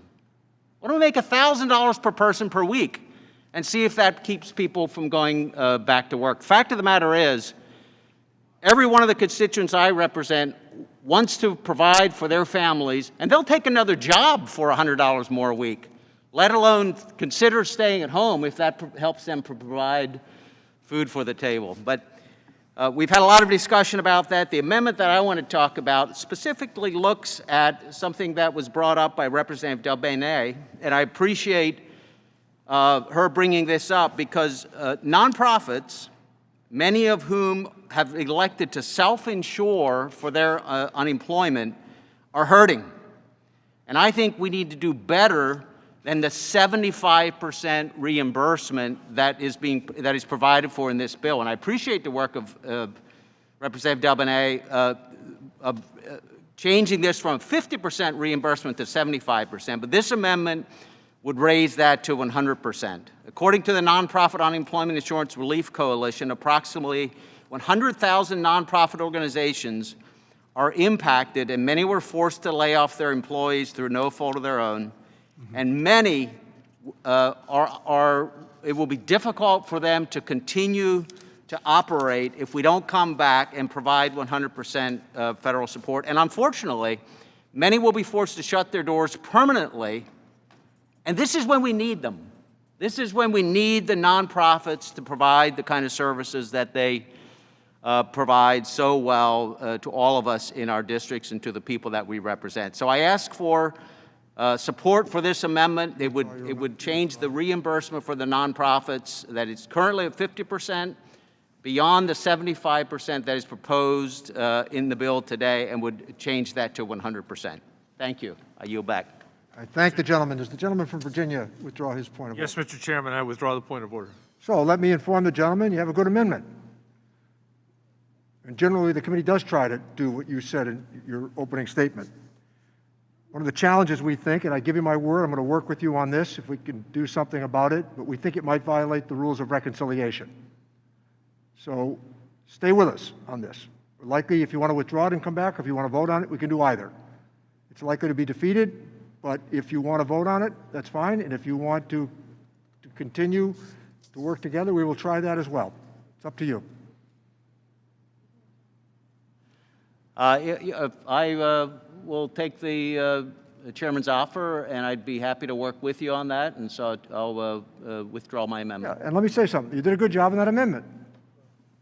Thank you. Okay. The gentleman has withdrawn his amendment. Are there any other amendments to the amendment in the nature of a substitute? Since the gentleman, by the way, has set the new standard here, I'm going to let you folks do it on that basis. Feel free to adopt as many as you want, Mr. Chairman.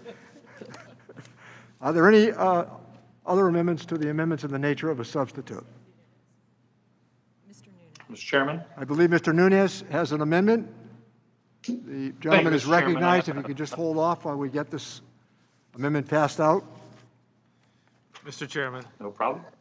And the gentleman from Virginia reserves a point of order. Yes, I do. Thank you, Mr. Chairman.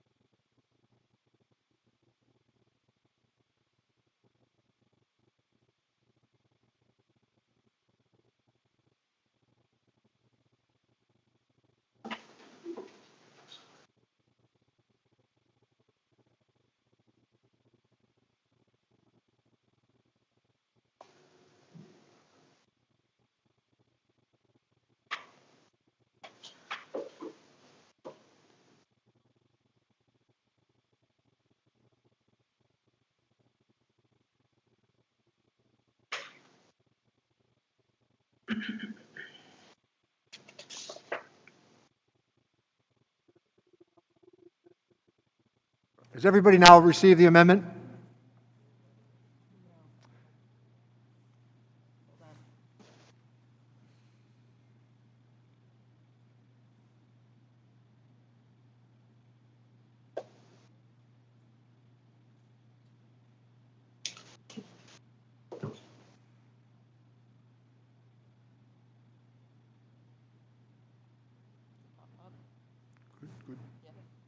Okay. The gentleman from California, Mr. Nunez, is recognized to speak on his amendment. Thank you, Mr. Chairman. The cost of health insurance is an issue that we should tackle in a bipartisan manner. This bill, however, uses the COVID-19 epidemic as a Trojan horse to push for unaffordable campaign to bribe more people into signing up for a failed healthcare law. Healthcare costs continue to burden families across the country, especially during the pandemic, and we should work together on policies that expand transparency, choices, and affordability for patients, not create a cliff that we will have to face in 2 years while wasting billions of taxpayer dollars to worsen our healthcare system. This amendment solves the problem, and I am hopeful it will be adopted. If passed, this amendment will allow patients of all ages to purchase affordable, catastrophic plans that provide the same benefits as other exchange plans without breaking the bank. So Mr. Nunes, would you suspend for just a moment?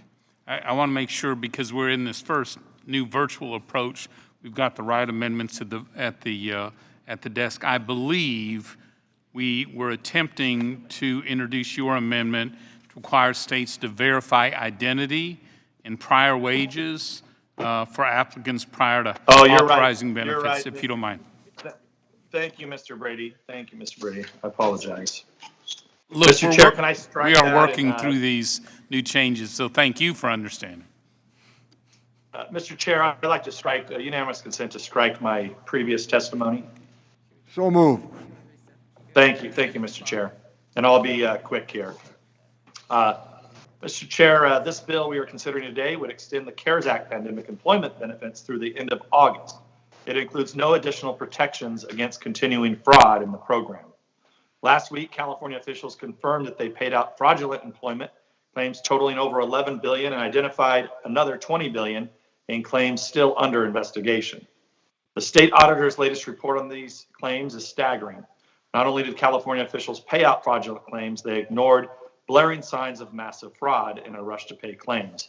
Mr. Chair, we need to get to the bottom of this. In response to this, my colleagues and I, including Leader McCarthy, sent a letter to Governor Newsom, and we're still awaiting response. I'd like to submit this letter for the record, Mr. Chairman. The Newsom administration's mismanagement of these taxpayer dollars is unacceptable. Ironically, the Obama administration is expected to nominate someone who oversaw California's unemployment agency for the ¡2 job at Department of Labor. So, Mr. Chair, as we continue here, I would like to put some effort into making sure there's integrity in place. And I'd like to ensure that this gets done as we begin to send more unemployment benefits out. My amendment is simple. It requires states to verify the identity of applicants for these benefits and get documentation before distributing any money. If we care about these benefits getting to the unemployed, American workers who need the most, please support the amendment, and I yield back. I thank the gentleman. Does the gentleman from Virginia withdraw his point of order? Mr. Chairman, yes, I do withdraw. Gentleman has withdrawn his point of order, and I want to recognize the gentlelady from Florida, Ms. Murphy, to speak on the amendment. Thank you, Mr. Chairman.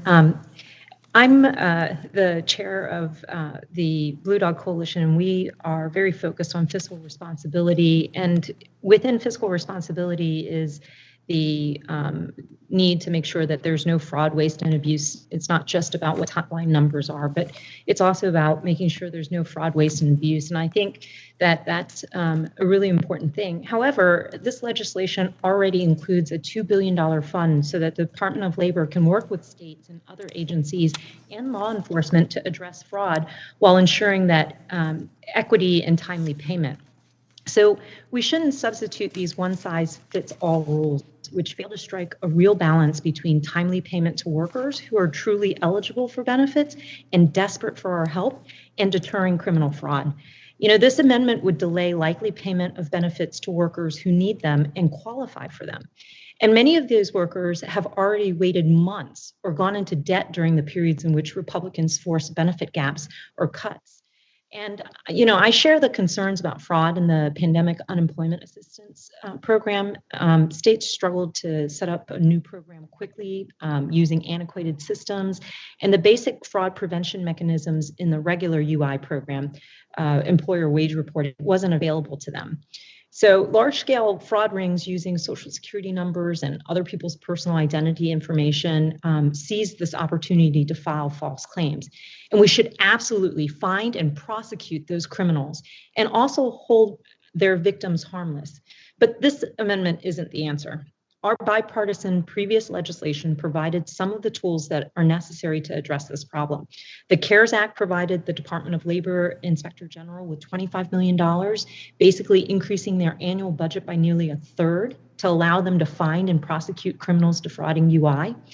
And the legislation we enacted in December also included new requirements on documentation and identity theft detection that would basically strike a balance between paying benefits to workers who need them on time while preventing payments to criminals.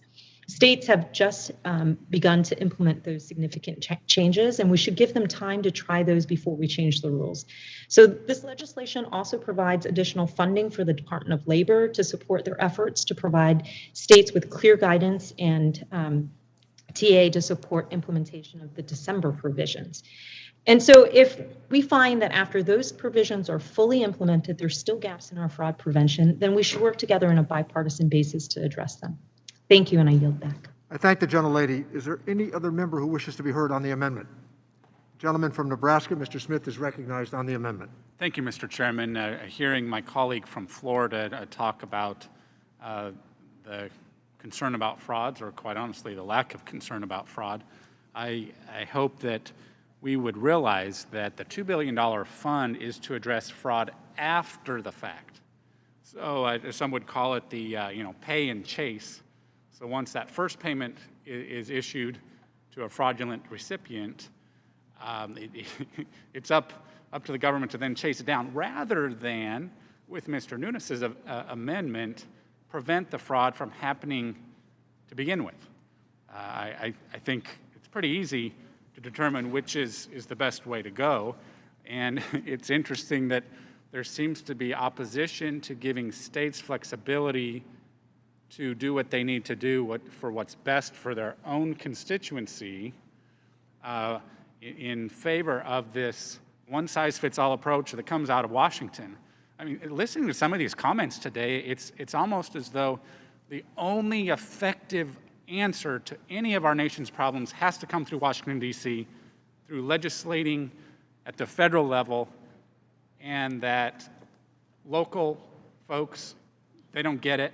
After all, they don't have the power to be as effective in some estimations here in Washington. I think it's a sad day, quite honestly, and the American people deserve better than what they're getting today. Thank you. I yield back. Thank the gentleman. Is there anybody else who wishes to be heard on this amendment? Hearing none. Members are reminded to unmute themselves for a voice vote, and the question is on agreeing to the amendment offered by the gentleman, Mr. Nunez. All those in favor signify by saying aye. Aye. All those opposed, no. No. In the opinion of the chair, the noes have it. Is there a roll call that is requested? Mr. Chair, I'd like to request a roll call vote, please. The gentleman has requested a roll call vote. Members are reminded that your camera must be turned on in order to be recorded. Please mute yourself until the clerk calls on you and state your name when recording your vote. The clerk will call the roll. Mr. Doggett. Doggett votes no. Mr. Doggett votes no. Mr. Thompson. Thompson votes no. Mr. Thompson votes no. Mr. Larson. Larson votes no. Mr. Larson votes no. Mr. Blumenauer. Blumenauer votes no. Mr. Blumenauer votes no. Mr. Kine. Kine, no. Mr. Kine votes no. Mr. Pascrell. Who sponsored this legislation? Gentleman, record his vote, please. I'm sorry? Will the gentleman record his vote? I just asked who sponsored it. The gentleman from California, Mr. Nunez, is sponsoring the vote. No. Mr. Pascrell votes no. Mr. Davis. Davis votes no. Mr. Davis votes no. Ms. Sanchez. Sanchez votes no. Ms. Sanchez votes no. Mr. Higgins. Higgins, no. Mr. Higgins votes no. Ms. Sewell. Sewell votes no. Ms. Sewell votes no. Bene. Bene votes no. Ms. Bene votes no. Ms. Chu. Chu votes no. Ms. Chu votes no. Ms. Moore. Moore votes no. Ms. Moore votes no. Mr. Kildee. Kildee votes no. Mr. Kildee votes no. And the one before that was go to meeting. And I think before that, I was with you guys. Mr. Boyle. Boyle votes no. Mr. Boyle votes no. Mr. Byer. Mr. Byer votes no. Mr. Byer votes no. Mr. Evans. Mr. Evans votes no. Mr. Evans votes no.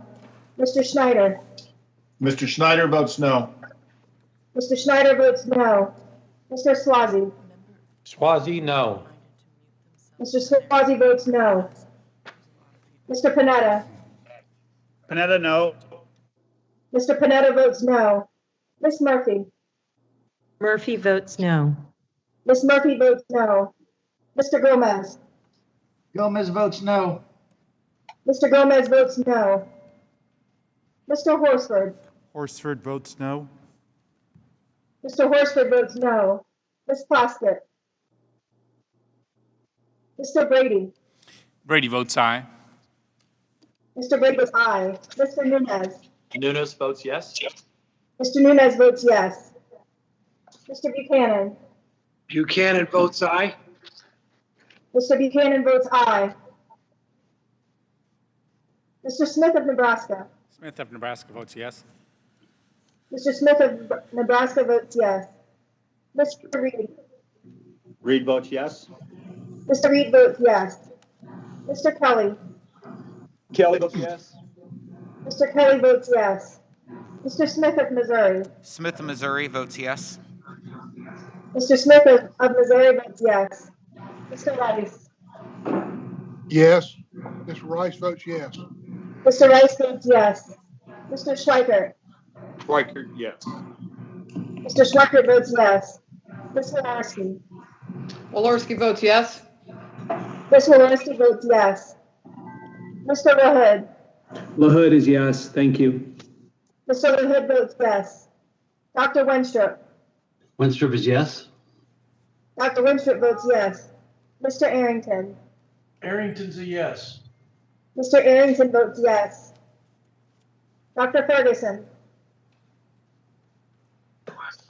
Aye. Ferguson votes aye. Dr. Ferguson votes aye.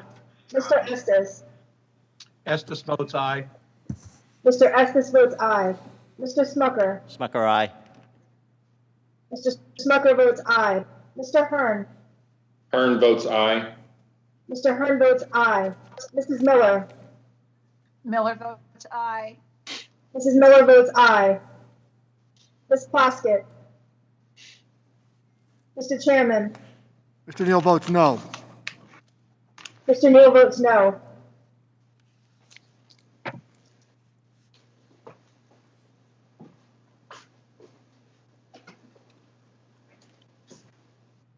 Is the clerk prepared to report the vote?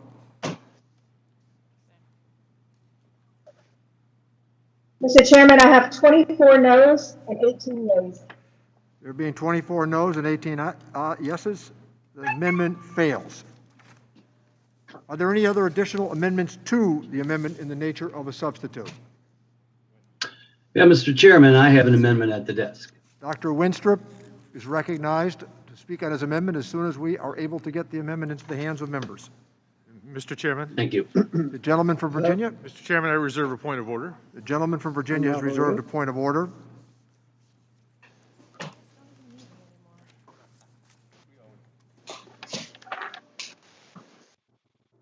Got it.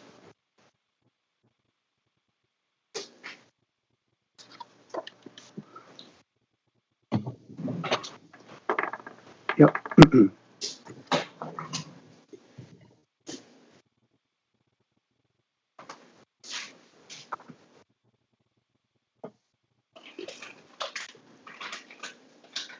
Well, Has everybody yes, seen the because amendment? it's state and local aid that's been deferred for Wait another minute or almost so. 8 months.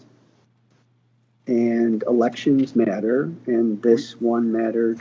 There are very members who much. are, So there are we've been members who should told be muted. You need to mute. to go Please fast, mute. to keep it simple, and to go big. Today. And there's The now. minority is encouraging you to keep talking. Interest We're rates going to have a are vote on at this in 2 zero. seconds. Inflation is low. Gentlemen, please Higgins, mute. you have to mute your line. Turn him up. Turn him up. You need to create demand in a.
You know, that's a good example of what just happened, though. Holy jeez, I mean, that's, you know, can you imagine if you having a personal conversation about man. Talking to Kelly and Conway or.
I assume we're waiting.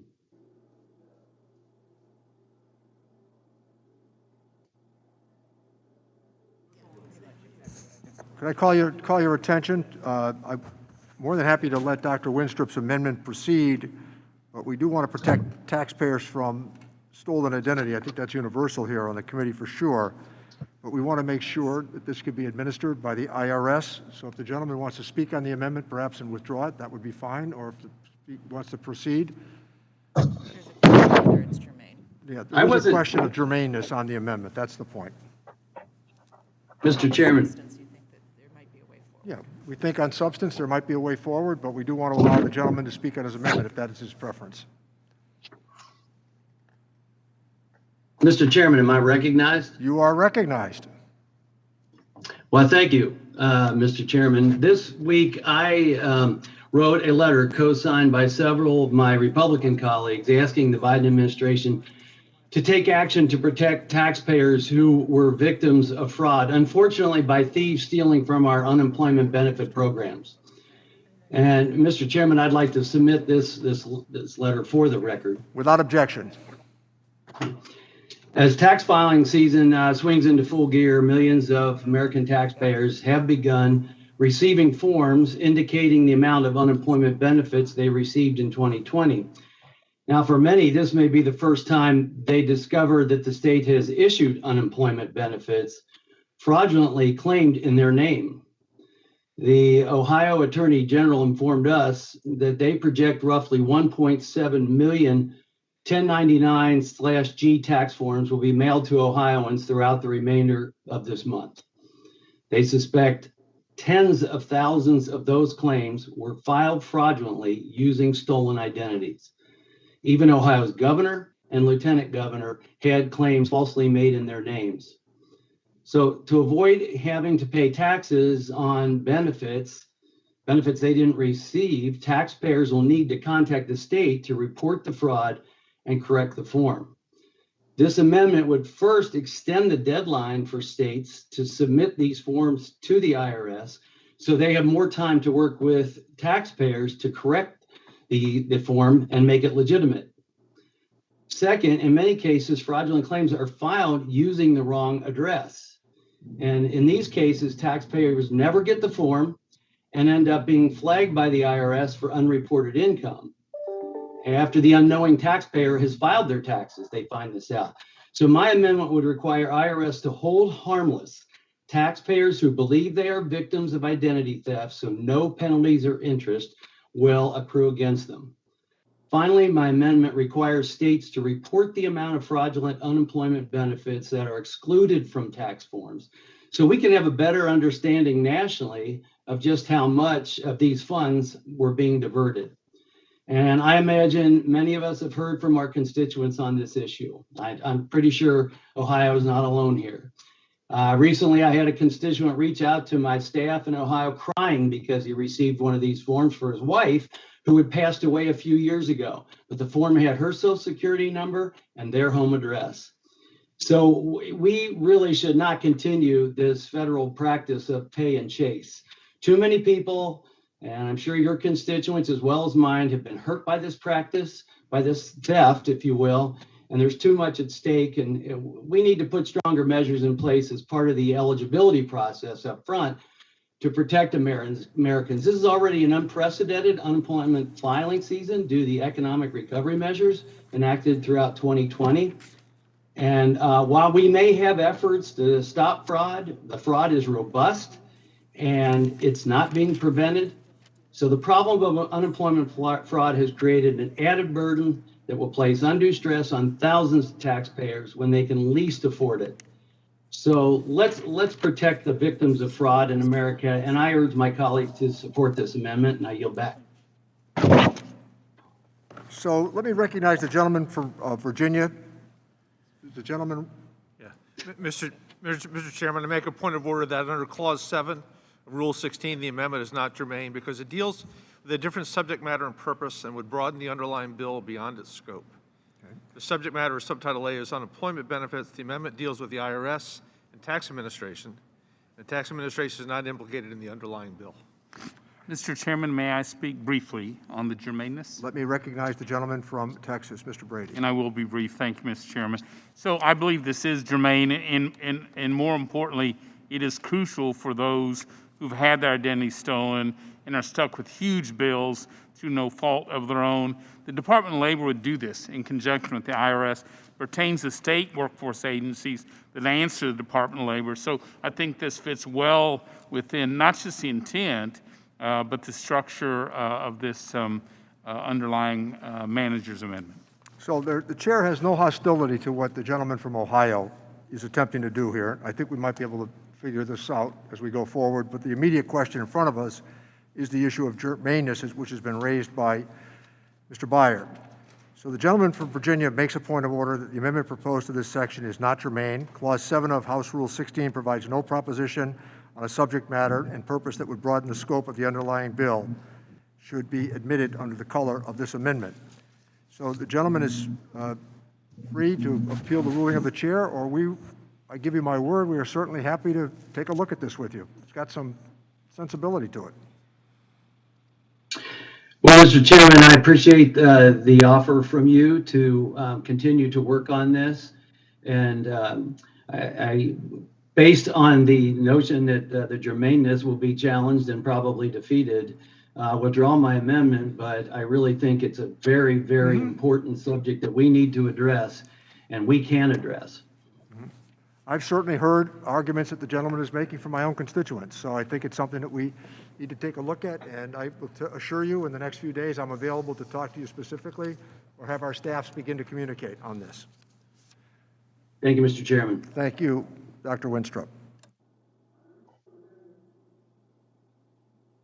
Are there any other amendments to the amendments in the nature of a substitute? No? Okay.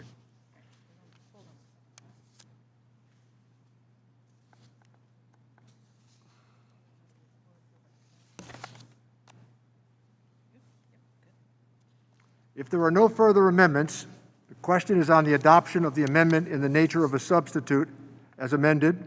All those in favor signify by saying aye. Aye. Aye. Aye.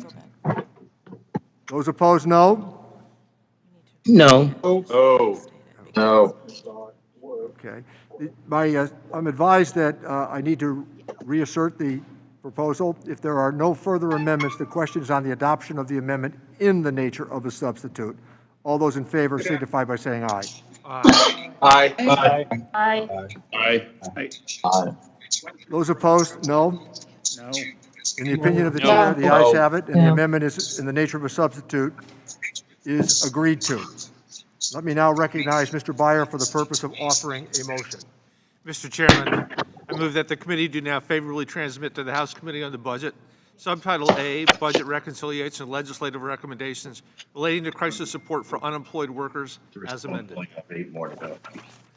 The question is on transmitting Subtitle A as amended to the House Committee on the Budget. Members are reminded to unmute themselves for a voice vote. All those in favor signify by saying aye. Aye. Aye. Those opposed signify by saying no. Aye. No. In the opinion of the chair, the ayes have it. The motion is agreed to, and Subtitle A as amended is ordered transmitted to the House Committee on the Budget. Mr. Chairman, on that, we ask for a recorded vote. The gentleman from Texas, Mr. Brady, has requested a recorded vote. The clerk will please call the roll. Mr. Doggett. Doggett votes no. Doggett votes aye. Mr. Doggett votes aye. Mr. Thompson. Thompson votes aye. Mr. Thompson votes aye. Mr. Larson. Larson votes yes. Mr. Larson votes yes. Mr. Blumenauer. Mr. Blumenauer. Mr. Kind. Kind, aye. Mr. Kind votes aye. Mr. Pasquale. Pasquale, yes. Mr. Pasquale votes yes. Mr. Davis. Davis votes aye. Mr. Davis votes aye. Ms. Sanchez. Sanchez votes aye. Ms. Sanchez votes aye. Mr. Higgins. Higgins, yes. Mr. Higgins votes yes. Ms. Sewell. Sewell votes yes. Ms. Sewell votes yes. Ms. Delbene. Delbene votes yes. Ms. Delbene votes yes. Ms. Chu. Chu votes aye. Ms. Chu votes aye. Ms. Moore. Moore votes aye. Ms. Moore votes aye. Mr. Kildee. Kildee votes aye. Mr. Kildee votes aye. Mr. Boyle. Boyle votes aye. Mr. Boyle votes aye. Mr. Byer. Mr. Byer votes aye. Mr. Byer votes aye. Mr. Evans. Mr. Evans votes aye. Mr. Evans votes aye. Mr. Schneider. Mr. Schneider votes aye. Mr. Schneider votes aye. Mr. Swazi. Swazi, aye. Mr. Swazi votes aye. Mr. Panetta. Panetta, aye. Mr. Panetta votes aye. Miss Murphy. Murphy votes aye. Miss Murphy votes aye. Mr. Gomez. Gomez votes aye. Mr. Gomez votes aye. Mr. Horsford. Horsford votes aye. Mr. Horsford votes aye. Ms. Plaskett. Mr. Brady. No. Brady votes no. Mr. Brady votes no. Mr. Nunez. No. Mr. Nunez votes no. Mr. Buchanan. Buchanan votes no. Mr. Buchanan votes no. Mr. Smith of Nebraska. Smith of Nebraska votes no. The car wash, seriously. Mr. Smith of Nebraska. Smith of Nebraska votes no. Mr. Smith of Nebraska votes no. Mr. Reed. Reed, no. Mr. Reed votes no. Mr. Kelly. Kelly votes no. Mr. Kelly votes no.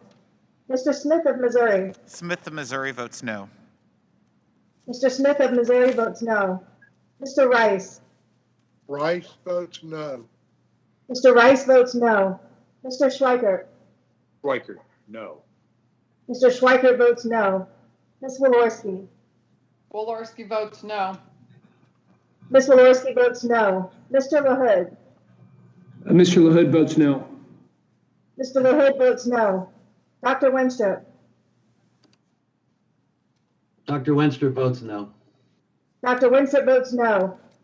Mr. Arrington. Arrington's a no. Mr. Arrington votes no. Dr. Ferguson. Ferguson is a no. Dr. Ferguson votes no. Mr. Estes. Estes votes no. Mr. Estes votes no. Mr. Smucker. Smucker, no. Mr. Smucker votes no. Mr. Hearn. Hearn votes no. Mr. Hearn votes no.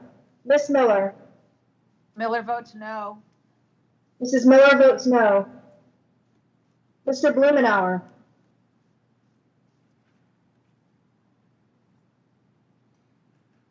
Mr. Blumenauer.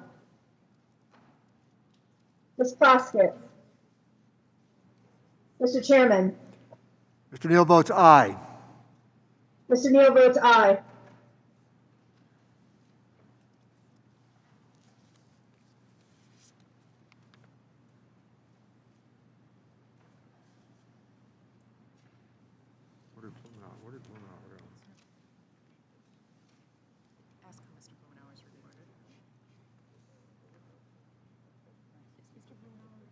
No. Mr. Chairman, I have 23 yeas and 18 noes. Suspend for a moment, please, with the clerk's roll call. Could I ask, how is Mr. Blumenauer recorded? Mr. Chairman, Mr. Blumenauer is not recorded. I can see Mr. Blumenauer on the call. Does he wish to be recorded? Yeah, I do. Blumenauer votes aye. Mr. Blumenauer votes Mr. aye. Mr. Blumenauer votes aye. And with that, Mr. Chairman, we have 24 yeas and 18 noes. 24 ayes and 18 noes. Yes, sir. The motion is agreed to and Subtitle A as amended is ordered transmitted to the House Committee on the Budget. Without objection, staff are authorized to make technical and conforming changes to the print, and members have 2 additional days to file with the committee clerk supplemental, additional, dissenting, or minority views.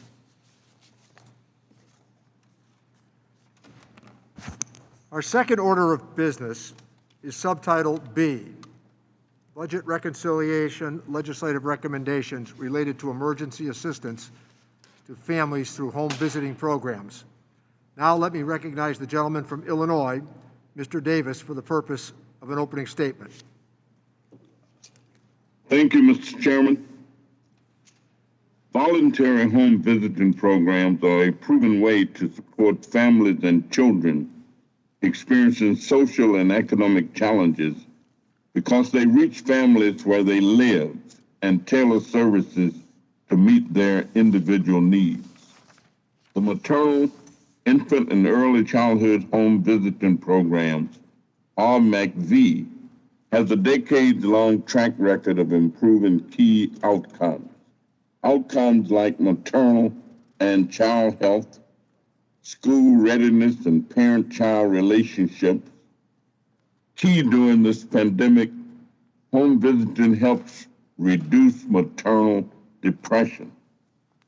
The families served by home visitors faced many challenges even before the pandemic, including deep poverty, lack of education, teen pregnancy, mental and physical health problems, substance abuse, or family violence.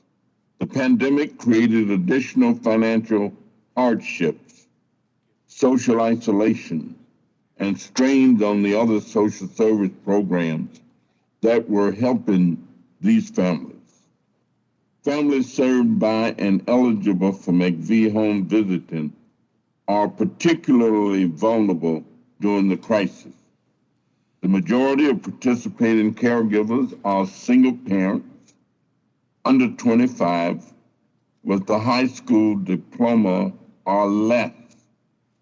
3 characteristics associated with job loss during COVID-19. Further, 30% of participants identify as being African American and 29% identify as Latinx, communities who experience greater health and employment risks from COVID-19. MACV funding levels only allow home visiting programs to serve a tiny fraction of the estimated 18 million eligible families. Nevertheless, home visitors have worked without pause during this pandemic, aiding families without any additional resources from Congress. They've found creative solutions to make virtual visits possible and helped families cope with the situation none of us have ever faced before. In Illinois, home visitors witnessed a dramatic increase in requests for basic needs, diapers, formula, food, and cleaning supplies. At one point, 20% of the families served by the Children's Center of Cicero Berwyn were sick, and home visitors met the emergency request for supplies and aid. The Children's Home and Aid Central Region helped a father find emergency funds for rent and basic necessities when the mother of their two girls under 2.5 struggled with mental health and substance abuse. This legislation would provide $150 million to our home visiting programs so that they could serve more families in need and also give them the tools needed to help families get through the pandemic. One of the great strengths of home visiting is the trusting relationship between visitors and parents.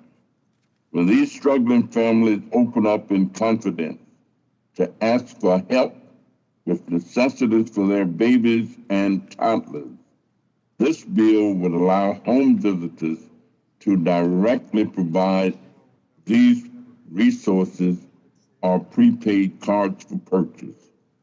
There are moms and dads and babies out there that desperately need our help. Home visitors already serve the most vulnerable families in rural, urban, and suburban communities across the nation.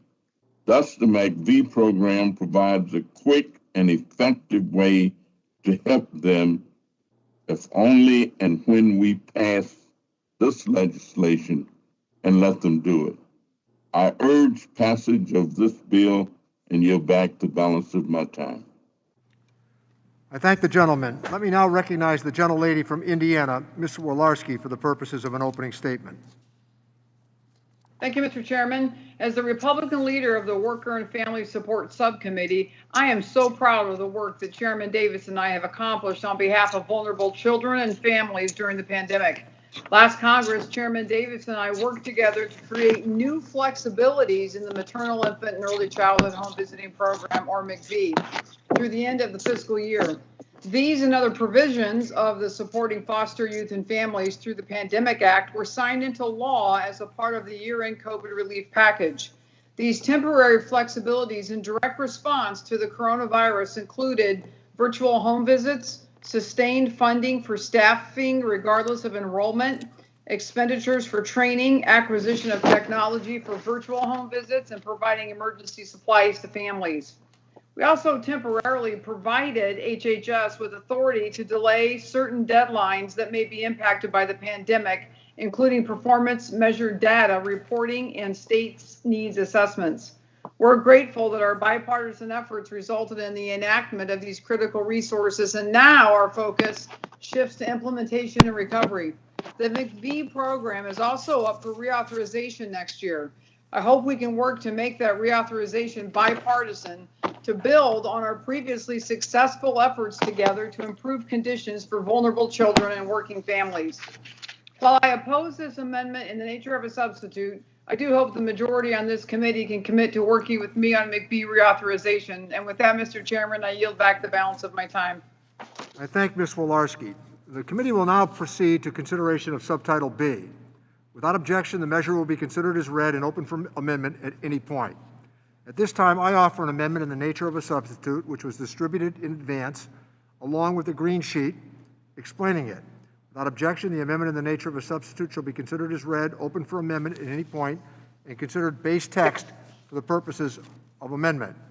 Now let me turn to Morna Miller, Staff Director for the Subcommittee on Worker and Family Support, to provide the technical description of the amendment in the nature of a substitute with an emphasis on changes made since introduction. I ask that members hold their questions until after her presentation. Morna, you're recognized. Thank you very much, Mr. Chairman. The committee print of Subtitle B, Emergency Assistance to Families Through Home Visiting Programs, would provide $150 million to the Maternal, Infant, and Early Childhood Home Visiting, or MICV program, authorized under I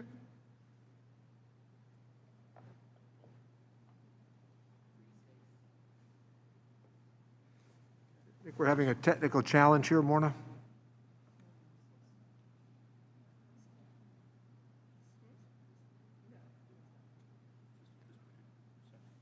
Can we try that again, please?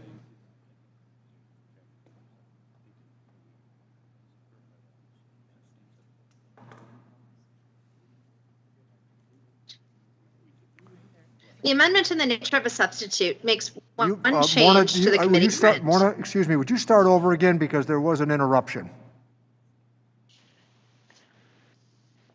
I apologize for that. That's not you. Go ahead.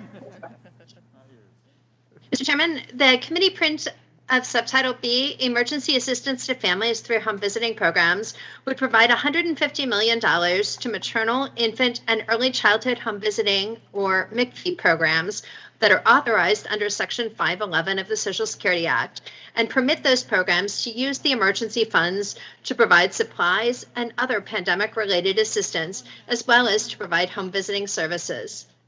MICV serves at-risk families across the country using service delivery models which have been demonstrated to improve outcomes for pregnant women, mothers, and children. The amendment in the nature of a substitute makes one change to the committee print. At the recommendation of the Health Resources and Services Administration, which administers MICV, the amendment in the nature of a substitute would modify language to clarify that the funding could be provided by modifying grants, contracts, or other agreements. That concludes my walkthrough. I would be happy to answer any technical questions that the members of the committee have about the amendment in the nature of a substitute. Thank you, Morna. Are there any questions about the amendment in the nature of a substitute? Mr. Chairman, I have a question. The gentlelady from Indiana is recognized. Ms. Wolarski. Thank you, Mr. Chairman. Morna, so this bill allows for those prepaid cards. My question is, does the legislation provide details on allowable expenses for these cards? And then my second follow-up question would be, how do these cards interface with SNAP? Could a recipient end up with two cards from two separate programs for these grocery cards?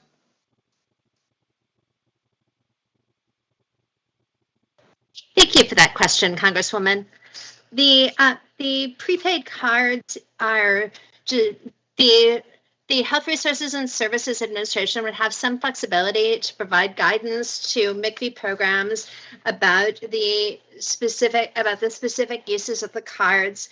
However, the legislation lists some specific types of uses, including groceries, diapers, and soap, and protective supplies for safety during the pandemic. So it's our expectation that HRSA would provide detailed guidance to home visiting programs, reflecting that emphasis on very basic emergency day-to-day supplies.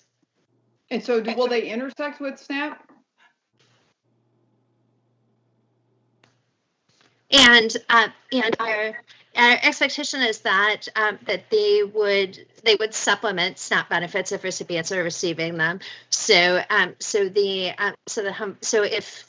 the home visiting recipients had access to SNAP and their SNAP benefits were sufficient to cover the amount of food that the household needed, then the home visitors would not provide them with grocery cards because they would know that the family had enough to eat. But if, for example, the family needed to purchase diapers or wipes or something that's not covered by SNAP, then the home visitor would be able to provide a prepaid card in order to cover those expenditures. Thank you, Mr. Chairman. Thank you, Ms. Wolarski. Are there any other questions about the amendment in the nature of a substitute? Does anyone wish to strike the last word? Gentleman from Nebraska, Mr. Smith, is again recognized. Yes, thank you, Mr. Chairman. Reflecting a little bit on the concerns raised by my colleague from Indiana, I want to associate myself. Just reflecting a little bit, when I chaired the subcommittee that we called Human Resources, that handled McVie, we worked very hard and very diligently in a bipartisan fashion to include both sides. And before I was even here, McVie was actually created under the President George W. Bush administration. And the issue has traditionally enjoyed very bipartisan, strong support. We didn't agree on all the details, but we did agree that it was worthy of our support, and we tried to get Democrats on board with a strong reauthorization when we were in the majority. I am simply disappointed that we cannot say that is happening right now. Thank you. I yield back. Thank the gentleman. Is there any other member who wishes to strike the last word?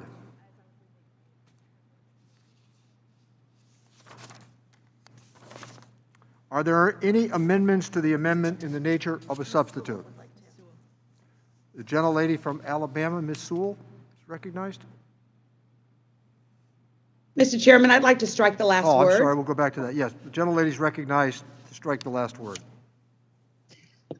Mr. Chairman, I just wanted to applaud Chairman Davis for this section of the bill. I think the McVie program has been very well received by both Democrats and Republican states, and has done a lot to ensure that we have healthy mommies and babies and children through these home visits.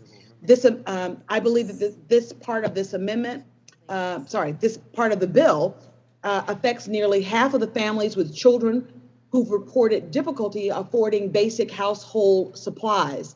The hardship rate is even higher for at-risk families served by home visiting programs, many of whom were struggling even before the pandemic. What the bill would do is common sense temporary provision to allow home visitors who, after all, are still trying to make their rounds, even in the midst of this pandemic, because of the much needed services, the evidence-based program that this is, to help their clients obtain basic necessities like diapers, like prepaid cards and other supplies. Home visitors, when they're with their clients and they're out of essential necessities, can get those supplies to them quickly. This is especially important because in some cases, leaving home is currently unsafe for new moms and young babies. In other cases, the families might not be able to afford the basics, and charities and other resources that home visitors would normally refer them to were overwhelmed or inaccessible. Ensuring direct assistance flexibility for the McVie program is critically important, especially in my home state of Alabama, when awardees from this program serve households where 72% are low income, 14.4% include a child with developmental delays or disabilities, and 11.8% of those families that are served report a history of child abuse or malnutrition. Decades of research have shown that evidence-based home visiting programs like Alabama's Home Instruction for Parents of Preschool Youngsters, HIPPY, and our Nurse Family Partnership and Parents as Teachers programs are highly successful. By giving this flexibility temporarily during this global pandemic, we are ensuring that necessities get to families that truly need them. I again ask my colleagues on both sides of the aisle to support this particular title of the bill. I think that the McVie program has enjoyed bipartisan support, and this temporary flexibility to allow home visitors to provide necessities to those homes that we know are in need would just go further in making sure that we crush the virus so that we can truly be able to get our economy back on track. Thank you, Mr. Chairman. I thank the gentlelady. Is there any other member that wishes to strike the last word? Hearing none, we will proceed to the amendments phase. Are there any amendments to the amendment in the nature of a substitute?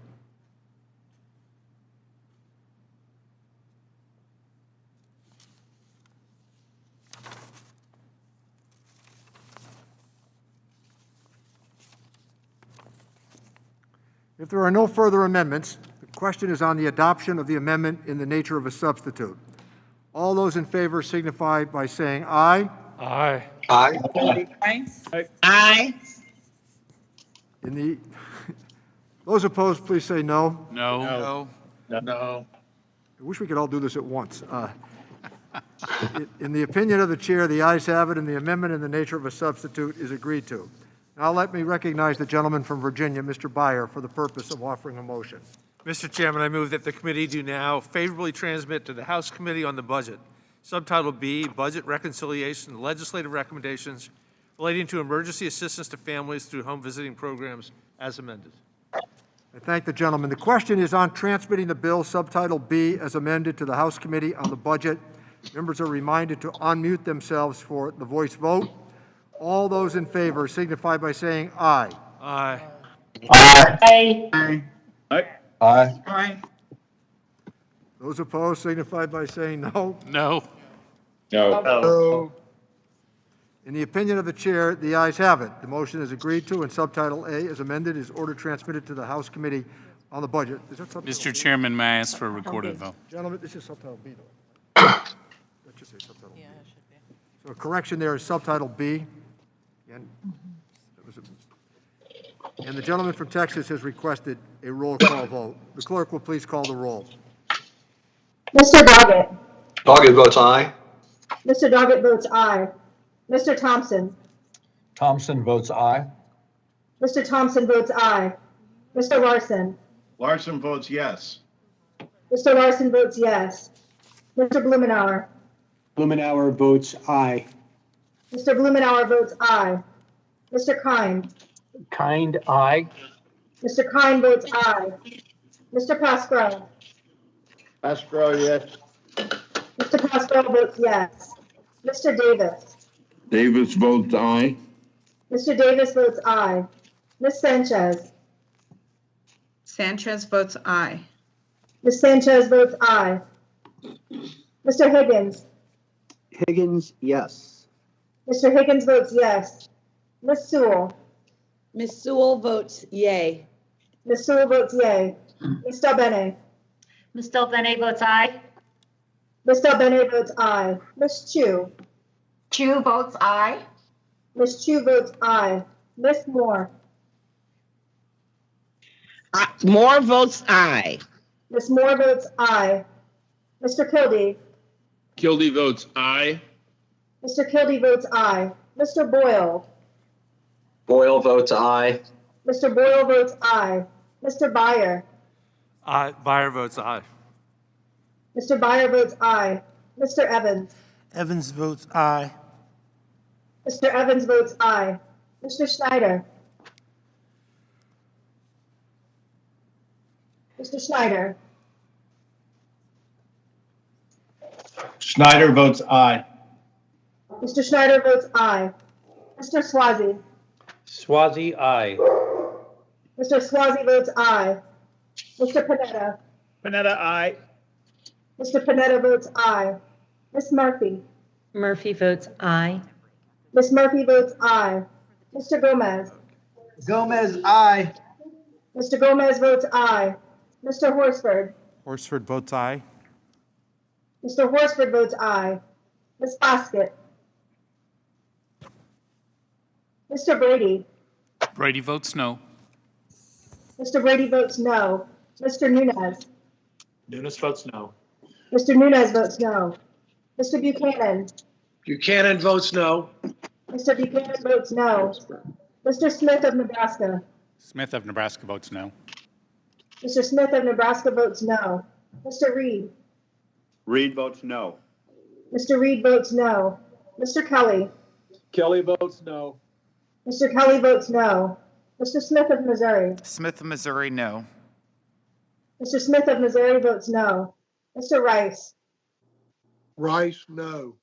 Mr. Rice votes no. Mr. Schweikert. Schweikert, no. Mr. Schweikert votes no. Ms. Walorski. Walorski, no. Ms. Walorski votes no. Mr. LaHood. LaHood is no. Mr. LaHood votes no. Dr. Wenstrup. Dr. Winter votes no. Dr. Winstrup votes no. Mr. Arrington. Arrington's a no. Mr. Arrington votes no. Dr. Ferguson. Ferguson votes no. Dr. Ferguson votes no. Mr. Estes. Estes votes no. Mr. Estes votes no. Mr. Smucker. Smucker, no. Mr. Smucker votes no. Mr. Hearn. Hearn votes no. Mr. Hearn votes no. Mrs. Miller. Miller votes no. Mrs. Miller votes no. Ms. Plaskett. Mr. Chairman.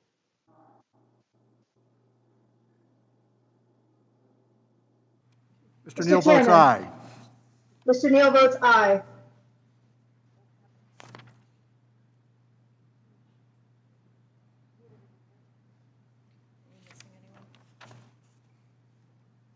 No, I think Schneider was counted. Yeah. The clerk will report the roll call. Mr. Chairman, I have 24 yeas and 18 noes. How many noes? 18 noes. There being 24 ayes and 18 noes, the motion is agreed to. Subtitle B, as amended, is ordered transmitted to the House Committee on the Budget.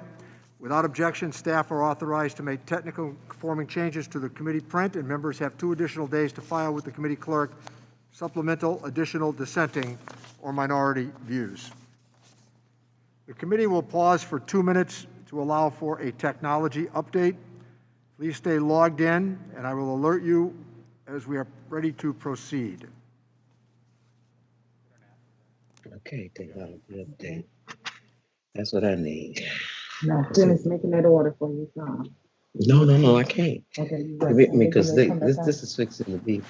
You're unmuted, Gwen. You probably should be muted because you're sharing